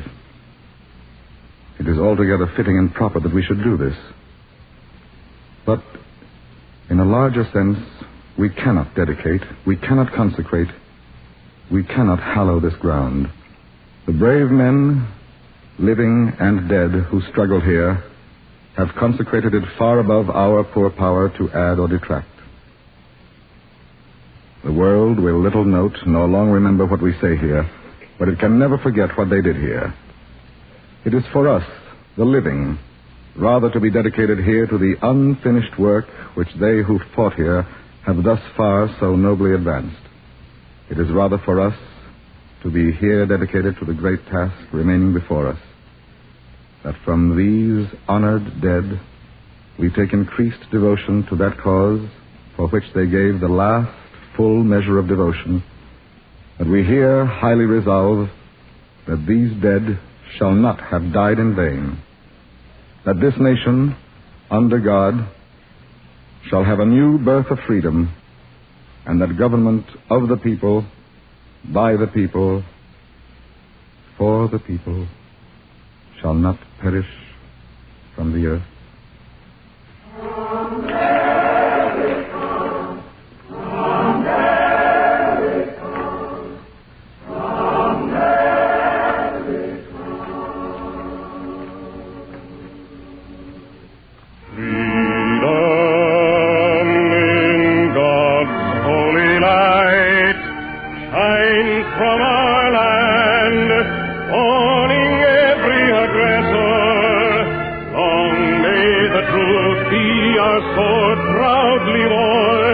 Against every evil swiftly drawn,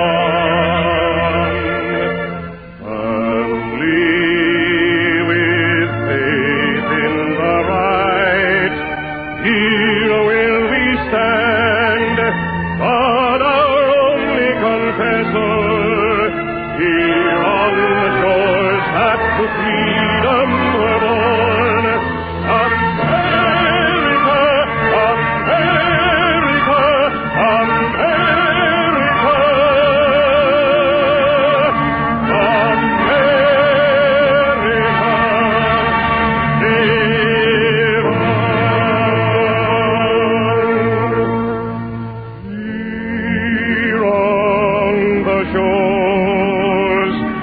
to freedom were born. Grant us, Lord, the courage and the strength of righteousness.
Jose, a more sincere and moving reading I've never heard. Congratulations to you, Meredith Wilson, and Ray Middleton.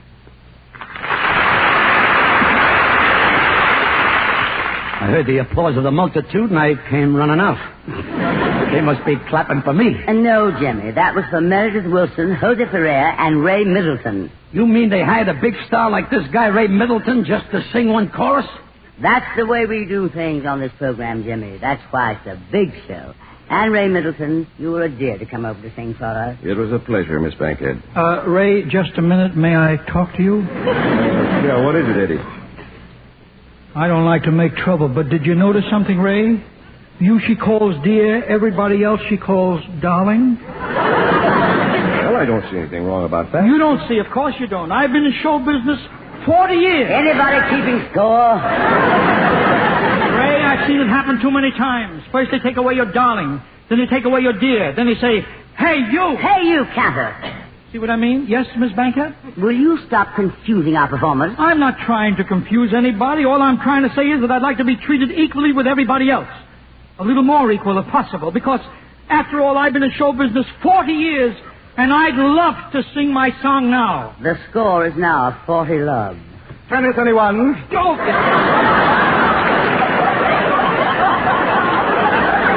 Jose, what was that for? Nothing. I just noticed that I haven't anything to say here, and it seemed like a cue when you said 40 love. So I said, tennis, anyone? I mean, Tallulah, it's just a bit of a joke. In the theater, it makes a sort of a merry entrance, if you know what I mean. Well, can you think of a merry exit, dear? Can I see you for a minute, Jose? What is it, Eddie? I don't like to make any trouble, Jose, but first they take away your merry entrance. She won't let you say tennis, anyone. Then they give you the merry exit. And not only do you exit the stage, but pretty soon you have to exit the country, and you wind up joining the Foreign Legion in Africa. Tunis, anyone? Jose, darling, we'll need you a little later in the show, so why don't you be a good boy and go downstairs and get yourself a sandwich? Oh, very well. Tuna, anyone? Look, wait a minute. I don't want to make any trouble, but I've been in show business 40 years, and there's one thing I've learned. This is NBC, the National Broadcasting Company.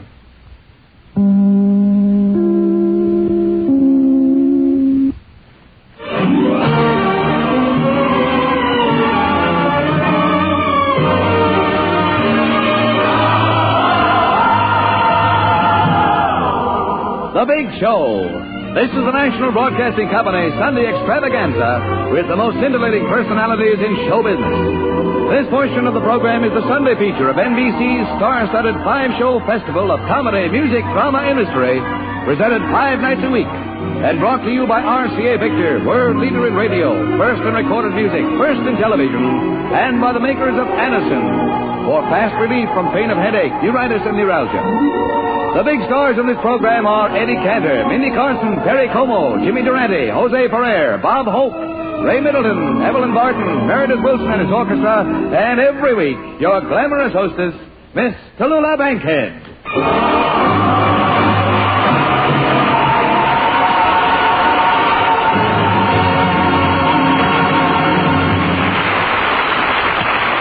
Yes, darlings, we have so many stars on this show and so much temperament flying around that it's taken all the restraint and patience I can muster to make sure that everyone gets his fair share of the spotlight. Now, darlings, you've all heard the old song, Wish Upon a Star. What I wish upon these stars shouldn't happen to anyone. Not even to Betty Davis. Well, we finally compromised, and each star has agreed to appear alphabetically. So we present next... Hoop-de-doo, hoop-de-doo. Harry Como, didn't you just hear me say alphabetically?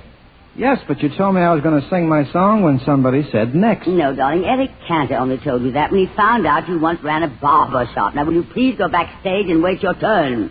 Oh, now, look, I've got nothing to do back there. I've already played all my hit records twice. Well, go play some of Sinatra's hit records. I already played that one. Well, go cut somebody's hair. Hey, that's an idea. Next. Now we present in alphabetical order a man who has been in show business for 3 years. Say, Tallulah, is it my turn now? No, Jimmy, it is not. I've already explained to you. I'll call you when I want you. How long will it be? Not too long, darling. Okay, Perry, just a haircut. And not too short, darling. Ladies and gentlemen, I want to introduce at this time a man who's been in show business 40 years. 40 years. Don't tell me Crosby's on this show. Bob Hope!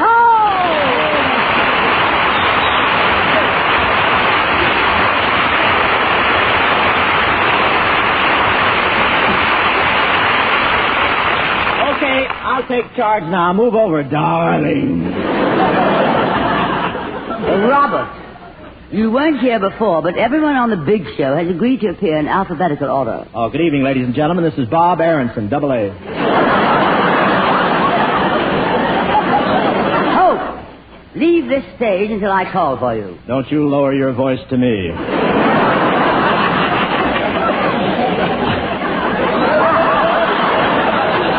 I knew you when you were Louis Calhern.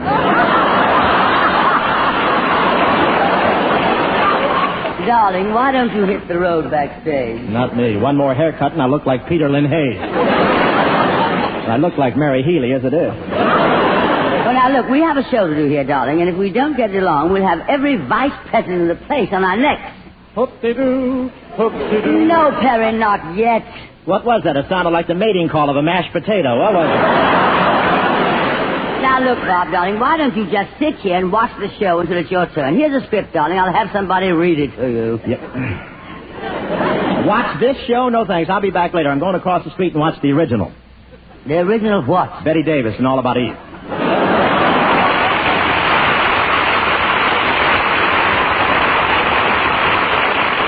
I mustn't even think. I'll repeat that. I mustn't even think of calling him what I'm thinking. And so, darlings, on with the schmo. On with the show. So, at long last, it is my pleasure to introduce a man who has been in show business 40 years. 42 years. I've aged 2 years since you started introducing me.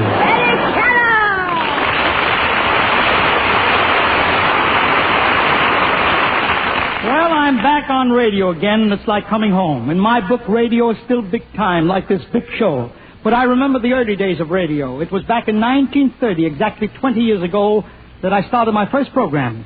It was an hour show every Sunday night for a coffee company. Since then, a new generation has sprung up, but some of you may remember. I love to spend this Sunday with you as friend to friend. I hope you do too. Yes, those were the days, gosh. Remember Jimmy Wallington, my announcer? He's still doing very well, you know. And remember Rubinoff and the magic of his violin? He's doing very well, too, under the name of Evelyn. Gosh, when I started in radio, The Lone Ranger was just a Boy Scout. John had only one wife, and Duz was too young to do it. Oh, yes. And we had some wonderful jokes in those Chase and Sanborn days. I remember the one about the psychiatrist. The woman went to the psychiatrist and said, "You must do something for my boy. He thinks he's a chicken." Psychiatrist said, "What makes you think so?" She said, "He goes around the house clucking all day. He keeps pecking at his food." Psychiatrist says, "Bring him in here. I'll convince him he's not a chicken." She said, "Oh, we can't do that. We need the eggs." And then I told the one about the woman at the Astor Hotel with a lot of bundles in her arms. She turned to me and she said, "Would you mind holding the door open, Sonny?" I said, "Sonny," I said, "Madam, I'd like to have you know I'm the father of 5 girls." She said, "Would you mind repeating that?" I said, "Not if I can help it." Ah, yes. But a comedian, no matter how funny, is dependent entirely on his material. Night after night, you go to bed hoping you'll dream up a new gag, a screamingly funny line. There's no sleep. No sleep for any of us. Always there's a pounding in your brain. Who was that lady I seen you with? Jokes, pounding in my brain again. Jokes, riddles to explain again. Farmer jokes, drummer jokes. These are cold, those are hot. Winter jokes, summer jokes, some are not. When the program has been done, another program is begun. Jokes. Find the subject, start to kid it. Soon you find that Wynn did it, Durante did it, even Danny Thomas did it, Groucho did it, Hope did it, the guy who's selling soap did it. If you hit on something good, they grab it up in Hollywood. Harris, funny fellow, does it. Learn that Abbott and Costello does it. Then it's kicked from coast to coast, refusing to give up the ghost. Soon it's dead, out of date, no one dares to do it. Wait, whose has found a novel twist that the other minds had missed? So it's polished up and then the vicious cycle starts again. Wynn does it, Durante does it, even Danny Thomas does it, Groucho does it, Hope does it, the guy who's selling soap does it. Gag, fun, kids today are reared on it. Joke, pun, each one has a beard on it. Find a new one, pull a killer, someone hollers, "That's Joe Miller." Jokes, puns, quips, gags, comics, critics, stooges, wags, laughs. But from now on I'll be tough on guys who want to steal my stuff. And to my fellow comics this challenge I hurl. Let's go and steal our jokes back from Mr. Milton Berle.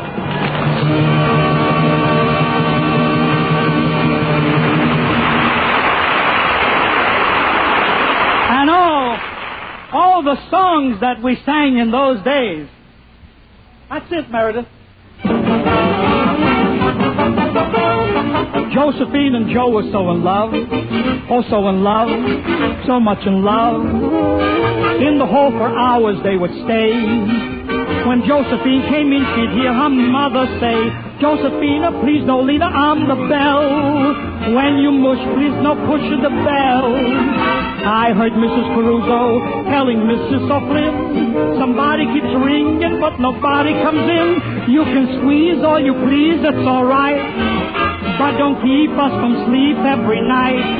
When you make love in the hall, stay away from the wall. Josephina, please no leader on the bell."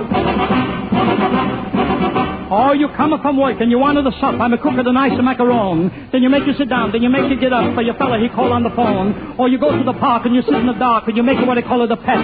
It's a lipstick here, it's a lipstick there. You know, get it from eating spaghetti. Or you say goodnight about 11 o'clock. That's what a good gal should do. But you take it too long when you say goodnight. You don't finish till 2:30. Say, why you don't bring your fellow upstairs? Ravioli with peppers I cook. You can make it a love with a kiss and a hug and a mom and a pop and a look. Don't I bring you up and I make you fat with a soup and a pasta fazool? But you stay up until late and I make you thin. What's the matter? You making me fool? Why you don't get married? You're raising the fam. Then I make you the promise I keep. I'll buy you the furnish and pay for the rent, and we all can get us some sleep. Josephina, please don't lean on the bell. When you mush, please don't push the bell. You could have so much fun with that son of a gun, but Josephina, please don't lean on the bell.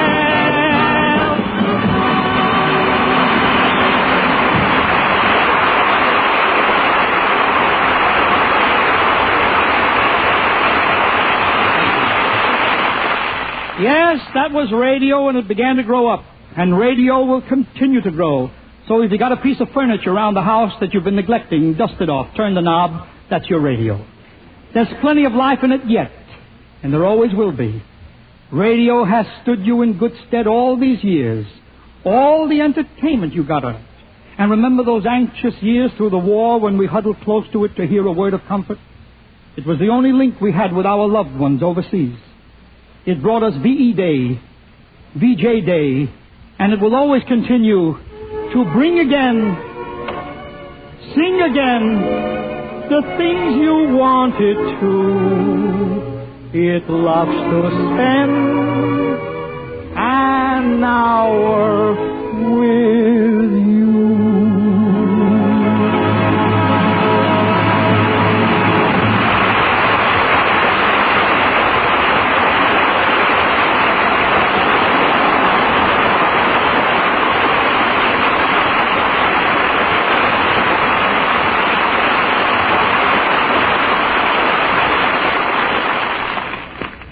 If you'd like to know a quick, easy way to ease the pain of a headache, neuritis, or neuralgia, then by all means try Anacin. Your own dentist or physician may, at one time or another, have handed you an envelope containing Anacin tablets. Then you already know how incredibly fast and effectively Anacin brings relief. Anacin is like a doctor's prescription. That is, Anacin contains not just one, but a combination of medically proven active ingredients. For your own sake, try Anacin. Anacin is sold to you on this guarantee. If the first few tablets do not give you all the relief you want as fast as you want it, you may return the unused portion and your money will be refunded. You can get Anacin tablets at any drug counter. Anacin comes in handy boxes of 12 and 30 tablets and economical family-sized bottles of 50 and 100.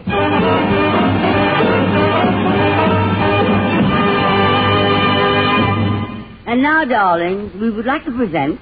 Now? Toulouse? No, Jimmy, darling, not yet. It's alphabetical. Carson, Como, and then Durante. Can't you read the script? Just follow the text.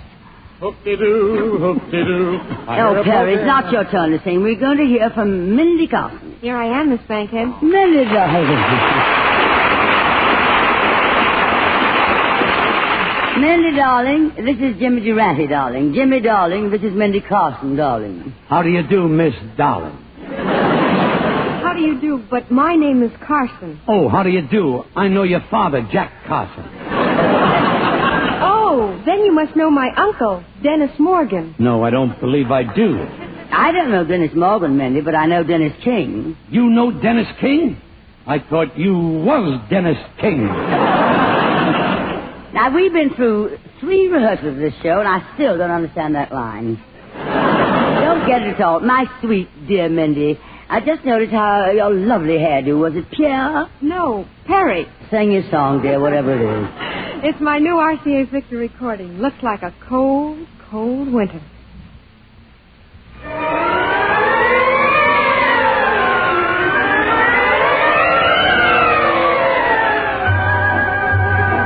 Looks like a cold, cold winter. Plenty of ice and snow, but we'll keep the love light in our hearts aglow. Looks like a long, long winter. Baby, what do we care as long as we have our other hearts to share? It's gonna be cold outside, gonna be warm inside. So we'll cuddle up by the cozy fire. Side by side, looks like a cold, cold winter. Summer is far away. Until then, I love you more and more each day.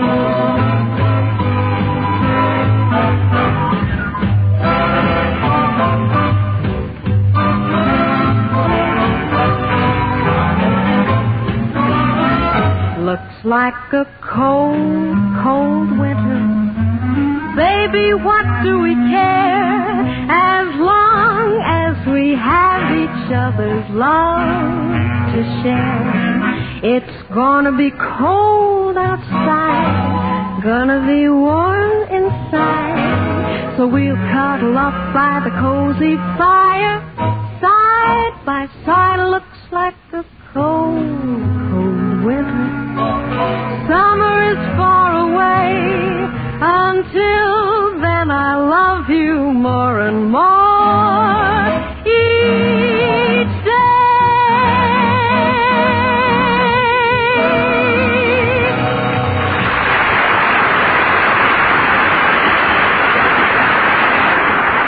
That was lovely, Mindy. Oh, thank you, I'm a Miss great admirer of your singing talent. Oh, thank you, Miss Bankhead. I sing, too, you know. Oh, I didn't know that. Oh. Didn't you hear last week's show, darling? Yes, I did. Well, don't be difficult here. I mean, tell me what you thought. Well, I'd like to come back on the show, Miss Bankhead. No. Darling, are you implying that I'd have you taken off the show because you didn't like my singing? Speak up, child. You can give me your honest, frank opinion. Besides, there are other shows, you know. Did you hear me sing? Yes, I did. Well? Not very. Give my regards to Sammy Kay next week. All performers are like petty jealousies. I remember a few years ago, I was about to open a play. I asked a friend of mine to come to see me at the rehearsal. I wanted her frank and honest opinion of my performance. So I called her up the day of the dress rehearsal.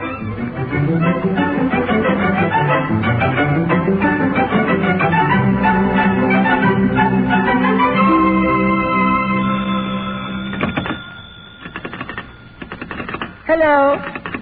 Hello? Hello. Yes, hello. Hello, darling. Is that you? Who's that? It's me. Who? Me. Oh, it's you. Hello, darling. Darling, would you do me a great favor? What, Tallulah? Now, could you drop everything right away and come to my dress rehearsal tonight? Your dress rehearsal? Yes, dear. I thought it was this afternoon. No, dear, it's tonight. Well, what did you do, postpone it? No, dear, it's always been tonight. I thought it was this afternoon. No, dear, it's tonight. Oh, what's the matter? Well, darling, everything's the matter. The play's terrible, and I'm terrible, and my clothes are terrible. I suppose I'm so close to it that I can't get any perspective on it. And I want a fresh point of view, and I want someone who's never seen it and who doesn't know anything. I mean, anything about this particular play. And I want someone I can believe and who really tell me the truth. So you will come, won't you, darling? Well, I'd love to, but I was... Oh, that's wonderful, darling. You're saving my life. Now, look, I want you to watch everything, every little single thing. Have you got a paper and pencil there? Yes, I have. Well, now, write these things down, darling, so you won't forget them. Now, have a good look at my yellow dress. I know it makes me look as fat as a pig. And watch my makeup. The lighting is... Oh. But listen, I want to ask you yes, something. I know. Now, what is it? And watch my hands. Now, tell me if I move them about too much. And watch the scene on the sofa. Yes, but how would I get out? And particularly watch my scene with the door in the second act. I'm afraid it doesn't get over. It's one of those little symbolic bits, and I don't know yet what it means. Nobody knows. So watch it, darling. Yes, but how will I Now, watch get out? everything I do, darling. And come back to my dressing room afterwards, and we'll go over the whole thing together, huh? Oh, you're an angel to do this. 8 o'clock sharp, and I'll see you after, huh? Goodbye.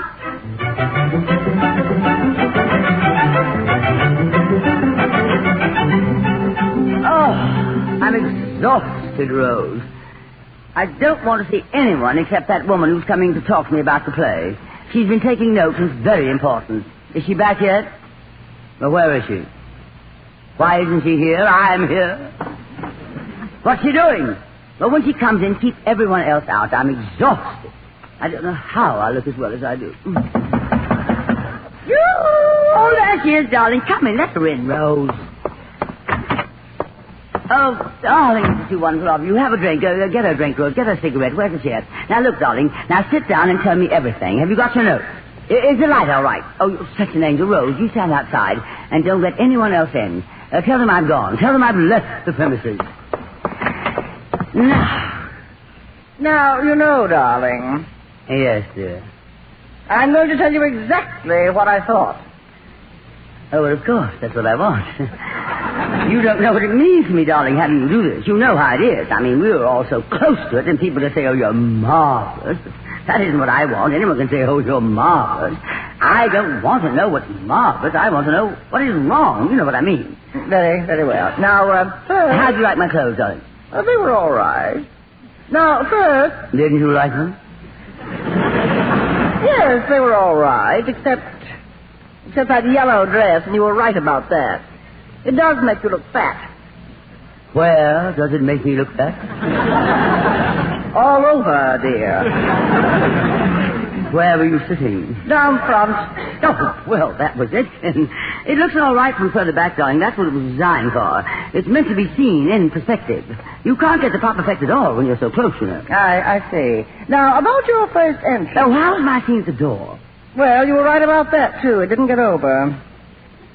How do you mean it didn't get over? It wasn't very clear, dear. I didn't know what you were doing. You didn't know what I was doing? Are you sure you're thinking of the right scene? I mean the one in the second act, after he goes. And I go up and hurl myself against the door and sob.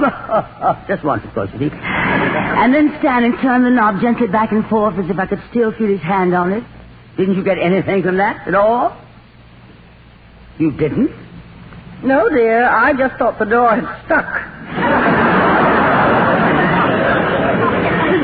Where were you sitting? In the same seat. I mean, you weren't on the side. No, dear, I was in the center. Well, I only asked because I thought perhaps you might have seen it from a bad angle. Do you think maybe the door was too far off stage? No, dear, the door was perfectly all right. Well, you know, I think you must be wrong about that. You know, if I thought you weren't, I'd be the very first to say so, but I think you're wrong, darling. You see, I've studied that scene. I've studied it from every angle, and I think the way I play it is the only way to play it. But it may not have been awfully clear to you, dear. It's subtle. No, I think that scene's all right. Now, tell me about my hands, darling. Did I move them too much? A little, I thought. Where? In the scene where you listen to the will, you should sit perfectly still there. I do sit perfectly still there, as I remember, don't I? No, dear, you move your hands constantly. Well, I can't stop breathing. I can't be absolutely motionless. You should be. Why? Because then you'd stand out, dear, and as it is, you distract. From what? From the play, dear. Don't you see, darling, if you just sat there and did absolutely nothing at all, you would stand out as the one calm figure on the stage. Well, I just don't agree with you, darling, that's all. I mean, I have to do something while he's making that long speech. And anyway, darling, I don't move my hands. I merely twist the handkerchief. As a matter of fact, that's the one scene where I've been careful of my hands. No, all I meant was there any place where I did move them too much? No. Oh, how was the play as a whole? I thought it dragged and stopped. Well, now, do you really think you can judge any play in rehearsal? Don't you think you have to see it with an audience? Maybe. How was my makeup? Marvelous. How was the scene on the sofa? Marvelous. Oh, how'd you scene with the doctor? Perfectly marvelous. Oh, that's a terribly funny scene, isn't it? Terribly funny. Oh, you know, I can hardly read some of those lines. We all used to laugh so much. But dear, we nearly died. But how was the first act curtain? Perfectly marvelous. Well, then you don't think I have a thing to worry about? Not a thing in the world, darling. Oh, darling, isn't that perfectly marvelous? Perfectly marvelous.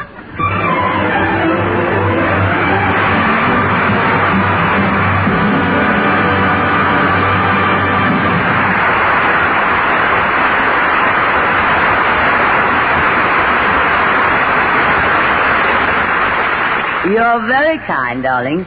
The title of that charming vignette was A Matter of Perspective, and it was written by a talented actress and writer, Miss Patricia Collins, and was dramatized by special permission of the New Yorker magazine.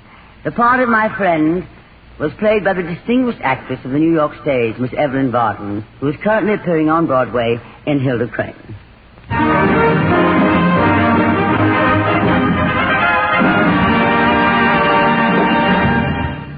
Here's a word from RCA Victor. If you love plays, how would you like to be not just a first-nighter, but an every-nighter without ever standing in a ticket line? If you love music but live far from the metropolitan area, how would you like to hear and see the great singers of our time anyway without even taking a train? If you love boxing, how would you like to see the major matches so close up you can see the twinkling of every black eye? It could go on forever. The list of fun you'll enjoy once you visit your RCA Victor dealers and choose your television set from 18 beautiful new RCA Victor million-proof models. Whichever RCA Victor set you choose, you'll get such beautiful styling you'll have to send out for new adjectives to describe it. And you'll get that fearless engineering quality which has made RCA Victor Television far and away America's favorite. The proven pride of over 1 million families. Follow their lead tomorrow. 1 million American families can't be wrong.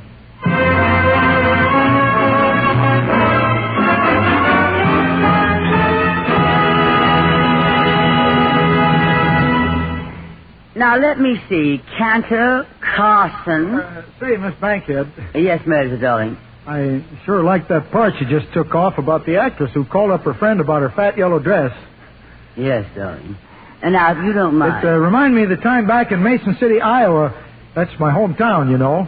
And I was playing in the high school band. Mason City High School. That's in Mason City. How convenient. Yes.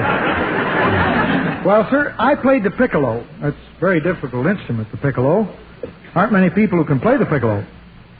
Matter of fact, there aren't many people who want to play the piccolo. Piccolo's a wind instrument. And who isn't, darling? Exactly. Well, sir, there was a fella sitting on one side of me. He played triple tongue on the cornet, and he was a junior. And the fella on the other side of me, he was playing double tongue on the cornet. He was only a sophomore. Meredith, if you don't get on with this revolting little saga... Well, sir, one day the band was playing Coming Through the Rye, and there I was sandwiched in between these two cornet players. The triple tongue fellow on one side and the double tongue fellow on the other. And there I stood with my piccolo. Now, that's very funny, darling. Now, if you'll just go... Well, if you think that's funny, wait till I get to the funny part. You see, I asked my friend Ernie to come down and see if he could hear my piccolo between the triple-tongue cornet and the double-tongue cornet. That's Ernie Wagner, not to be confused with Ernie Beyer, who ran the drugstore back in Mason City. Ernie Beyer didn't know much about music. He didn't know much about drugs either. I remember one day old lady Frisbee had a prescription filled, and Doc Beyer, we used to call him Doc. I never did know why. Isn't this awful? Yes. I'll pour wet cement in his piccolo. Bob Hope, am I glad you're back. Meredith, you can run along. Bob Hope? Well, Milton DeLugg.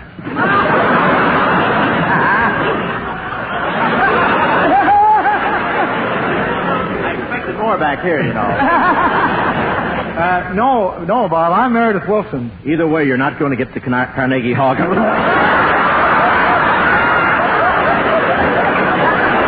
did I sit next to Durante?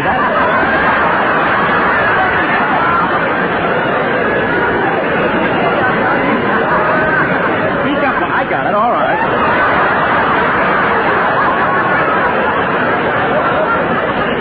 I have a coach from the dramatic school here. I know.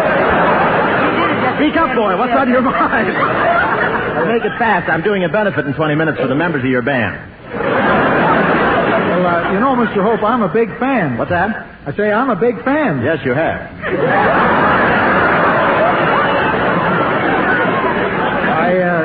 I even listen to you when you're on Bing Show. Oh, Bing Show. Oh, yes. One of the Gary Crosby enterprises, yes.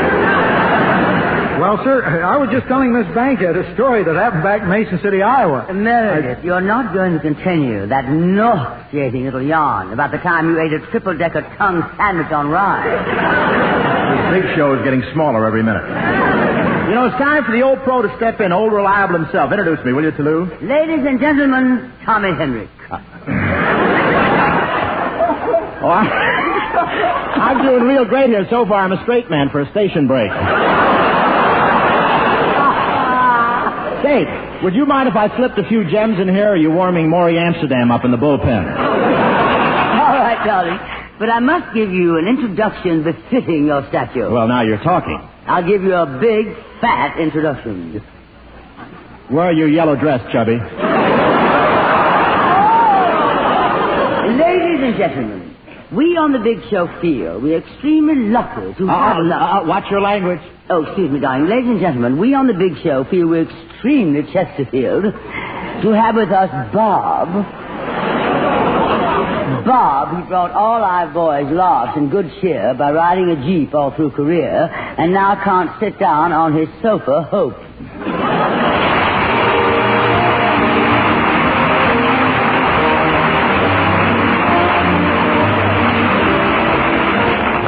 Thank you very much, Lulu. I have 600 or 700 jokes here. I'll tell them in alphabetical order. I want to tell you it's a great thrill to be on this big show, ladies and gentlemen, with all the stars. We've got enough stars here for a congressional investigation. Isn't it wonderful? They have everything. You should see the orchestra here. It looks like Petrillo's wedding. And they have another fellow here running around with some headphones on. He's listening to see how the other networks are doing. I'm finally glad to get on the mic alone, too. I've been sitting over on that couch for 3 days. Can you imagine being on a couch for a half hour with Jose Ferrer? You didn't do a thing for me. And vice versa. And he keeps calling me Cyrano.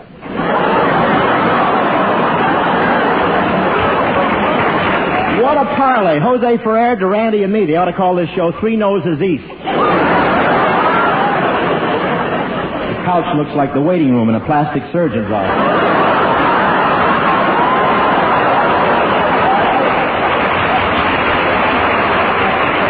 I really enjoyed it here with Eddie Cantor. He looks wonderful at his age, and I love that. I love Jimmy Durante. Wasn't he wonderful up here? I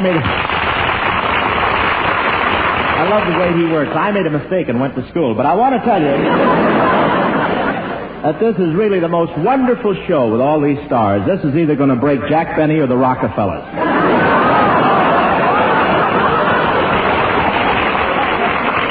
But you were right, Tallulah. Our little band of stage-struck gypsies did take a jeep ride through Korea. But we only took the short ride. We saw a lot of kids over there riding jeeps, tanks, and jets from Pusan to Manchuria.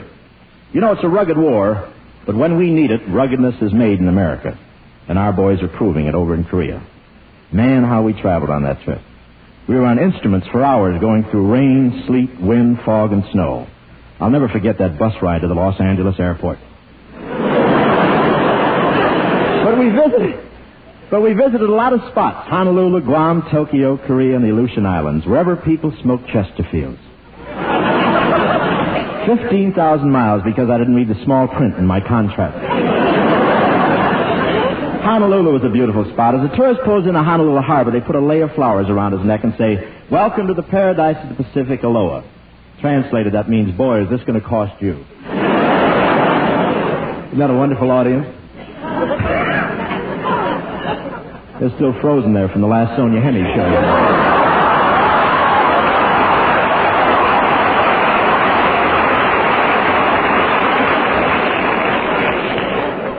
But I loved Honolulu. Godfrey spent a few weeks there this summer teaching the natives how to play the ukulele. And did you know Godfrey's in the Navy? They had to let him in. He threatened to buy his own. Godfrey is really a big operator. In fact, over at that other place. They told me to read it that way. Over at that other place, when they mentioned Godfrey's name, they dropped the last syllable. You know, I can't wait. It's only an hour and a half. When we landed. But back to the trip. You know, when we landed at Okinawa, I was met by a native band. I was, thank you. I stuck out my hand and said, "Bob Hope, USA." Leader said, "Bongo Bongo, MCA." I was around there during the last war. I went ashore with the second wave at Saipan. First one was married. Wave, that's an old salt with a new shaker. But you know, somehow...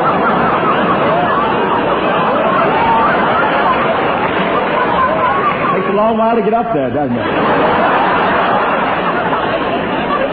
First time I've ever worked to a layer cake. You know, somehow... balcony. You got to get a sore neck in this place. You know, somehow this trip was different from the others I've been on. The GIs are so much more polite. In the last war, they treated me rough and tough. But now every time I land at an airfield, they throw a shawl around me and help me over the puddle. What a joke. I never should have borrowed a writer from Mall Purpose. But I want to say that we're very indebted to the Air Force for flying us around in this little junket. We had a smooth trip over. First, we flew at an altitude that didn't bother me, but we had to go up higher because the salt water was ruining the tires. Well, we were going about 300 miles an hour when I looked out and saw what I thought was a flying saucer. It turned out to be my stomach going in the other direction.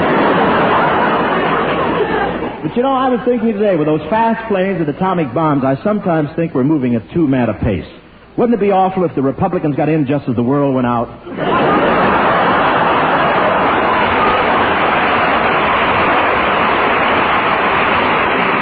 Well, it was a wonderful trip, and what a reception we got in Tokyo. You should have heard the screams when I got off the plane. I unfastened the wrong belt.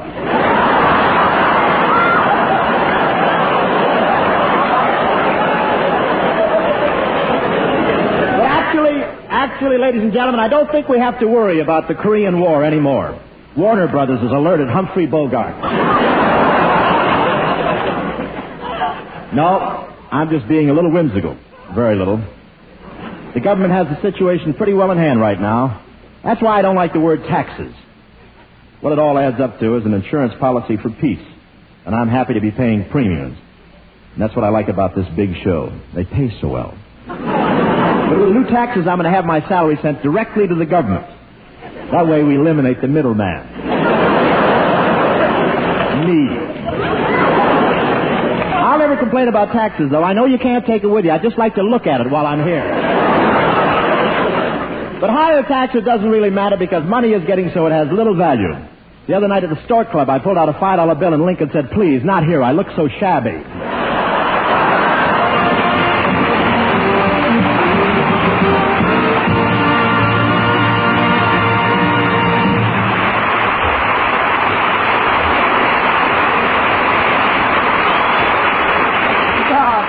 I must say you were superb.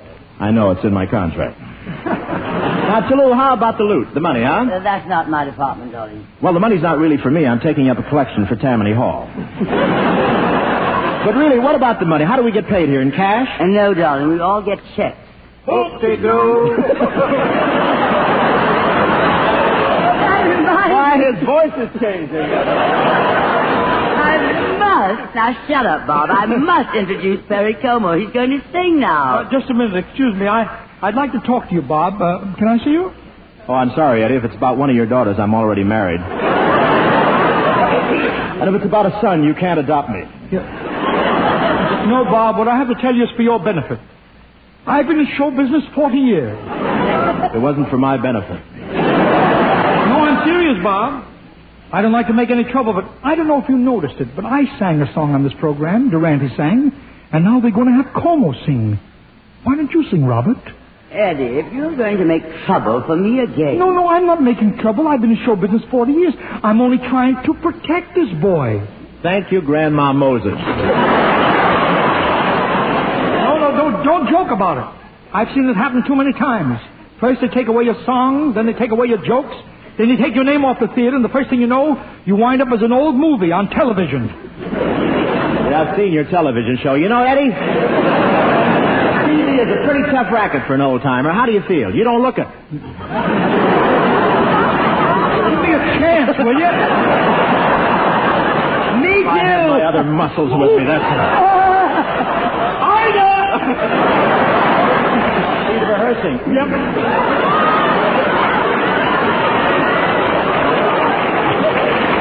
If you feel anything, cut in, honey. Go ahead. I'm just about to, brother. Well, I went to my doctor last week. Where's that? Oh, yes, of course. Cheers, Bob.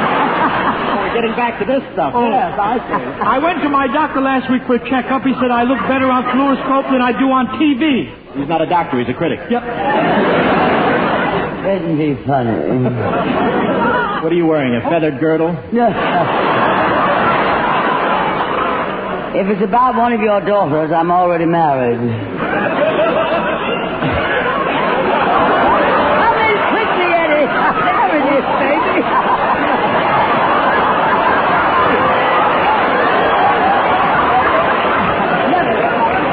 Lulu, we're on page 38. Why don't you get a crew cut so you can see the script? Say, what are you saying about television, Eddie? Well, it's a tough business. As if I didn't have enough troubles, Ida came on my last show. I gave her one line, and she loused it up.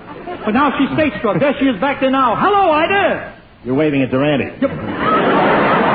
Oh, Now, look here. If everybody's through waving at his wife and 5 daughters, he can kindly take 3 giant steps back from this microphone. There's a little unfinished business I'd like to attend to about a song. Well, if you insist, for my first number, ladies and gentlemen, I'd like to sing an old English madrigal, I'll Be Suing You. I don't need you, Bob. Pick it up.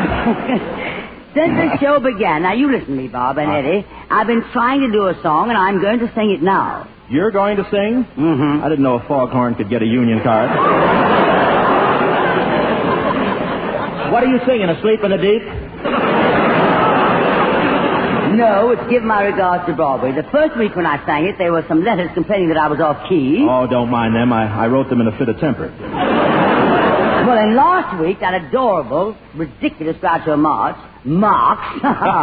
ad-libbed so much we didn't have time to finish the song. Now, I want you to listen to me, Bob, and I want your frank and candid opinion. Okay, I'll go stand by that open window. If I'm lucky, I may fall out.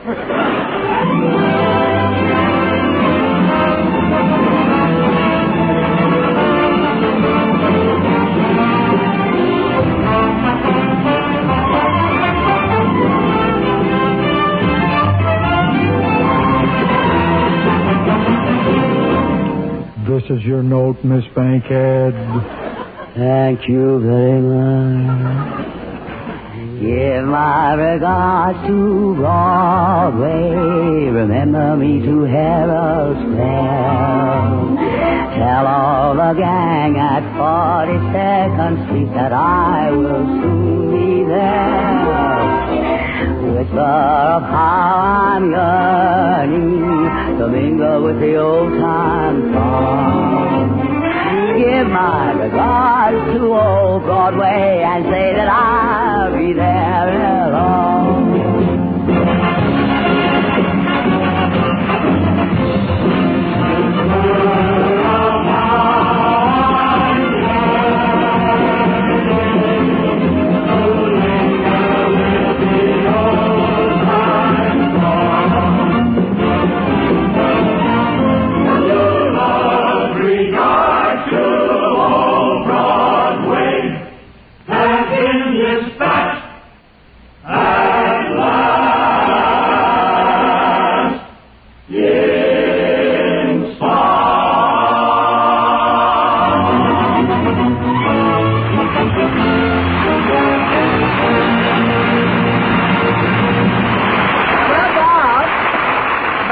What do you think, darling? You've just heard Miss Tallulah Bankhead in a beautiful rendition of Give My Regards to 7th Avenue. To Broadway. You're still a block away. Isn't he funny? Godfrey's talent scouts went that way. Hey, that joke's bad enough to be on television. Come to think of it, so are you. Please, Bob, Tallulah, 2 stars of your magnitude bickering in public, it's not nice, and I'll tell you why. You're right, Eddie. I'm sorry, Tallulah. I apologize. Because I've been in show business 40 years. Oh, no, Bob. You're not going to get the audience on your side by being big about it and apologizing. I'm as big as you are. Bigger? Oh. And in those 40 years, I've always treated my fellow actors an equal, except when it came to billing. But don't worry, Miss Bankhead. I don't mind apologizing. I can take it. I have broad shoulders. Darling, you're padding your part. Look who's talking about padding.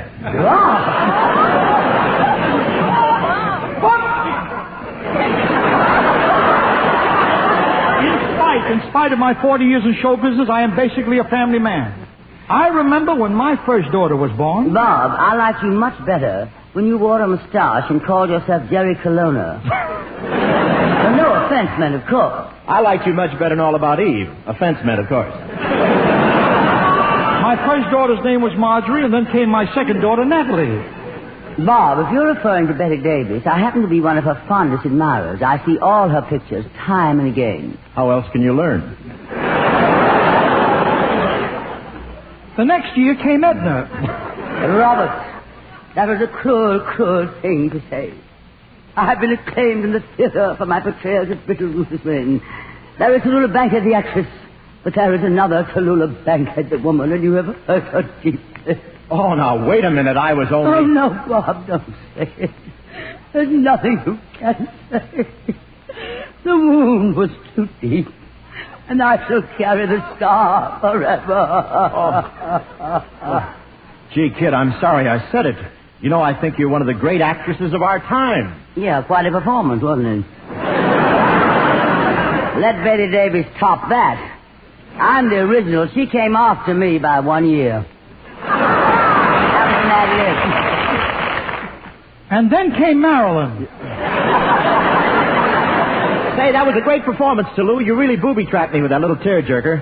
You know, I'm thinking of doing a picture, and I'd love to have you for my leading lady. You're joking. I've been trying to, but your writers got here before mine. I'm serious now. There's a wonderful dramatic part in this picture for you, Toulouse. I play the part of Pete Johnson, and you're my wife, and you decide to leave me, and you try to take our dog and her litter of puppies with you. But I won't give them up. And that's where you have a very dramatic speech, where you try to make Pete give you the dog and the puppies. Show me how you deliver that speech.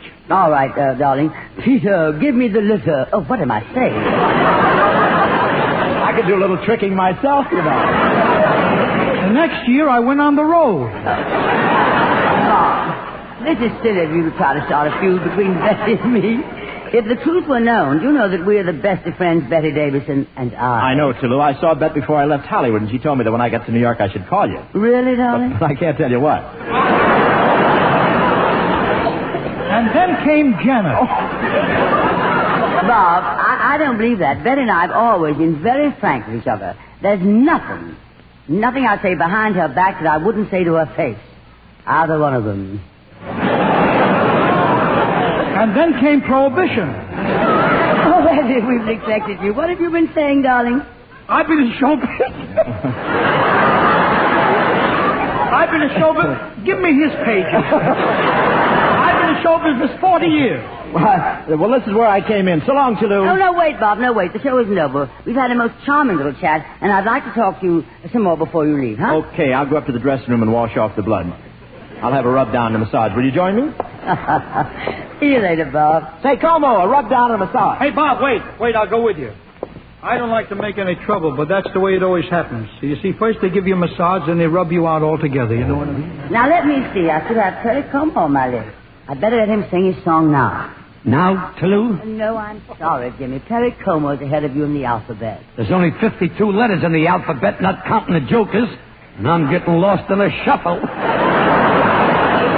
No, you're not, darling. Perry Como is going to sing right now. Como, since when does K come before D? Como is spelled with a C. Oh, Perry Somo. Why didn't you say so? I'll be back later. All right. Perry Como, you're next. Well, it's about time. I'm sorry you had to wait this long. Did you have a bad time, Lovey? Oh, no. I've been doing very well. Counting tips. I sold a few packages of Chesterfield, you know. Oh, I'm glad. Now, tell me, Perry, have you made any new records lately? I just cut a fellow's hair backstage in 1 minute and 4 seconds flat. No, my friend. I mean your recording. Oh, you mean my RCA Victor records. So they're selling like hotcakes. Really? Well, I must try that sometime, darling. Now, how do you do that? You put the butter between two records and pour the syrup on top? Well, you try it that way while I sing Patricia. Okay, darling.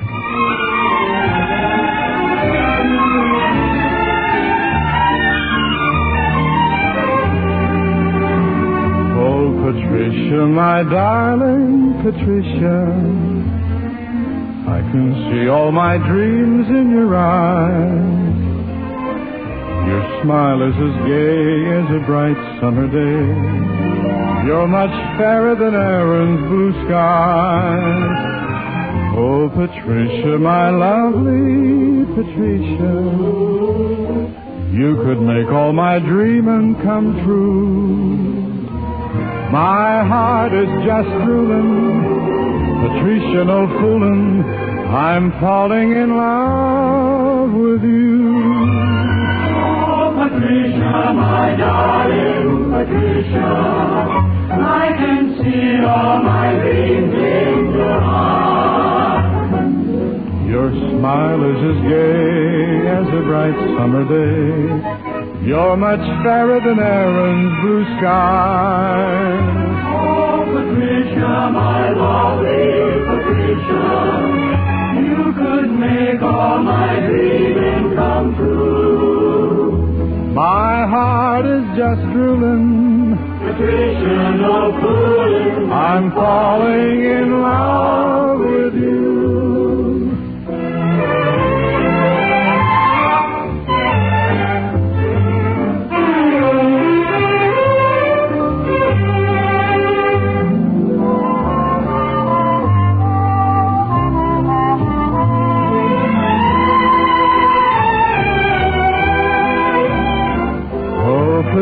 Patricia, my lovely Patricia, you could make all my dreaming come true. My heart is just drooling, Patricia, no fooling. I'm falling in love. I'm falling in love. I'm falling in love with you.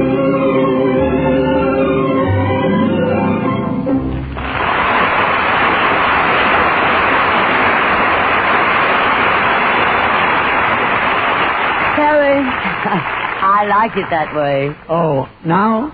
Tolu? Not now. Yeah, oh, yes, now, Jimmy. Oh, I thought so, but you ain't getting me to follow that kid. Why not? Because I don't want to show up as Bush. And by the way, kid, let me give you a little bit of advice. Yes, Mr. Durante? I've been in show business 40 years. I kind of like you, kid. You give a good haircut. What's that with the song you just sang? Oh, you mean Patricia? Patricia, that's no song for you. I'll give you one of mine. I got a million. How about singing I'm Jimmy the Well-Dressed Man?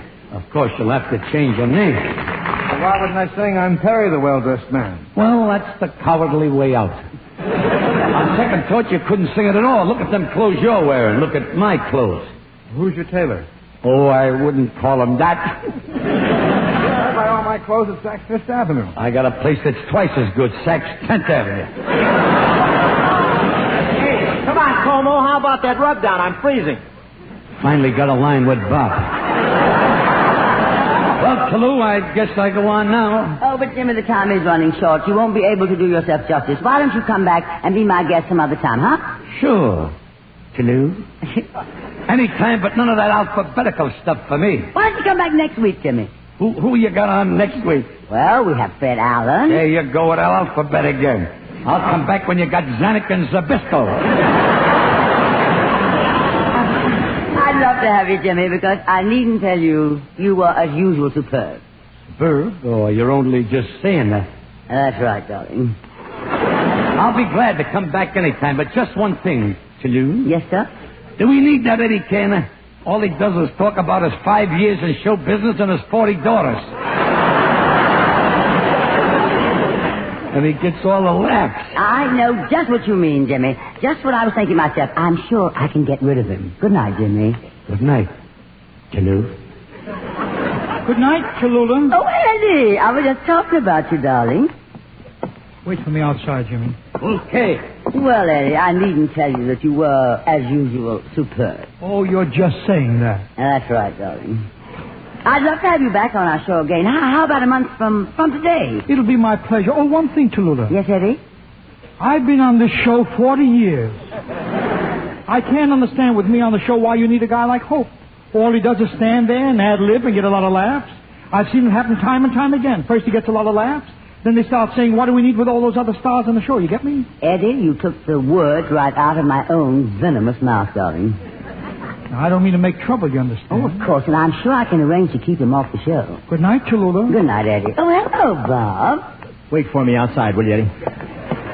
Well, Bob, I needn't tell you that you were, as usual, superb. Why not? If it takes too long, I'll sponsor the next 15 minutes. You really were, darling. And I'd love to have you back with us again, huh? I'd like to, but I don't fit in with you, old-timer. I mean, these two old-timers. I'm young, I'm lovely, I'm engaged to Chesterfield. After all, Tulu, let's be honest. Well, Bob, it's a little late in the show for that, but if you insist. You know, you and I could wrap this thing up ourselves. Why split the laughs up with the other two guys, you see? Darling, you've been reading my mind. Well, it was open, so I just took a fast peek. I'm sure I can arrange to have them taken off the... Hey, Bob, you coming? Yeah, I'm coming. Good night, Tallulah. Good night, Bob. Well, here I am, man. Let's go. Come on, Eddie. Come on, Jimmy. You coming, Como? Right with you, fella. Look, fellas, can't we get rid of that bankhead dame? You said it, Eddie, a woman master of ceremonies. I'm going to tell Miss Bankhead what you said. Oh, who's afraid of her and her broad and A's?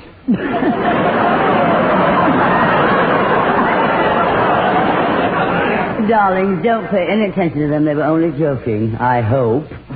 Because I like this job, and I want to invite all of you to be back with us next week. And we will have with us Fred Allen, Jack Carson, Mindie Carson, Perry Como, Ed Archie Gardner, and Ed Wynn.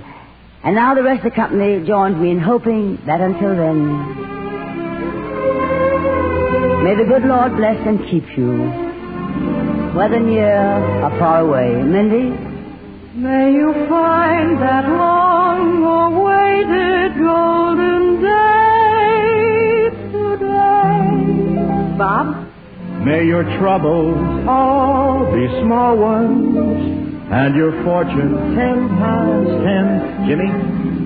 May the good Lord bless and keep you till we meet again, Perry. May you walk with the sunlight shining and a bluebird in every tree. Eddie? May there be a silver lining back of every cloud you see. In the deep sweet tomorrow, never mind what might have been. May the good Lord bless and keep you until we meet again. May the good Lord bless and keep you till we meet, till we meet again.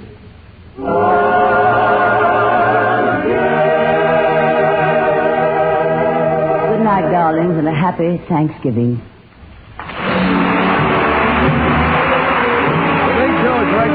Alphabetically by D. Engelbach was written alphabetically by Goodman H. with George Foster, Morton Green, Wilbur Kelly, and Frank Wilson. This is Ed Hurley. Good night, everyone.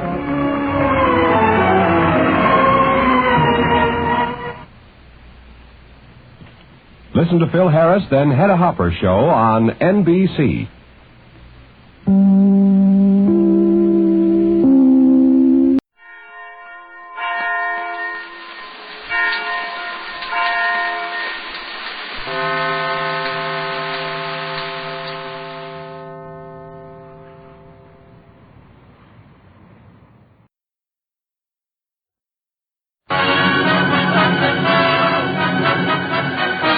From Hollywood, the Phil Harris Alice Faye Show.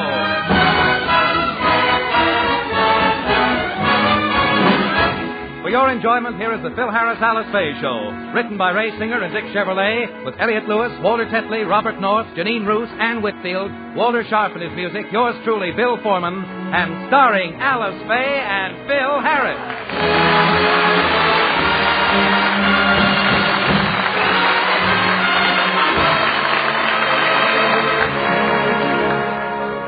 Alice has decided to take the children to Palm Springs for a few days.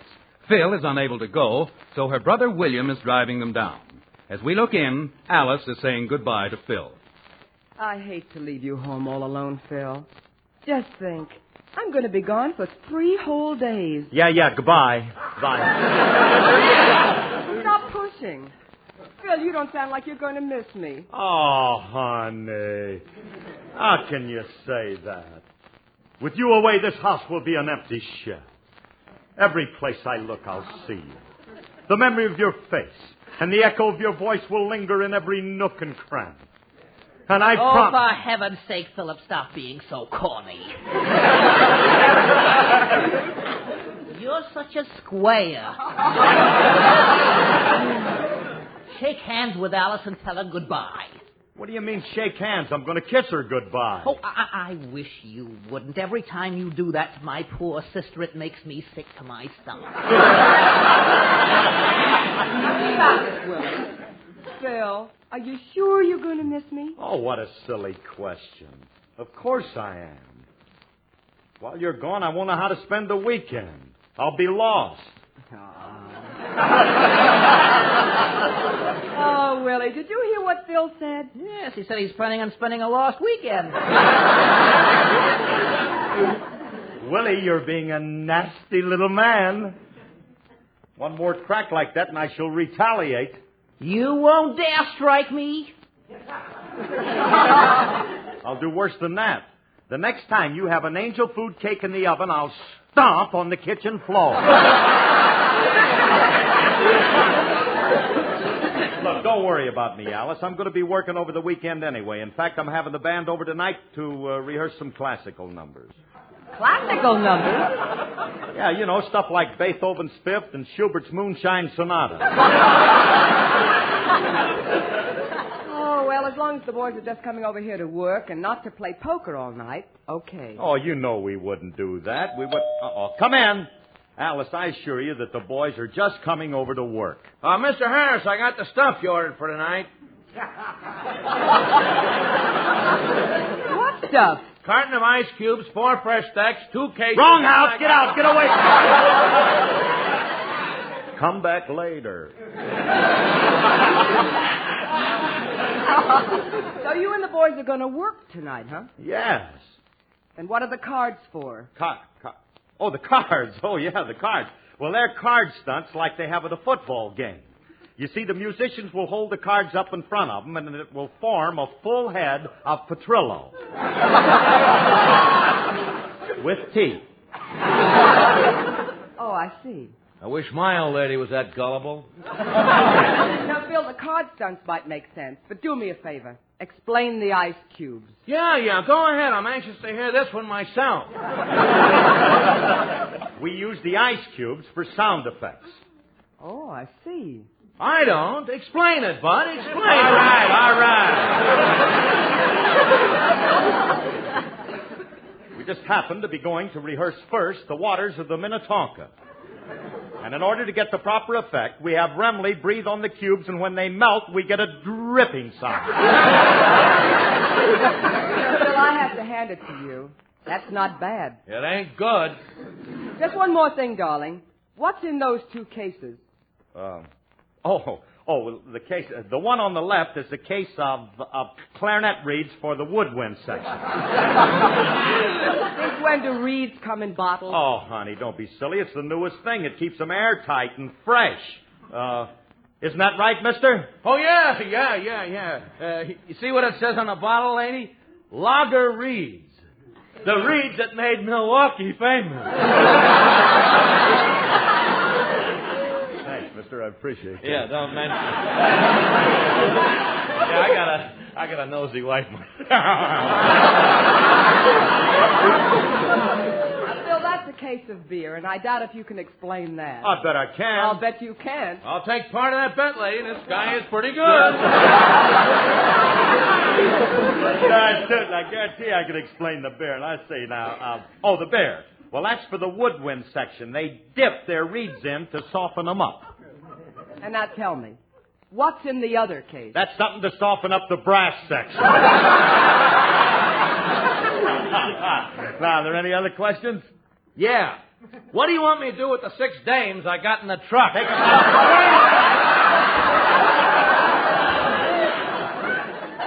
Now, that I didn't order. I know, but just for fun, let's see how you get out of that one.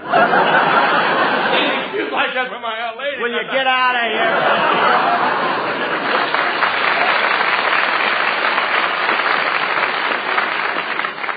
Look, honey, please, why don't you and Willie go upstairs and start the packing, will you?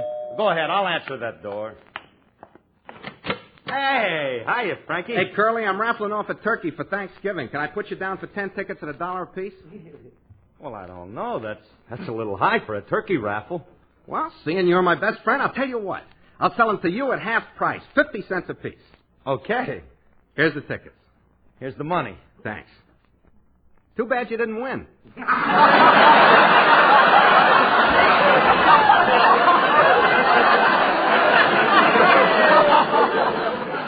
What do you mean I didn't win? Wait till I hold a raffle, will you? Now, when is the winner going to be picked? Last night. Serves me right. I should have known better than to get roped on something that you're selling. Who's the guy that ran this raffle? By some strange coincidence, it was me. Uh-huh. And who picked the winning number? By an even stranger coincidence, I did. And who won the turkey?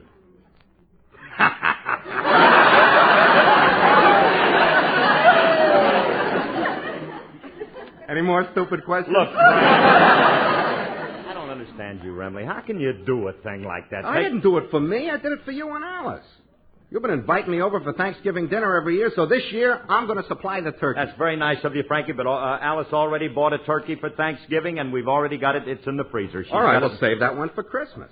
Let me surprise Alice with my turkey. I got it out in the car. I'll go get it. All right, go get it. Do you need me to help you? No, you stay here and sing. Frankie. Ooh, you're asking me to sing. Well, why not? I'll be outside and won't hear it anyway. Go ahead.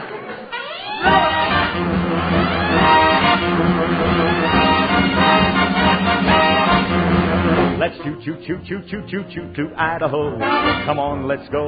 Let's choo-choo to Idaho.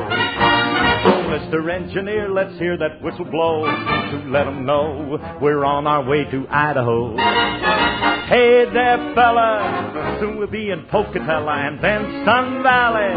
According to my Rand McNally, tell the folks back home in Shy, tell them toodaloo goodbye. Let's choo-choo to Idaho. What a trip, it's terrific on that Union Pacific. What a change from those covered wagon days. If those old 49ers had these up-to-date streamliners, they'd commute clear from Butte to Iowa. So hey there, fella, here we go through Pocatello and there's Sun Valley.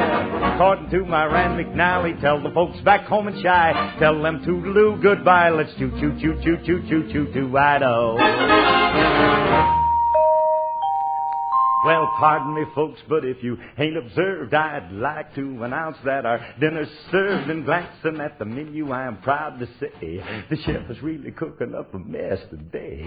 The full-course dinner is a work of art, and I most highly recommend our a la carte. The dining car is open and it's straight ahead. The first one there is the first one fed. Now, it's the custom here, though it ain't the rule, that if you wait, then you wait in the vestibule. And folks on the counter, we aim to please. We're the latest and the greatest in facilities. I just got word from the engineer.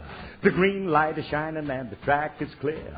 We're breaking every record and I ain't surprised, 'cause she's a mighty locomotive and she's dieselized. From east to west, from coast to coast, the Union Pacific is the foremost.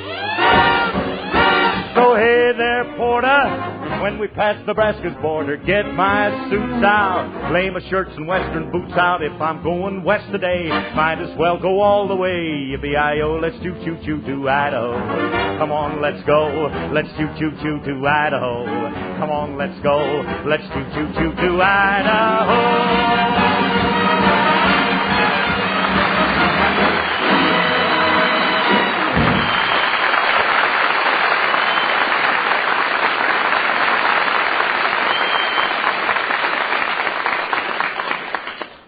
Curly, is it all clear in there? You still singing?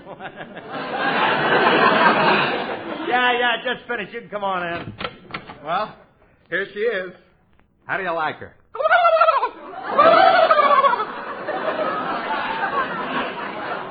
How do you do, miss? I'm always glad to meet a girlfriend of Frankie.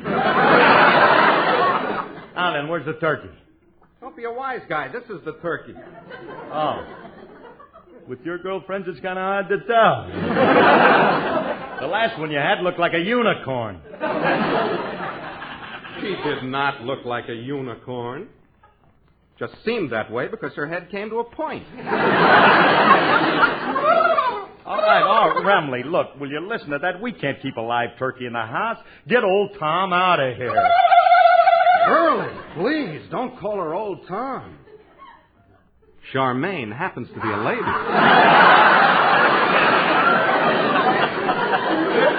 Charmaine? Ooh la la, French turkey yet, huh? She's very sensitive. You better apologize to her. Oh, by all means, I shall. I beg your pardon, madame. Mademoiselle. She's not married yet. Well, propose to her and get her out of my house. Look, if Alice sees a live turkey in her living room, she'll yell blue murder. You can't keep She doesn't have to see her. We'll hide Charmaine in the closet until after Alice leaves. We'll surprise her when she gets back from Palm Springs. All right, anything. Come on, Frenchie. Now, get in there. Get in there. Look, Frankie. huh? Oh, listen to that. We'd better tie her up and gag her so she won't make any noise. Now, come on and get in there and help me and close that closet door so nobody overhears us. You and a live person.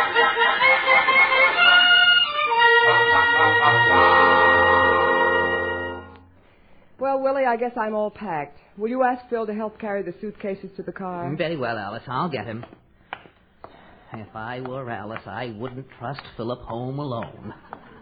He needs a keeper. He's nothing but a middle-aged juvenile delinquent. Philip, Alice wants you to come out to... Well, that's funny. I could have sworn he was here in the living room. I never Somebody's in that closet. I wonder who it is. I'll just sneak up and listen. Hey, Curly, will she be all right in here? She won't smother, will she? Nah. She'll be all right. Now, look, Charmaine, don't make a fuss, and we'll let you out as soon as my wife leaves. Charmaine? He's got a woman in there. Charmaine, will you please stop squirming like that and leave... Ouch! Remley, she bit me. She's a wild one, too. I'm going to put a stop to this right now. I'm going upstairs and tell Alice he has a woman in the house. Hey, Curly, I think I heard somebody out there. It sounded like Willie. Oh, blabbermouth. Certainly, he'll run right up and tell Alice and spoil our surprise. Look, we better hide that turkey in the den. Now, come on, Charmaine. Get out. Come on. Oh, Alice, have I got something to tell you? Wait till you hear this. Well, calm yourself and tell me. What is it? Alice, I'm not one to start trouble between you and your husband. But it gives me a great deal of pleasure to inform you that Philip is unfaithful. Oh, what are you talking about? Philip has a French hussy named Charmaine hidden in the living room closet. Oh, Willie, stop being ridiculous. If you don't believe me, look in the closet yourself. I have no intention of looking in the closet. But, sis, this is the opportunity I've been waiting for 9 years. This is our chance to divorce the old cotton ball. Now, Willie, I want you to stop trying to come between Phil and me with your wild stories. I'm going downstairs and say goodbye to Phil. Do me a favor, Alice, and look in that closet. I will not. I trust Phil implicitly. Some wives would be suspicious, but I'm not that kind. I'd no more think of snooping around. Oh, there you are, Alice. Hi, you all ready to go? Yes, dear. I just came in to say goodbye. Well, so long, honey. Have a nice time, dear. Remley, let go of her.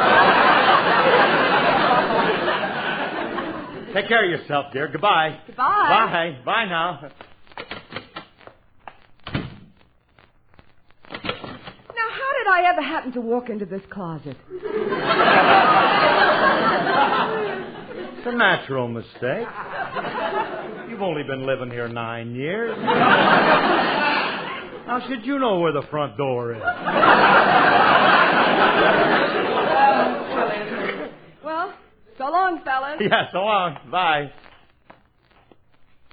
Alice, the door ain't behind the curtains either. Oh, I'm a little confused. Well, so long. Curly, what's she doing under the couch? Kissing her mother goodbye.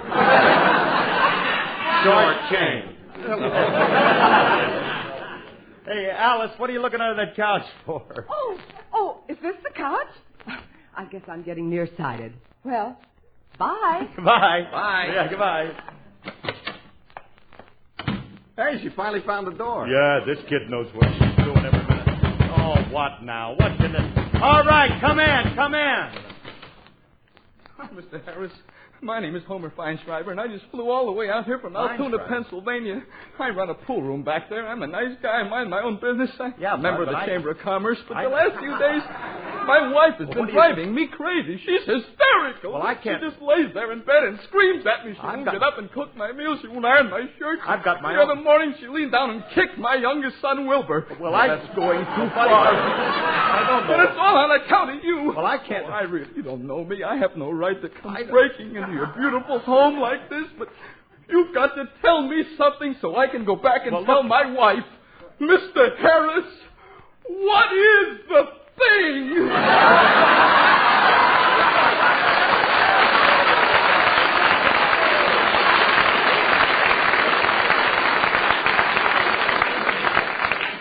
buddy. I'm a busy man. I don't know what I did. Look, go back and tell your wife that the thing is...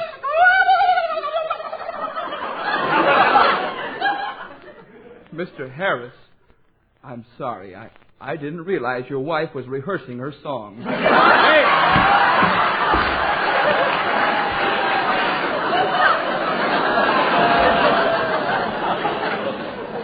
I got live turkeys, people breaking in from Altoona. What are you trying to do to me? I can't stand all this trouble. Why don't you take that turkey of yours and give it to somebody else? After all, I told you, we got a turkey in the freezer. Yeah, but I'll bet the turkey Alice bought ain't as good as mine. It looks pretty good to me. What do you know about turkeys? I'll look in the freezer, and if that bird isn't as good as mine, we'll keep Charmaine and get rid of yours. All right, go ahead and look at it. All this darn fuss over a turkey. Just as I thought I knew I'd catch you with a whoa. Oh, you're all alone. That'd have been a lot bigger laugh if you'd have waited for the door to open.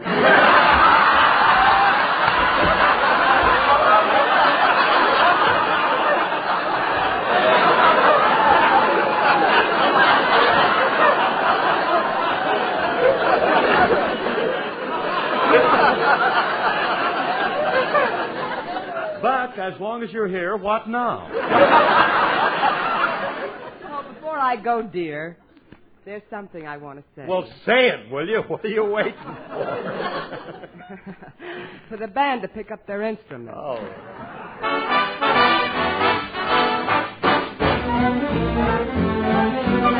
Bye-bye, baby. Remember you're my baby when they give you the eye. And just to show that I care, I will write and declare that I'm on the loose, but I'll stay on the square. I'll be lonely, but even though I'm lonely, there'll be no other guy. Though I'll be gone for a while, I know that I'll be smiling with my baby by and by.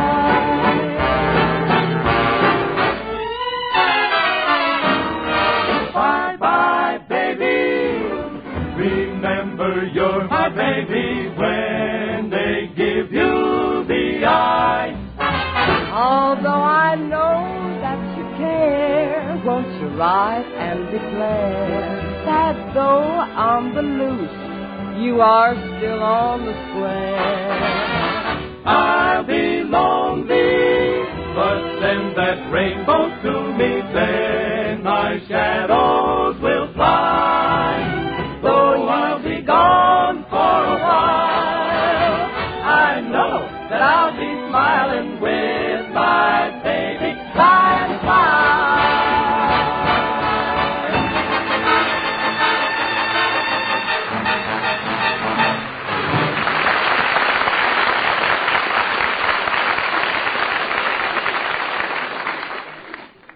Hey, Alice, that was wonderful. You have a remarkable voice. She certainly has. It's amazing how much she sounds like a quartet at times. Well, I guess I'm ready to go now. Yeah, well, go already. Well, bye. Goodbye. Bye. They certainly were anxious to get rid of me. I wonder if he does have a woman. No. I know he hasn't, but just to make sure, I'll sneak back and listen. I'll make believe I'm going out the front door. Now, to tiptoe back and see just what's going on. I thought that wife of yours would never leave, Curly. Yeah. You think she suspects anything? No. How could she possibly know anything about Charmaine? He does have a woman in the house. Well, Frankie, look, after comparing the two, what do you think?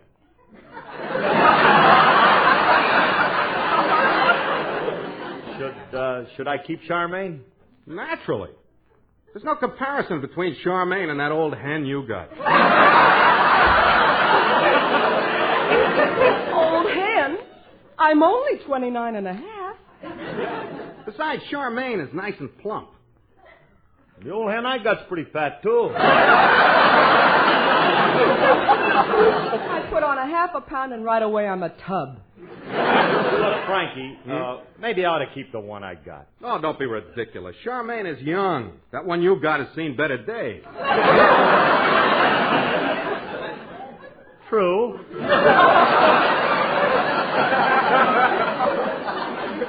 Besides, I pinched them both, and Charmaine has a lot more meat on her. I don't know about Charmaine, but he's never laid a hand on me. All right, Remley, look, I'll keep Charmaine. I got to admit, she looks a lot more tender. If Charmaine had 2 children, she wouldn't be so tender either. Hey, wait a minute, Frankie. If I do keep Charmaine, what am I going to do with my old turkey? Give her away to some charity. Give her to the Musicians Union. Musicians Union? Do you think they'd take her? They'll take anything. That does it. Calling me a turkey. If he wants to get rid of me, he can. I'll go upstairs and pack the rest of my things and leave him for good. I'll show him he can't talk to me. Miss Faye, Why, Miss Faye is just crying. What's wrong? Oh, Julius, it's Mr. Harris. He's brought another woman named Charmaine into the house. Another woman? Oh, Miss Faye, let's keep our heads. Do you honestly think your husband is the kind of a heel who would bring another woman into your own home? Do you honestly think that? Well, no, I don't. I do.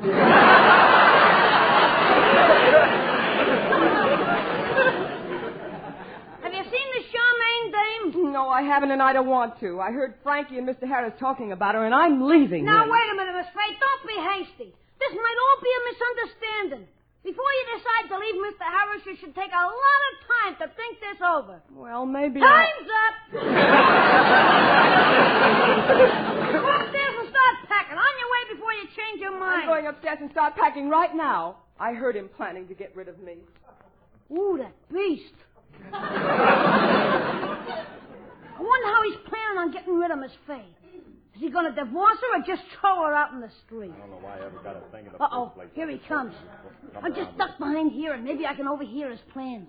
Well, Curly, as long as you decided to keep Charmaine and get rid of the other hen, let's make plans. Yeah. I don't want to run around the house alive. When is Alice coming back from Palm Springs? Wednesday night. Good. I'll bring the axe over Wednesday morning. Axe? Them cold-blooded murderers is going to kill her. Frankie, I can't use an axe on her. That's too cruel. Well, I'm glad to see he has some decency. Let's tie her to a stake and fill her full of buckshot. Oh, I hope they at least blindfold her. Curly, I don't like the buckshot idea. Why not? Some of the pellets might get in our teeth when we eat her. Peters, this is more than I can stand. Stop where you are, you cannibals. Julius, what are you doing in here? I overheard you planning to kill Miss Faye. What are you talking about, killing Miss Faye? We're going to kill Charmaine. Oh, you tired of them fast, don't you? What are you killing her for? So we can have her for Thanksgiving dinner? Can't afford a turkey, huh? Oh, be quiet, will you, kid? Hey, Curly, I got an idea. When we bring Charmaine in for dinner Thursday, I think Alice would like it if we dressed her first. Look, Remley, that's going to be too much trouble. Now, let's bring her in undressed. The least you can do is put a kimono on her. A kimono on Charmaine? All right, then, make it a French bathing suit. Oh, shit, what a... That wouldn't look nice. Her pin feathers would stick out. This dame has pin feathers? Oh, Julius, will you stop already? What, dame? Charmaine is a turkey. A likely story. We can prove it. She's right here in the den. I'll show you. I'll be darned, it is a turkey. This upsets all my plans. What are you talking about, plans? Plans? What do you mean, plans? Miss Faye overheard you talking and thought you had a dame here. She's upstairs, packing to leave you. Leave me? Oh, no. Come on, Frankie. We got to explain this to Alice. You and that turkey. Ah, nuts. This'll ruin everything. Miss Faye expects to find a French dame. Now, when she opens the door, she'll only find a turkey. Or will she? A quick phone call might keep this ugly mess an ugly mess.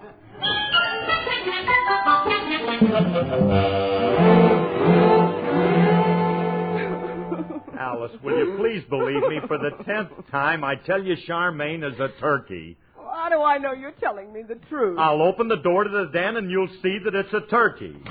Now, there you are, Alice. This is our turkey. Gobble for my wife, Charmaine. Gaboo, gaboo,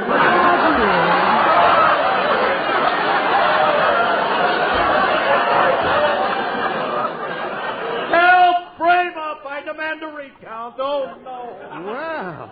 Look what our little turkey has grown up into. Yum, yum, yum. So this is your idea of a turkey, huh? But, honey, when I put her in there, she was a turkey. She must have come out of her cocoon or something. I never saw this dame before. Oh, Sherry, how can you say that about your little Charmaine? You like me, do you not? Hmm? Look, lady, I got no time for that right now.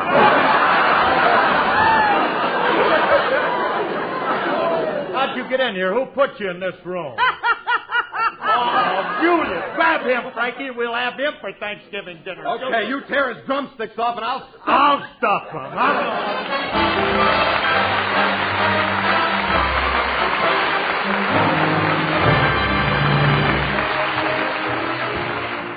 Folks, starting today, our program has wonderful news. Listen to this, the Hedda Hopper Show. Hedda's guests tonight are Mr. and Mrs. Ronald Coleman, Mario Lanza, Andy Devine, and Arlene Dahl. It's the Hedda Hopper column come to life. Stay tuned for it, and best wishes, Hedda, from Alice and me. Good night, everybody. Good night. This program was produced and directed by Paul Phillips. Yes, listen now for the Hedda Hopper Show on NBC.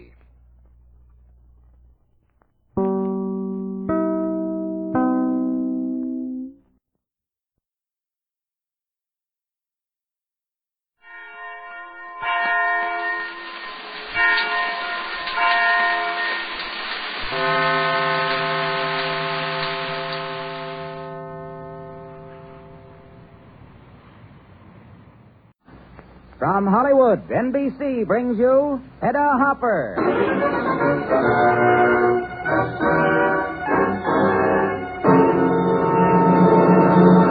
Hedda Hopper, who daily reports to 30 million readers in America and 8 foreign countries, now reports to you on the air. Here is Hedda Hopper's Hollywood, from the desk by the window looking right down on Hollywood and Vine.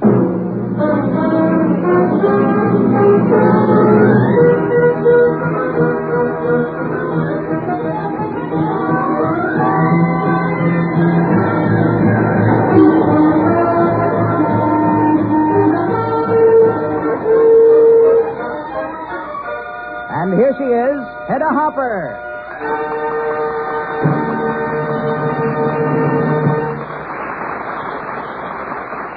Hello, everybody. Look over my shoulder while I write my column. We'll have news about famous people and personal visits with Andy Devine, Arlene Dahl, Mario Lanza, and Mr. and Mrs. Ronald Coleman. Okay, let's go.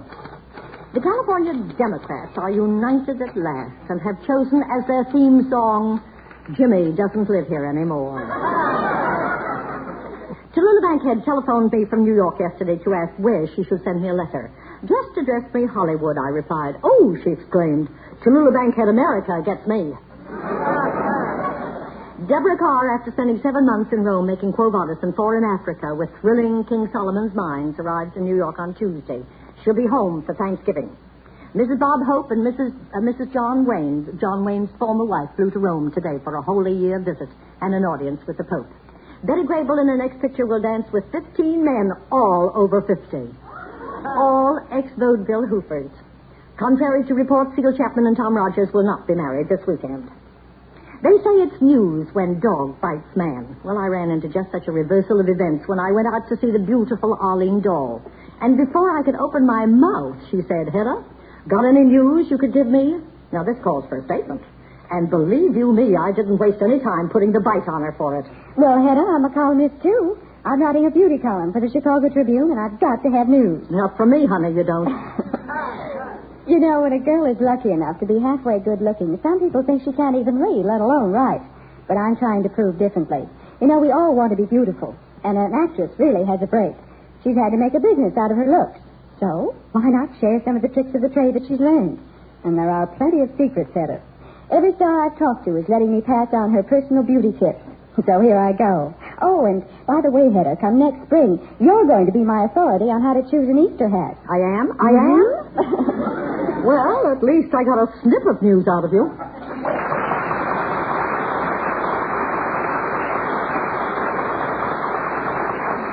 Ingrid Bergman is expected in Hollywood during the Christmas holidays to visit her daughter Pia.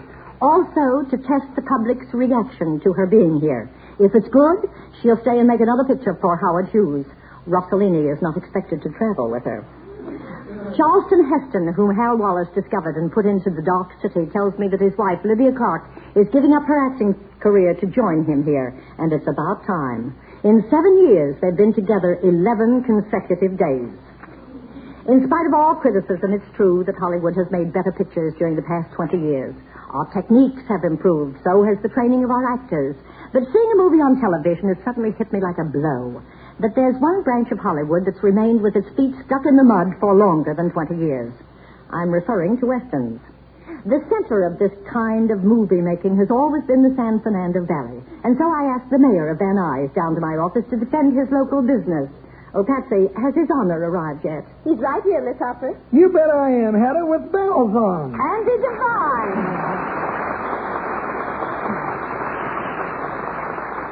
What'd you expect? I'd hear 3 words about clap, trap, and run. There he goes. He went straight away.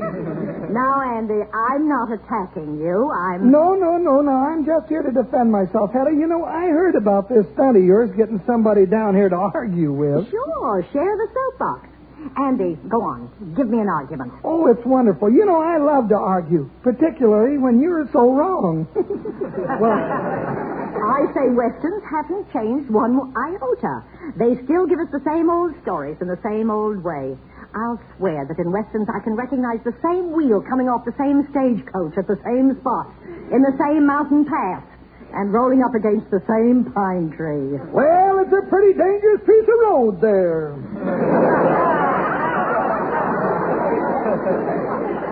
Andy, be serious. Even the dialogue hasn't changed. Oh, now, yes, it has, Hedda. You know, instead of talking, the hero sings now, doesn't he? Speaking of actors, you know, I heard that crack you made about new techniques and training. But not in Westerns. How many thousand have you been in, Andy? It's the same people, same characters. Well, we develop new styles. Sometimes the villain wears a black hat, sometimes a white one. Sometimes he even shaves. You know, I'll grant you, training in voice technique is important. What? What did you say? Well, Hedda, it's not easy to work up a good Texas drawl. A lot harder than those pear-shaped Harvard accents.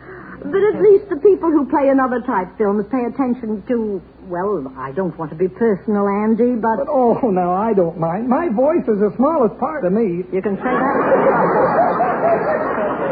You can say that again, Andy. At least it's bigger and better than the voice of the second most popular Western star. Who do you mean? Trigger. Andy, will you be serious? I am, Hedda. You know, you're criticizing Westerns because they haven't changed. Well, what's so good about changes? You know, that's my whole point. I say Westerns are good because they haven't changed. You say what? You know, I wondered what kind of an argument you'll give me. Now, you listen to me. Since the earliest days of the theater, there's been certain kinds of entertainment that people love. Have you ever realized the similarity between Westerns and Grand Opera? Brunhilde arrives again. Or Greek drama and Grecian dramaturgy. You know, there was never changes. Either the stylized mass, the choral antiphony, the people... Gods, a fugitive from the Yale Drama Workshop. From Van Nuys, California, and I'm in earnest. You know, there's a noticeable resemblance between Westerns and other art forms, too. From Balinese dancing to Chinese opera, all those forms are traditional. Everything is always done the same way. And on purpose, Westerns are stylized, and that's the way people want them to be. Sure, the villain is always bad. The hero gets him at the end. Everything's always the same, but did you ever hear of a Western that didn't pay off at the box office? Well, no, but that doesn't mean I have to vote for all of them. I don't like Greek drama or Chinese opera. In fact, all this crap of yours can't even make me say they're the same as Westerns. Well, now, Hedda, how about fairy tales? They're the same, aren't they? Good guy wins, ogres and giants always lose, and people live happily forever after. Yeah, I suppose so. Well, are you going to stand up here and tell me you don't like fairy tales? Huh? That other people don't like them? Well, That you're going to go home and tell your grandchild that you voted against fairy tales? We got her, partners. We're safe. Miss Hopper. Miss Hopper. She went that away again.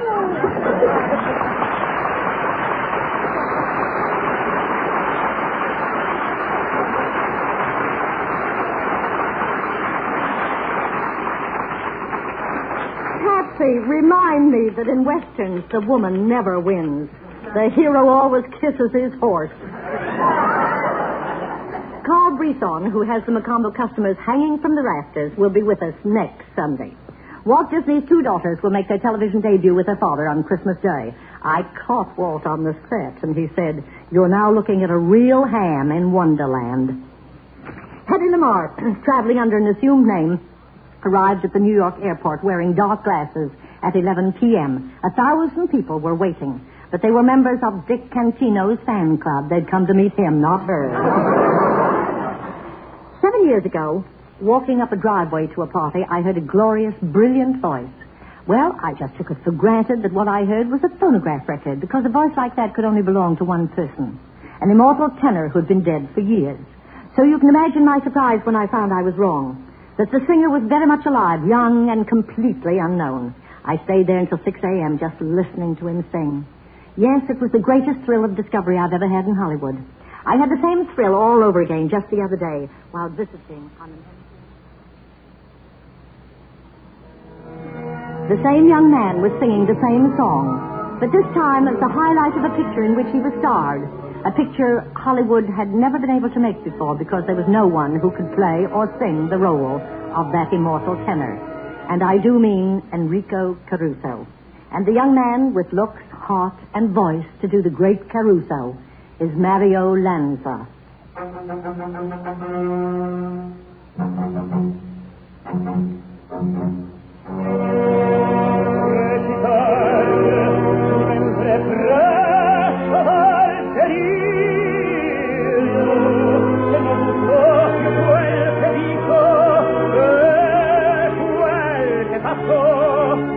Eppure tuo pa, alzati, va, e forza,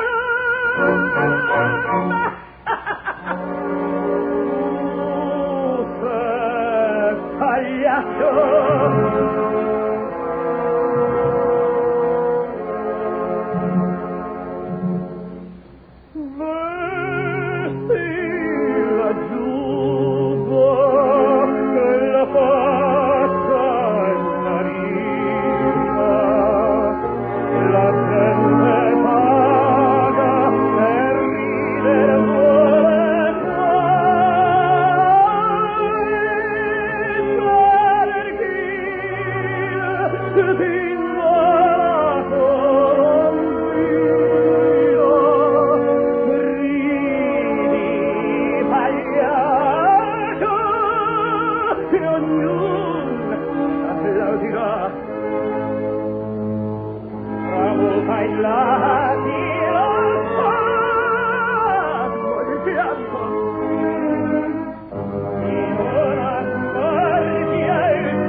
Hedda, talking about that party 7 years ago, you know I didn't put much stock in what you kept telling me through the evening. You mean that someday you'll be let out of the army? No. I mean that I'd be doing what I am now, playing the part of Caruso. Sometimes I'm a real genius at making predictions. Why, once I even bet on Army's football team. Nobody's a sure thing, Hedda, but with you on the bench plugging away from me all this time, With Midnight Kiss, The Toast of New Orleans, I'd say you have as bright a future as anyone in Hollywood. All your own, too. All right, Hedda, but you will let me sing you a song, won't you? My own thanks to somebody who's believed in me.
And all the way home from the studio, my heart sang, too.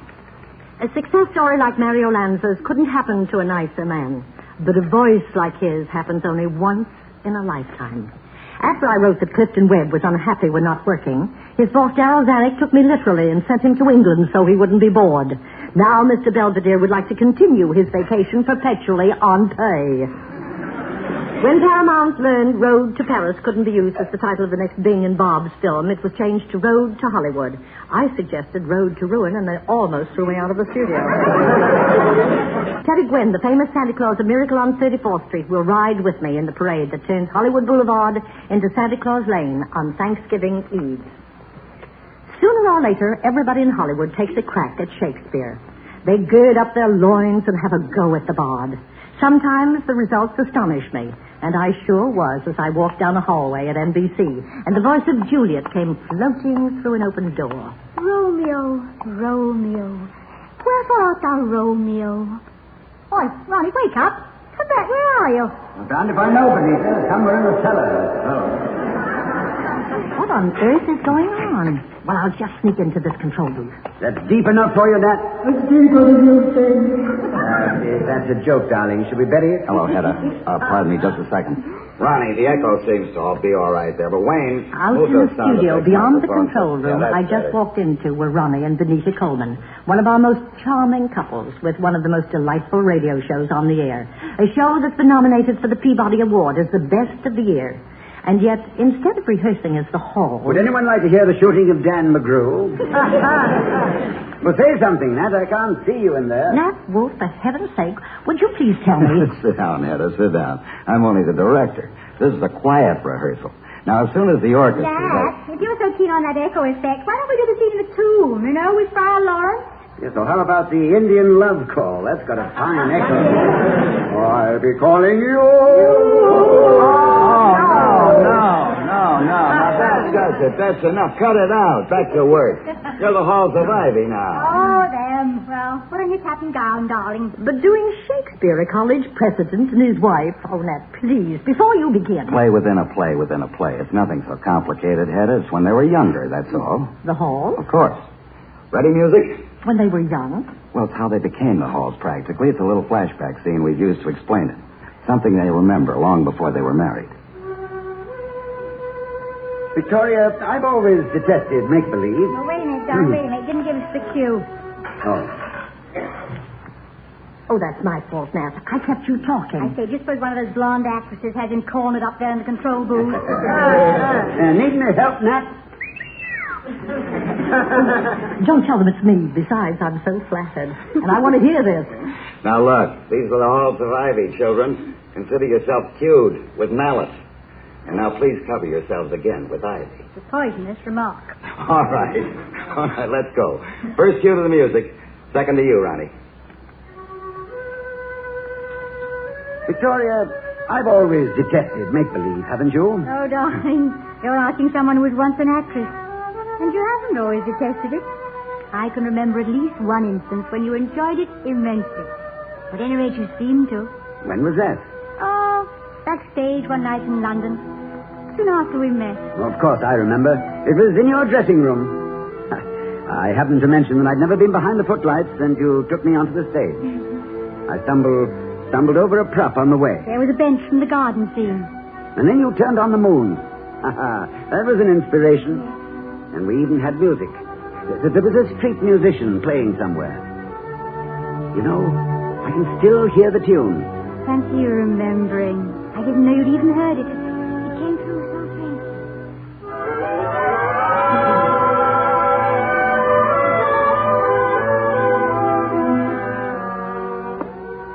Well, how do you like it on this side of the footlight? Awfully big, isn't it? Yes. Far more mysterious and romantic than from the audience side.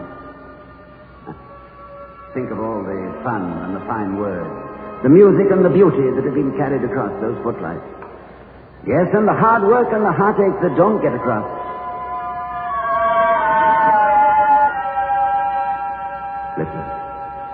Listen to the echoes, full of ghosts.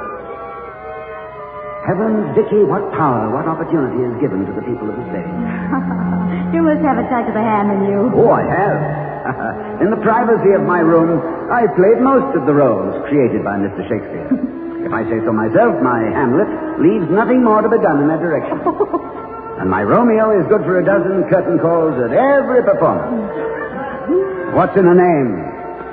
That which we call a rose, by any other name would smell as sweet. So Romeo would, were he not Romeo called. Ah, Mr. Shakespeare didn't know his semantics. It might have made a difference to Juliet if his name were, say, Hezekiah. Romeo doth thy name, and for that name which is no part of thee, take all myself. I take thee at thy word. Call me but love, and I'll be new baptized. Henceforth I never will be Romeo. I think he embraces Juliet, then. Oh, no. She's up on the balcony, and he's in the orchard below. At least that's the way Shakespeare wrote it. Well, there's such a thing as taking stage directions too literally, don't you think? Such a love scene really calls for something better than bellowing at each other from a distance. I think you're right. Romeo should be up on the balcony by that time, with one arm around her. Not both? But he holds onto the railing with the other. No, something like this. Yes. That works out rather well, doesn't it? With love's light wings did I o'erperch these walls, For stony limits cannot hold love out, and what love can do, that dares love attempt. What love can do, that dares love attempt. Victoria, Yes? May I ask you something? Oh, yes. Do you think Bacon really wrote Shakespeare's plays? Does that really concern you right now? No, that was shyness speaking, not I. Victoria, Listen to the song that man in the street is playing. Oh, yes. That's the old apple song. Yes. Straight from the hedgerows and the heart of England. I once heard the words, but I've forgotten them. Oh, you remember. I'll give my love an apple without any core. I'll give her a house without any door. I'll give her a palace wherein she may be. Oh, yes, and now I remember how it ends. My heart is the palace wherein she may be, and she may unlock it without any key.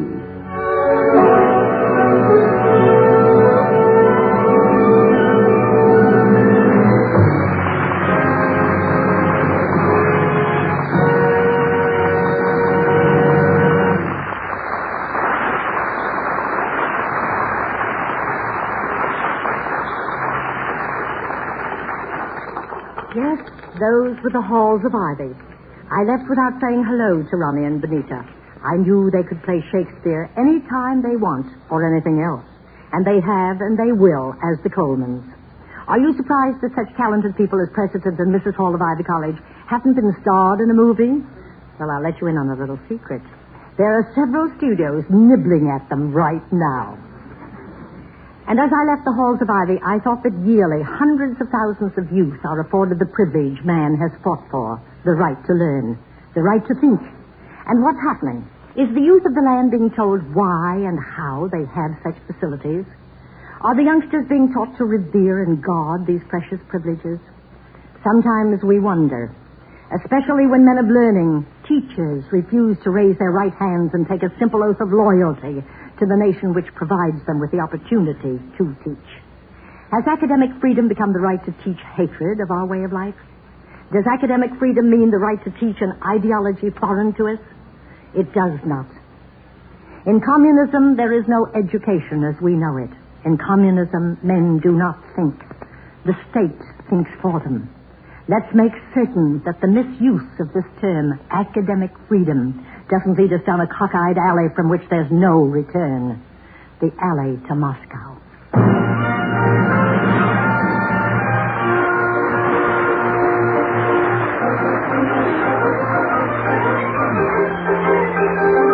Next week, NBC will again bring you Hedda Hopper with the latest headlines from Hollywood and the stars that make them. A surprise visit with a national figure, a ringside table at the Macombo to hear the songs of Carl Brisson. And to argue with Miss Hopper and to bring us a dramatic highlight from All About Eve, Betty Davis. Good night, everybody.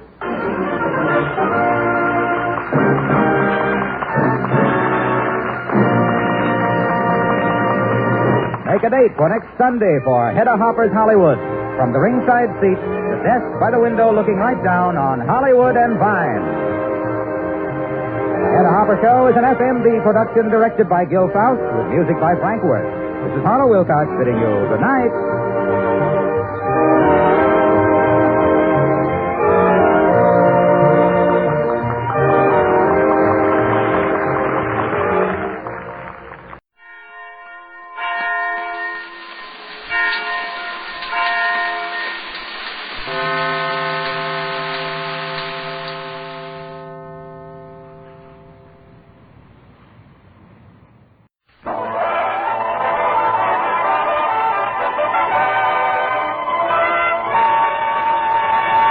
Theater Guild on the air.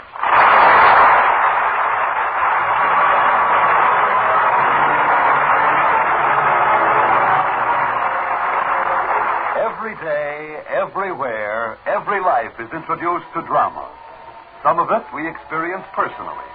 Much of it we experience in our reading, in our viewing, in our listening. And so it is that the Theater Guild on the air brings you an interesting, dramatic presentation and a cast composed of prominent stage, screen, and radio personalities. Now, here is the Theater Guild on the air program announcer, Norman Brokenshire.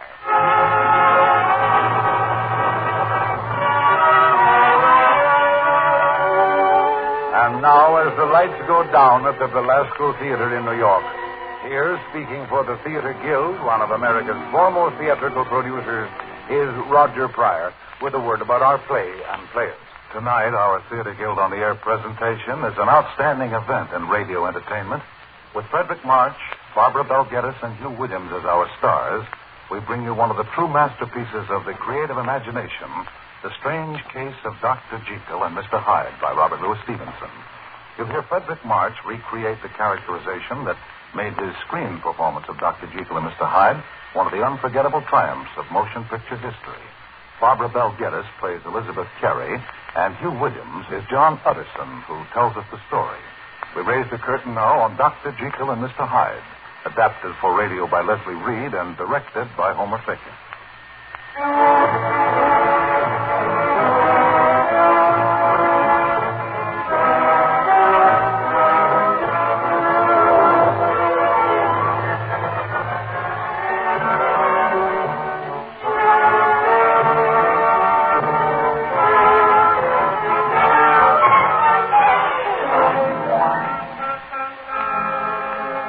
I begin this story in the chapel of a little out-of-the-way burying ground near London. For in that place, and at that moment, all we could do about the figure in the coffin was to try to understand him. It was too late for us to change him or save him or punish him. Mr. Utterson, I should be interested to take a last look at him. I'm sorry, the coffin is sealed. Sealed? But how extraordinary. I'm sorry, but we prefer it that way.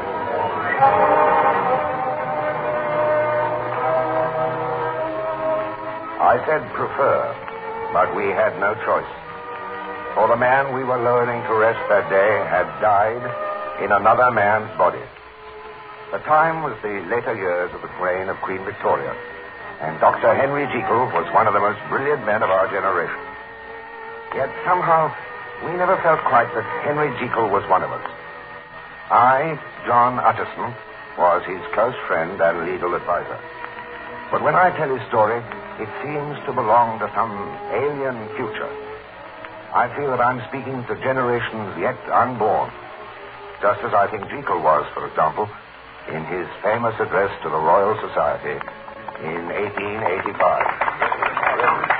Thank you, gentlemen. Thank you. You are very kind.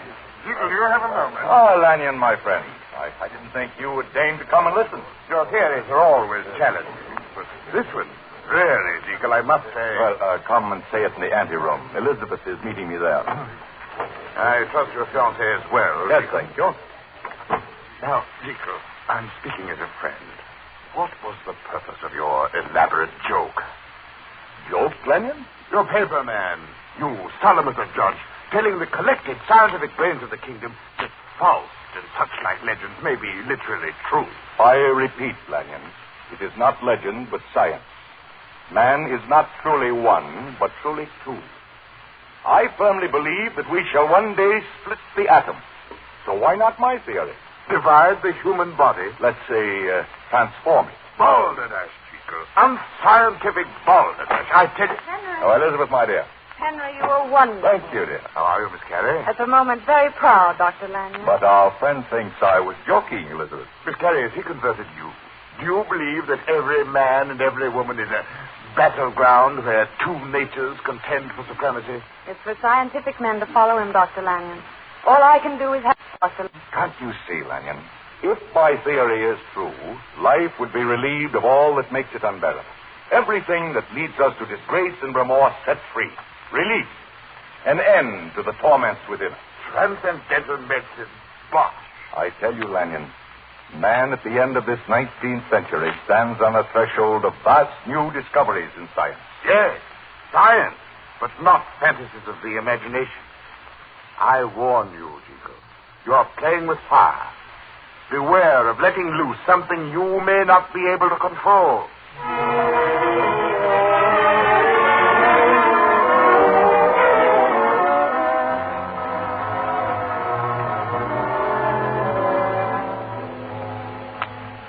For still sleeps. Here alone in my laboratory, the drugs are ready. Dare I make the experiment? You said you would? You said you would? My own thought answers me. My other self. The other side of my being. Your other self, whom you can set free. You know the secret, Jekyl. Dare I mix the drugs? Dare I call forth the unknown? Courage, Jekyl. A whole new world is within your grasp. A whole new life that no man has ever lived before. A new life. Freedom to all my suppressed longings for nameless pleasure. For power. For rich experience of all kinds. Freedom to my other self. Myself without a name. Give me a name, man. Give me a shape. A body. Bring me into the world. You are only a thought hiding in my mind. Hyde. How appropriate. Call me that. When you are Mr. Hyde, you shall be free of all your bonds. But my bond to Elizabeth Carey. I love her. I would not wish to abandon her. She shall never know of Mr. Hyde. Never see that side of you. Summon me and I shall appear. Dismiss me and I pass away like the stain of breath upon a mirror. My hand is on the file. And yet I'm trembling. My heart is pounding. The drugs may kill me. Dare I risk it? Dare you not. You, whose soul has been racked by secret longings. You who are being tortured through sleepless nights by the infinity of the unexplored. I will. I will. Now the powder. Into the liquid. The powder. Into the liquid. Drink! May the powers of the unknown help me. For now, I drink.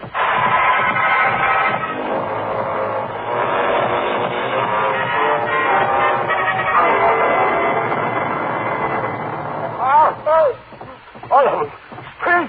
It's pain! Oh, my heart is pounding. What have I done? My life is passing. I can hear voices from the day of my birth. In the half past. A fine boy. Big boys of 6 are never late for church, Henry. Hurry up. I admit you to the practice of medicine. Pronounce the ancient oath of our profession. To Henricus Jekyl, quo ad in high aula ruris.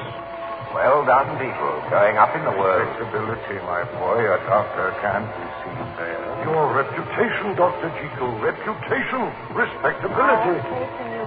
Balderdash, unscientific balderdash.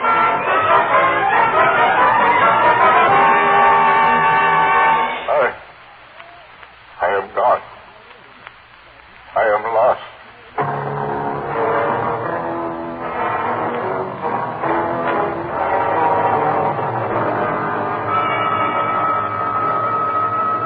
This is the horror of death.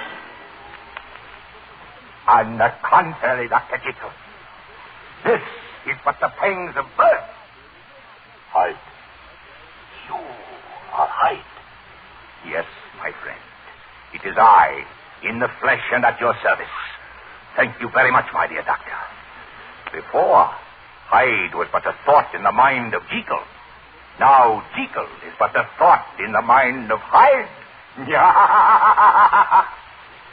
Hyde. I feel... I don't know how to express it. Free, of course. Younger, lighter, happier in body. To live at last. To experience forbidden pleasure. To enjoy power without restraint of law. You seem to be smaller than I. Now you have freed it and given it a physical form. It shall grow. What do you look like, Hyde? Let us go to the mirror. So, that is you. Hyde. what I am, Dr. Jekyll. There is no mask of hypocrisy on my face. And don't pretend you find me repulsive. Evil. Pure evil is written on your face, Hyde. Plainly and broadly. And your hands are the human or the paws of an ape. That is the small price I must pay to our ancestors for the luxury of unbridled freedom. Now, the drugs again, to transform me back to Jekyll until you have made preparation for the life of Mr. Hyde. Preparation? How?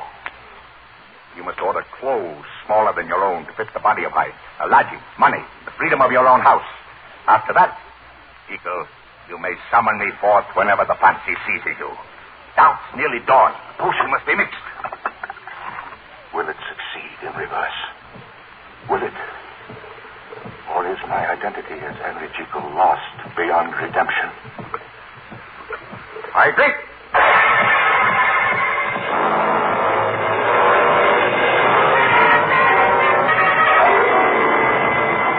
I have done it. The conclusive experiment. I am the master. Au revoir, Dr. Jekyll. Au revoir. You will see me often henceforth.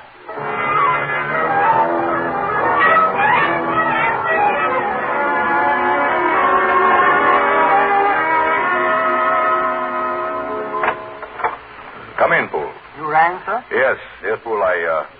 I want to give you some instructions about Mr. Hyde, a young friend of mine. Mr. Hyde, sir? Yes, Mr. Edward Hyde. I have invited him to use the house as his own whenever he feels so inclined. He has my permission to use the laboratory also. I've given him a key to the back door. Very good, sir. And you'd better tell the other servants. That's all, Poole.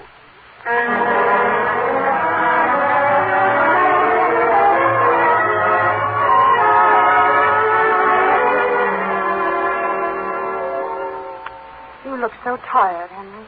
Tell me, what have you been doing with yourself? Oh, hospital, laboratory, you know. But I can forget all that when I'm with you, Elizabeth. It's so peaceful here. Oh, is it? As father's secretary, I have little peace. Papa's a member of the government working for the country. Hoping to make everyone happier, I suppose. Man is a fiend or an angel. What can government do to change that? Henry, what is the matter? Matter? Yes. You've been different. Troubled, I think, since the agitation about your researches. Is that why you're worried? The accused pleaded not guilty and reserved his defense. Jekyll? Yes, Sir Danvers? Liz, my dear, can I trouble you to go and check the abstracts of those 2 command papers? All right, Father. Excuse me, Henry. Certainly. Jekyll, I wanted a word alone with you. That was somewhat obvious, Sir Danvers. Well, dash it. The fact is, Jekyll, I'm worried about you and my daughter. Sir Danvers, I love Elizabeth. I always shall. Then, for heaven's sake, man, what are you waiting for? You are right, Kerry. I am at fault. Nonetheless, I must beg your understanding indulgence. I am engaged in some highly absorbing experiments of a scientific nature. Well, need they preclude an early wedding? I fear, sir, they must. Pray accept my word as an English gentleman that these experiments are of the greatest importance to the cause of British science. Oh, very well, Jekyll, very well. I accept your word. But I confess my uneasiness has not been alleviated. No, not at all.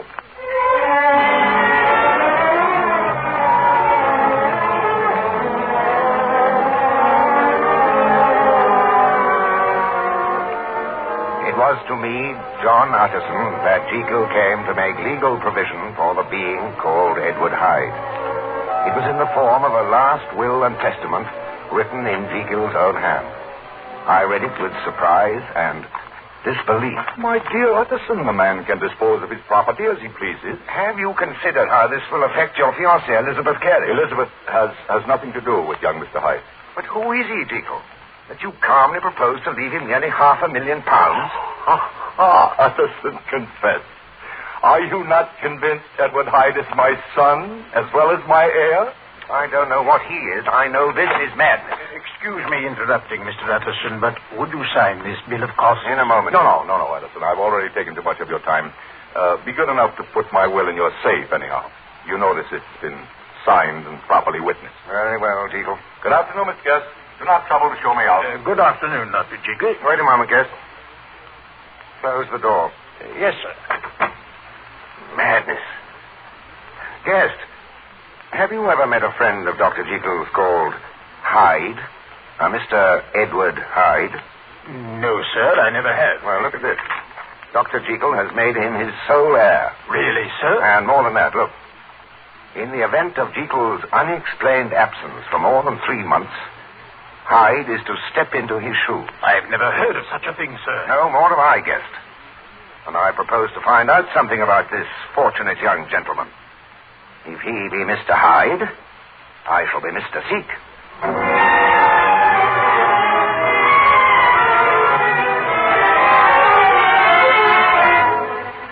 The will gave a mean street in Soho as Mr. Hyde's address. Thenceforth, I haunted that thoroughfare and kept a keen eye on Hyde's door. Then, one night, a little man, almost a dwarf, came stumping along at a good walk, singing to himself while his stick tapped the pavement. Merry wedding bells are wiser, and good advice they bring. Bar the door like any miser, till now secures the wedding ring. Afterwards, it occurred to me that the singing of that song from Faust by that man had in it some quality of symbolism. But at the time, I was interested only in the sight of a little girl of 8 or 10 running as hard as she could down a cross street. At the corner, the man and the child collided. Down, you brother. No, Mommy, I'm hurt. Soft little creature underneath my boot. Most carelessly, the man trampled over the child's body and left her screaming on the ground as he strode on singing. Now secure the wedding ring. Stop that man! Stop him! He's the one! Stop the car, Arabella! Stop it! What's happened? Arabella, open your eyes, Ducky. Stop you! I've got your eye, you shall. I can't. Don't get him down. Fine. Let him down, get him up his little ace. Be good enough to keep your distance, all of you. There appears to be an acute shortage of soap and water among you. Tear his eyes out. Cramp him down to the Here, now, get away, get away. Wait, please wait. We'll hand him over to the police. But can't you see what he's done to my Arabella? What good Faye would arresting me do for Arabella? A charming name. You just swindled it, you swine. You're remarkably callous. Does it mean nothing to you who might have injured that child very seriously? You choose to make capital out of this accident. I am naturally helpless. No gentleman but wishes to avoid a scene. A gentleman in? Lord love it. Police! I want him in jail. No, madam. You do better with £100, madam. 100? Now, let me see here. Here are £25 in notes and gold, and I happen to have a check for the balance in my pocket. Take it. I shouldn't advise her to take your check, my friend. Perhaps not. But this is drawn by one of the best-known men in London. See? Henry Jekyl. How did you come by that? That is my business. Give it to her.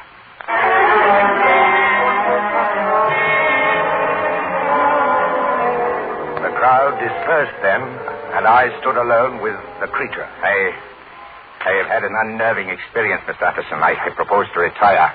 Otherwise, I should have given myself the pleasure of inviting you in for a nightcap. I have long wanted to meet you, Mr. Hyde. How did you know me? On your side. Will you do me a favor? Pleasure. What shall it be? Will you let me see your face under the light? All right. There. A memorable face, Mr. Hyde. Think you will know me again? Good night.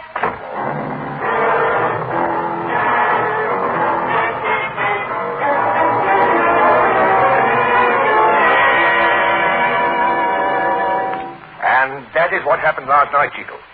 I tell you, he made me shudder. Shocking. But perhaps it was an accident. Jekyll, why do you try to excuse the horrible fellow? I tell you, Satan's signature is written on his face. Look out for him, Jekyll. My good Utterson, you are a true friend, but you... I asked you before, and I ask you now again. What about Elizabeth? Don't you see that when you're married, this will in favor of Hyde? Don't mention Elizabeth. She doesn't know of Hyde's existence, and she never shall. Oh, you're beyond me, Jekyll, absolutely. You've made me more uneasy than ever. Then To put your heart at rest, Edison, I will tell you one thing. The moment I choose, I can be rid of Mr. Hyde.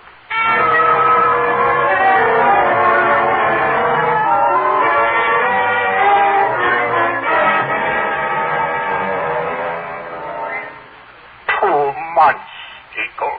I've been caged 2 long months. And so you shall remain. I've done with you, Hyde. Your cruelty to that child was abominable. A child? Pah. She was well compensated? I've done with you, I say. Do you remember Mary? Do you remember Annette? I want no more of the pleasures you let me to. I renounce them. A noble sentiment, Dr. Jekyl. But if you had really consigned me permanently to the past tense, pray tell me just one thing. Why did you not give up the house in Soho? You sniveling hypocrite. Come now, I must be out. I don't wish it. I don't wish it. I have a wish and longing tonight. Quick, prepare your potion, Jekyl. If you continue to frustrate me, it'll go badly with you one of these days. Out, I say. What can I do? Why do I yield? I loathe myself. Quick! We'll see who's master. Quick, Jekyl! Quick!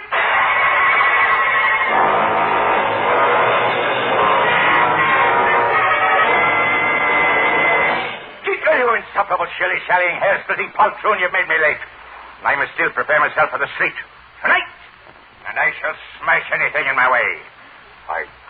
In heaven's name, take care. What do I care about heaven? What do I owe heaven? I'm on fire, man. I shall burn and blast my way. I hate them all. I hate them as they hate me. And for my sake, you owe me everything. You? Who are you? What are you? My jailer for 2 months. Where are you going, Hyde? To clutch your little beauty, Jekyl. My hands are burning for her.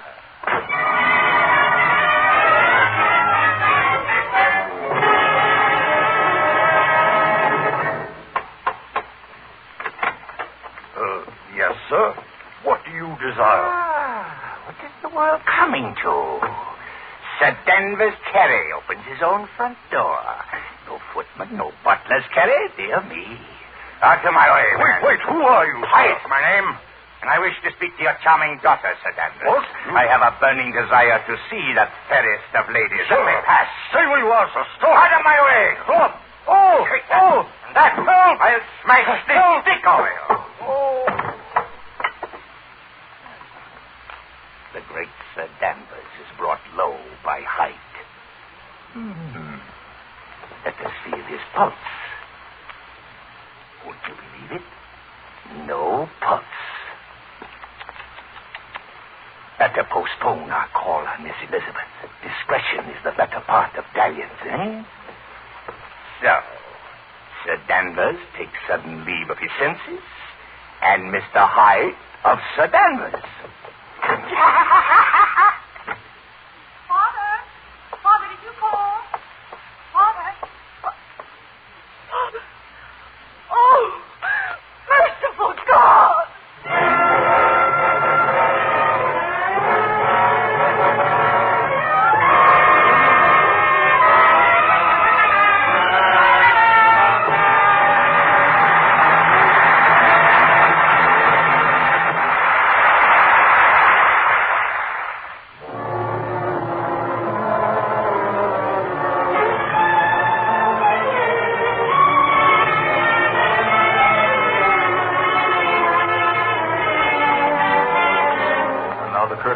On the second act of Dr. Jekyll and Mr. Hyde, starring Frederick March as Jekyll and Hyde, Barbara Bell Geddes as Elizabeth, and Hugh Williams as Utterson.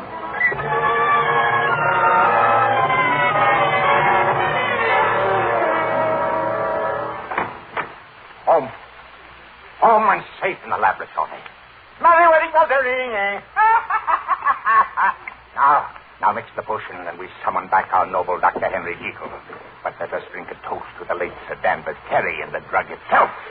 The toast from the man who cannot be found. That splendid young fellow, Edward Hyde. I drink the potion.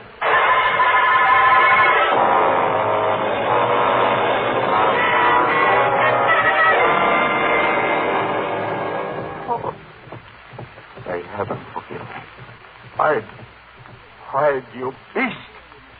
Murdering that man. And this unchained ear is I. My brain, my science, now drenched in blood. And what will happen when Perry's body is found? I must see John Utterson. But what can I tell him? Stop whining, Jekyl. I have burnt all my papers in the Soho house. They'll never trace it to you. You're perfectly safe, for it was a perfect crime.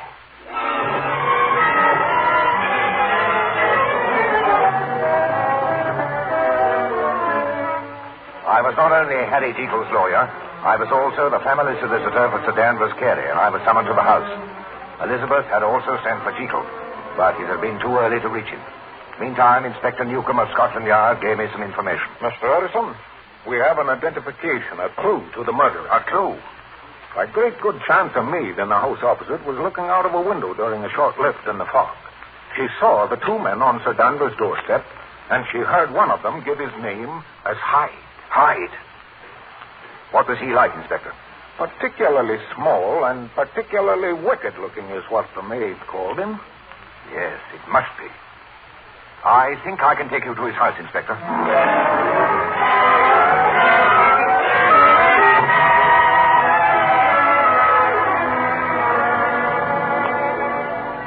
Oh, Henry. Henry, my dear, I have nobody in the world but you now. God help me to help you, Elizabeth. The inspector has told me somebody recognized him. Recognized him? Who? The murderer. He was a man called Hyde. Hyde? Have you ever heard of him, Henry? Hyde? No, never. I didn't think so. He must be a madman, a fiend. Yes, a fiend. The devil himself. Forgive me for disturbing you. Oh, Mr. Utterson, did you find out anything? Perhaps.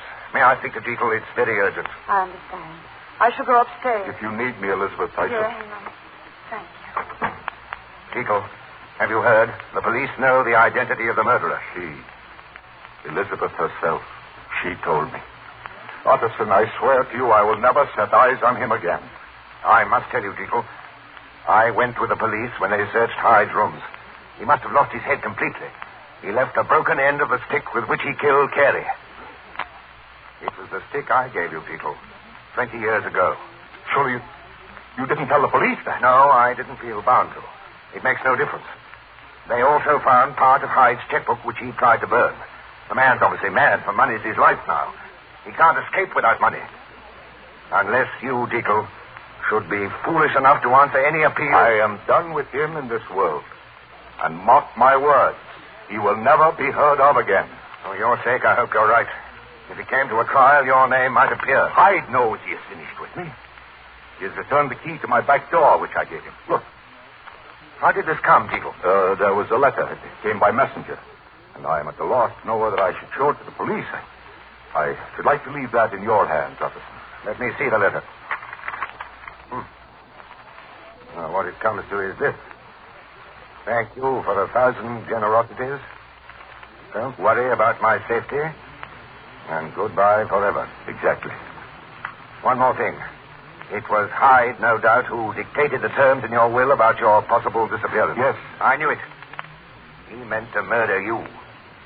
You had a narrow escape. What is much more to the point, Utterson, I have had a lesson. Dear God, what a lesson I have had.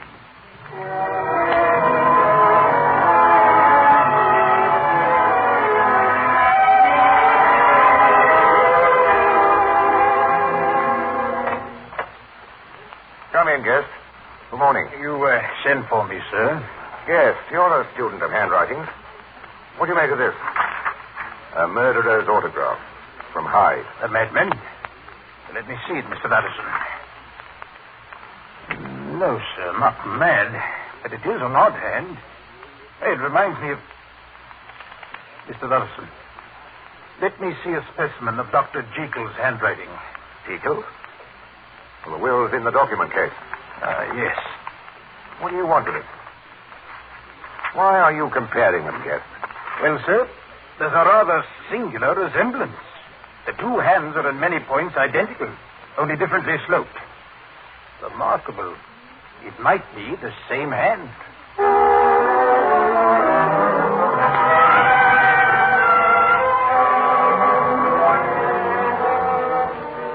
Henry Jekyl had committed forgery for a murderer. The thought made my blood run cold. Then, in the weeks that followed, Jekyll's conduct took on a new and unexpected turn. Good morning, Utterson. Oh, Jekyl. I've come to explain why I could not keep our engagement last night. I was asked to go down to Whitechapel to a poor woman who needed a very specialized opinion. Whitechapel? A charity patient? Yes. And I did not return home till past midnight. I see. Well, what have you been doing with yourself all these weeks? Work. Good. Hard work. Nothing else. I have so much lost time to make up, Utterson. So much wrong to repair.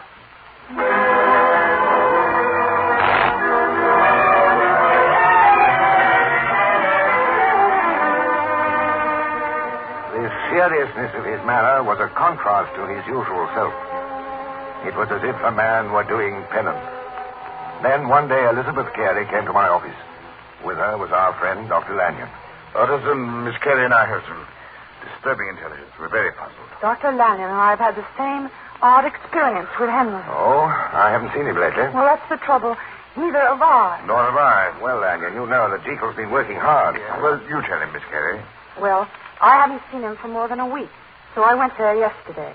And he sent out word by his butler that he was working in the laboratory and would see no one. He literally turned me away from his door.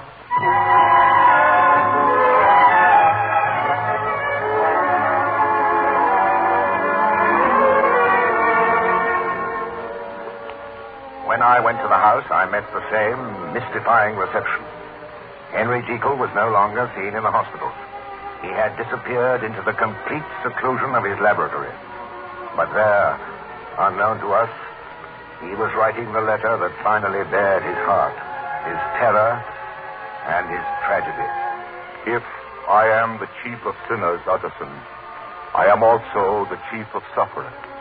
I was hard at work laboring to do some good in the world, and I was succeeding. So much so that I began to feel I was above the assaults of temptation. And on one bright winter afternoon, when I had gone for a walk in Regent's Park, I fell to thinking that I was no worse than the next man. I was thinking that all in all, Henry Jekyl, M.D., F.R.S., etc., was rather a splendid fellow, a credit to his country and an ornament of his profession. On a quiet bypass in the park, I sat on a bench complacently considering my life. Warning. He was there.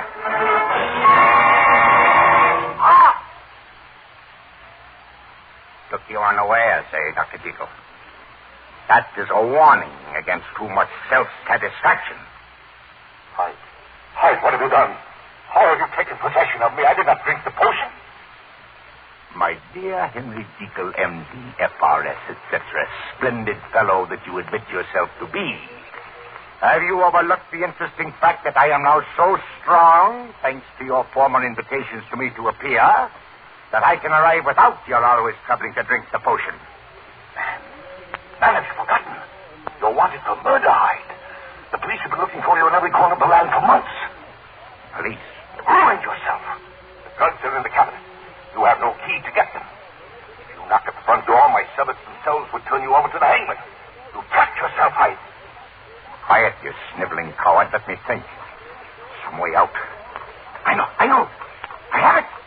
I can break Jekyll's hand. Go to an hotel. Letters to Poole, the butler. To Dr. Lanyon. Lanyon will help. Lanyon has never seen Hyde. Tab. Quick. Grab it. Where to, Governor? Portland Hotel. Hurry.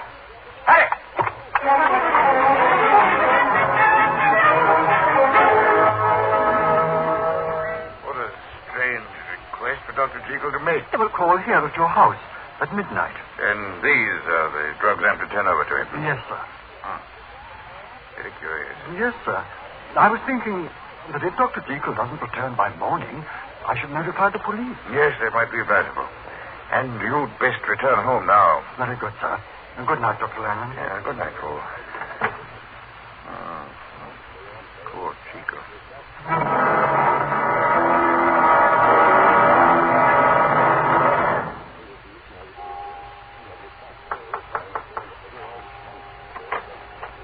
Lanyon. Yes? You come from Dr. Jekyll? I am. You're prompt. Come in, then. Have you got it? Have you got it? Pray remove your hand from my arm, sir. Forget I've not yet the pleasure of your acquaintance. I beg your pardon, Dr. Lanyon. I came here at the insistence of your colleague, Dr. Henry Jekyll, on important business, and I understood. I understood. There it is, sir. Calm yourself. You're almost hysterical, man. Dr. Lanyon, have you a graduated glass? Yes. Here. I am obliged. Now.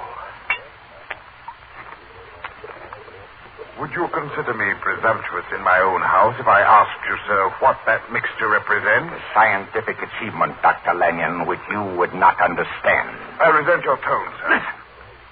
Will you be wise? Will you be guided?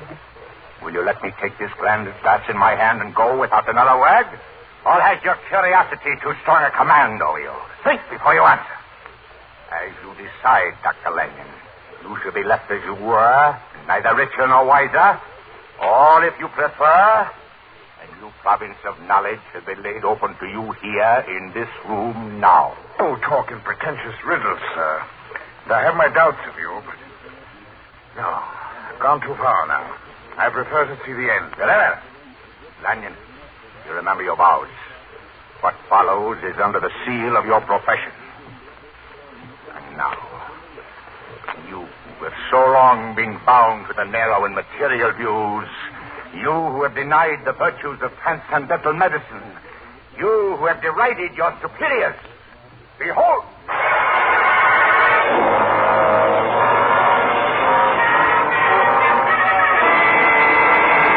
What have you done to yourself? Oh, here, let me help you. Stay away! Doc, your features are turning black. Oh, stop it! Stop it! You wanted to see? No! Yourself. Your face! What's happening to your face? It's horrible. Who are you? What are you? Face. Jekyll! Jekyll, it's you! But hideous, distorted. Jekyll! Jekyll! I hear you! Big Fish! I am going! For God, what have I seen? Jekyll! There's murder in your eyes. Lanyon. Jekyll. Lanyon. I cannot believe. I cannot understand. My heart is choking me. Jekyll, not you. Yes. Yes, this is I. Henry Jekyll. And now, Lanyon, I will tell you all. I can't bear it. It's beyond knowledge. God, have mercy. I cannot endure what I have seen.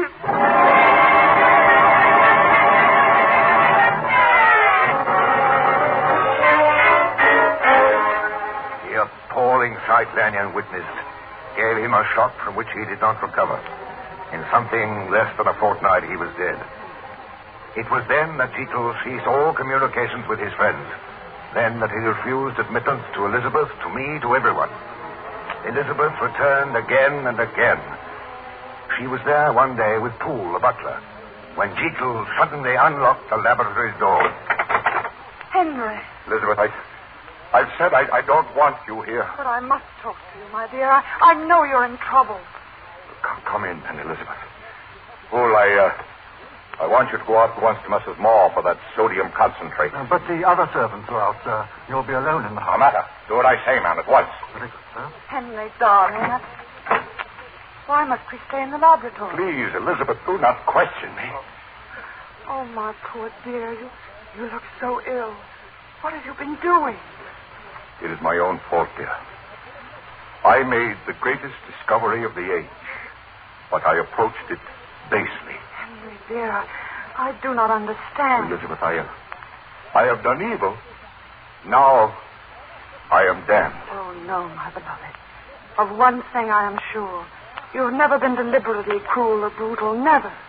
You say that. You, of all people in the world. Oh, my dear, forget all the past. Come away with me. There's still time. Elizabeth. Elizabeth, God, it's beginning. Henry. Go. In a moment. I will not go. Get out, I say. Henry. Henry, your face. Paul. Paul.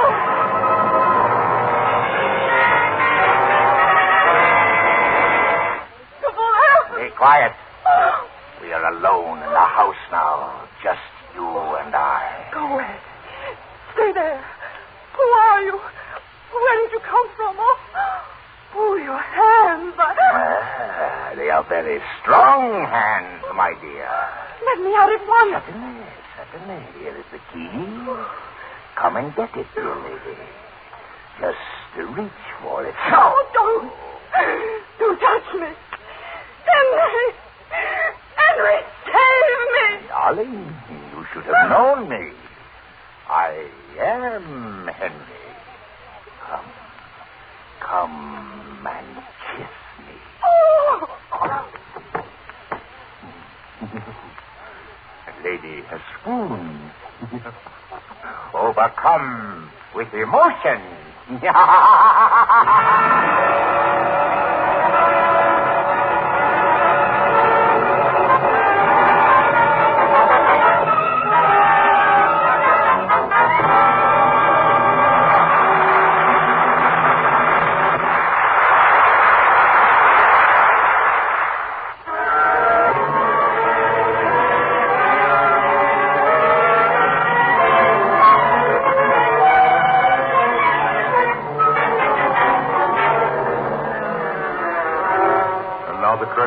On the third act of Dr. Jekyl and Mr. Hyde, starring Frederick March, Barbara Bell Geddes, and Hugh Williams.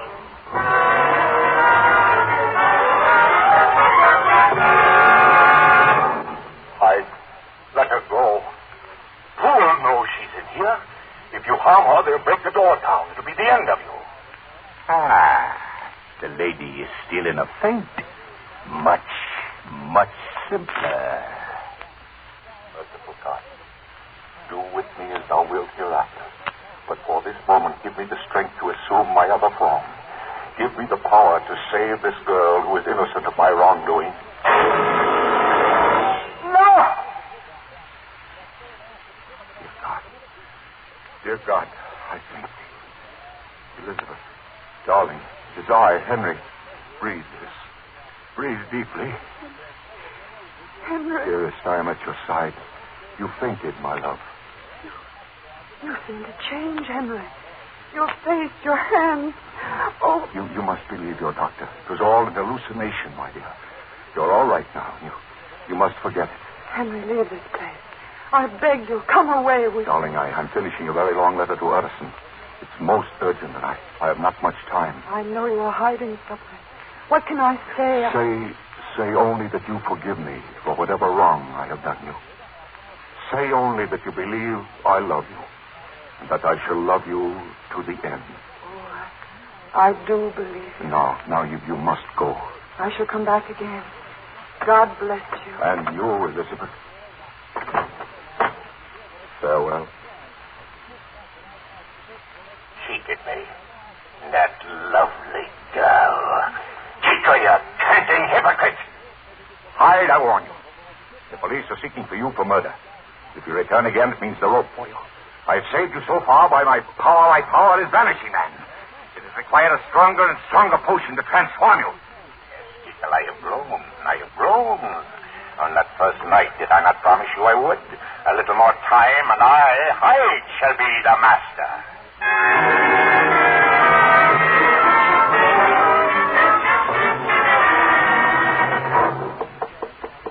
Yes? What is it? Dr. Jekyll? Is that you, sir? Of course. What do you want, fool? Here's a fresh lot of the drug, sir. I went to yet another chemist. Yes, put it down outside the door and go. Very good, sir. Dr. Jekyll, are you all right, sir? Did you hear me tell you to go?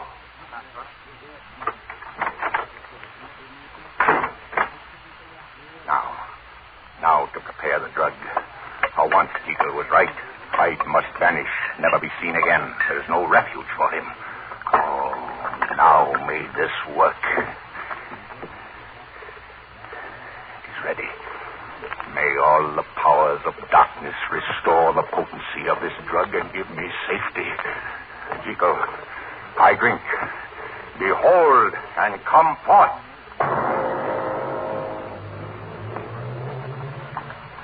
It doesn't act. Jekyll, you bungling fool, what have you done? The potion is ineffective. There! You not understand. Hyde has appeared now against his own desire. It was no act of his which brought the transformation. Jekyll, for pity's sake, help me. Tell me what to do. Dear Dr. Jekyll, won't you please help me? I am your humble admirer and servant, your slave. Answer me! Jekyll, don't abandon me. I am alone.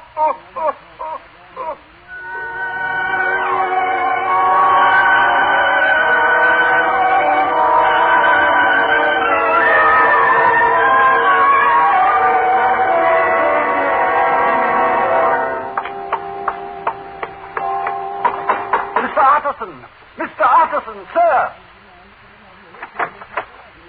Fool, what's the matter? What do you want? Mr. Utterson, I'm very sorry to wake you, sir, at this time of night. What is it, fool? I think there's been foul play, sir. Foul play? How, fool? When? I'm afraid, sir, something has happened to Dr. Jekyll. I beg you to come and see for yourself. Very well. And we better send for Miss Carey, too.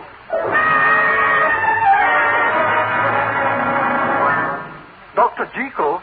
Mr. Utterson, sir, is asking to see you. And Miss Carey. Tell him I cannot see anyone. Thank you, sir. Now, does that sound like Dr. Jekyll? The voice I heard in that horrible dream, or whatever it was. Oh, Mr. Utterson, I fear Henry is terribly, terribly ill. His voice is certainly much changed. Once only I saw him, for a moment. Sir, he was wearing a mask on his face. A mask? Ah, then I begin to see daylight. Your master Poole has been attacked by one of those disfiguring illnesses. No, Mr. Utterson, it's something more, something worse. I'm sure of it. Well, we shall see. Jekyll, I demand to see you. Elizabeth and I must and shall see you. If not by fair means, then foul. If not with your consent, then by force. Henry, dear, unlock the door. For God's sake, of mercy, leave me. That's Lord Jekyll's voice. I remember. That's the man who ran over that little girl. That's Hyde. Go and bring an axe, fool. We'll smash down the door.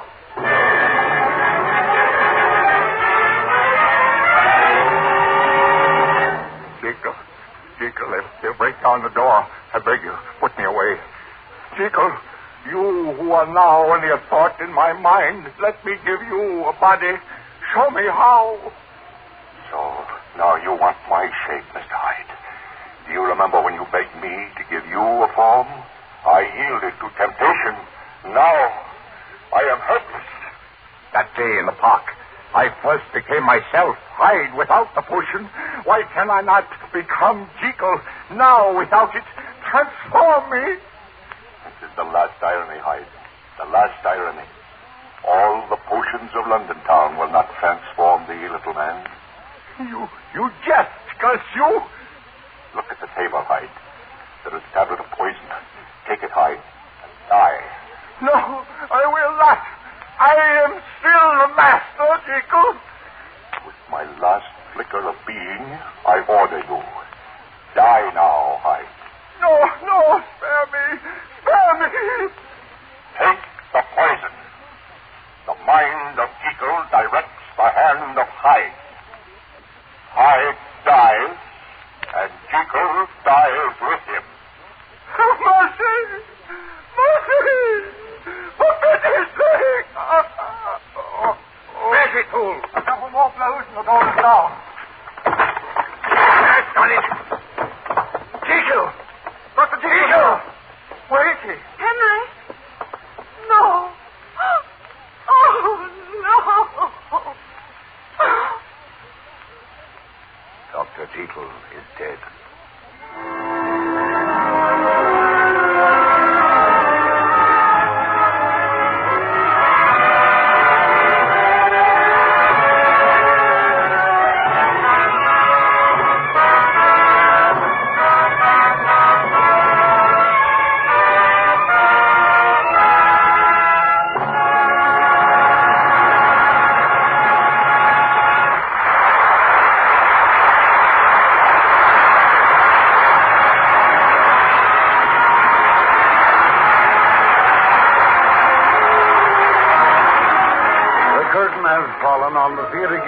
on-the-air production of Dr. Jekyl and Mr. Hyde. We express our thanks to our stars, Frederick March as Jekyl and Hyde, Barbara Bell Geddes as Elizabeth, and Hugh Williams as Utterson.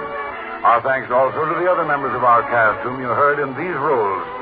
Dr. Lanyon was played by Betty Kroger, Poole by Carl Harbord, Sir Danvers Carey by Charles Francis, Mr. Guest by Donald Bucher, Inspector Newcomb by Wesley Addy, Arabella's mother by Kathleen Cordell, Arabella by Denise Alexander, and the Cockney Woman by Jean Cameron.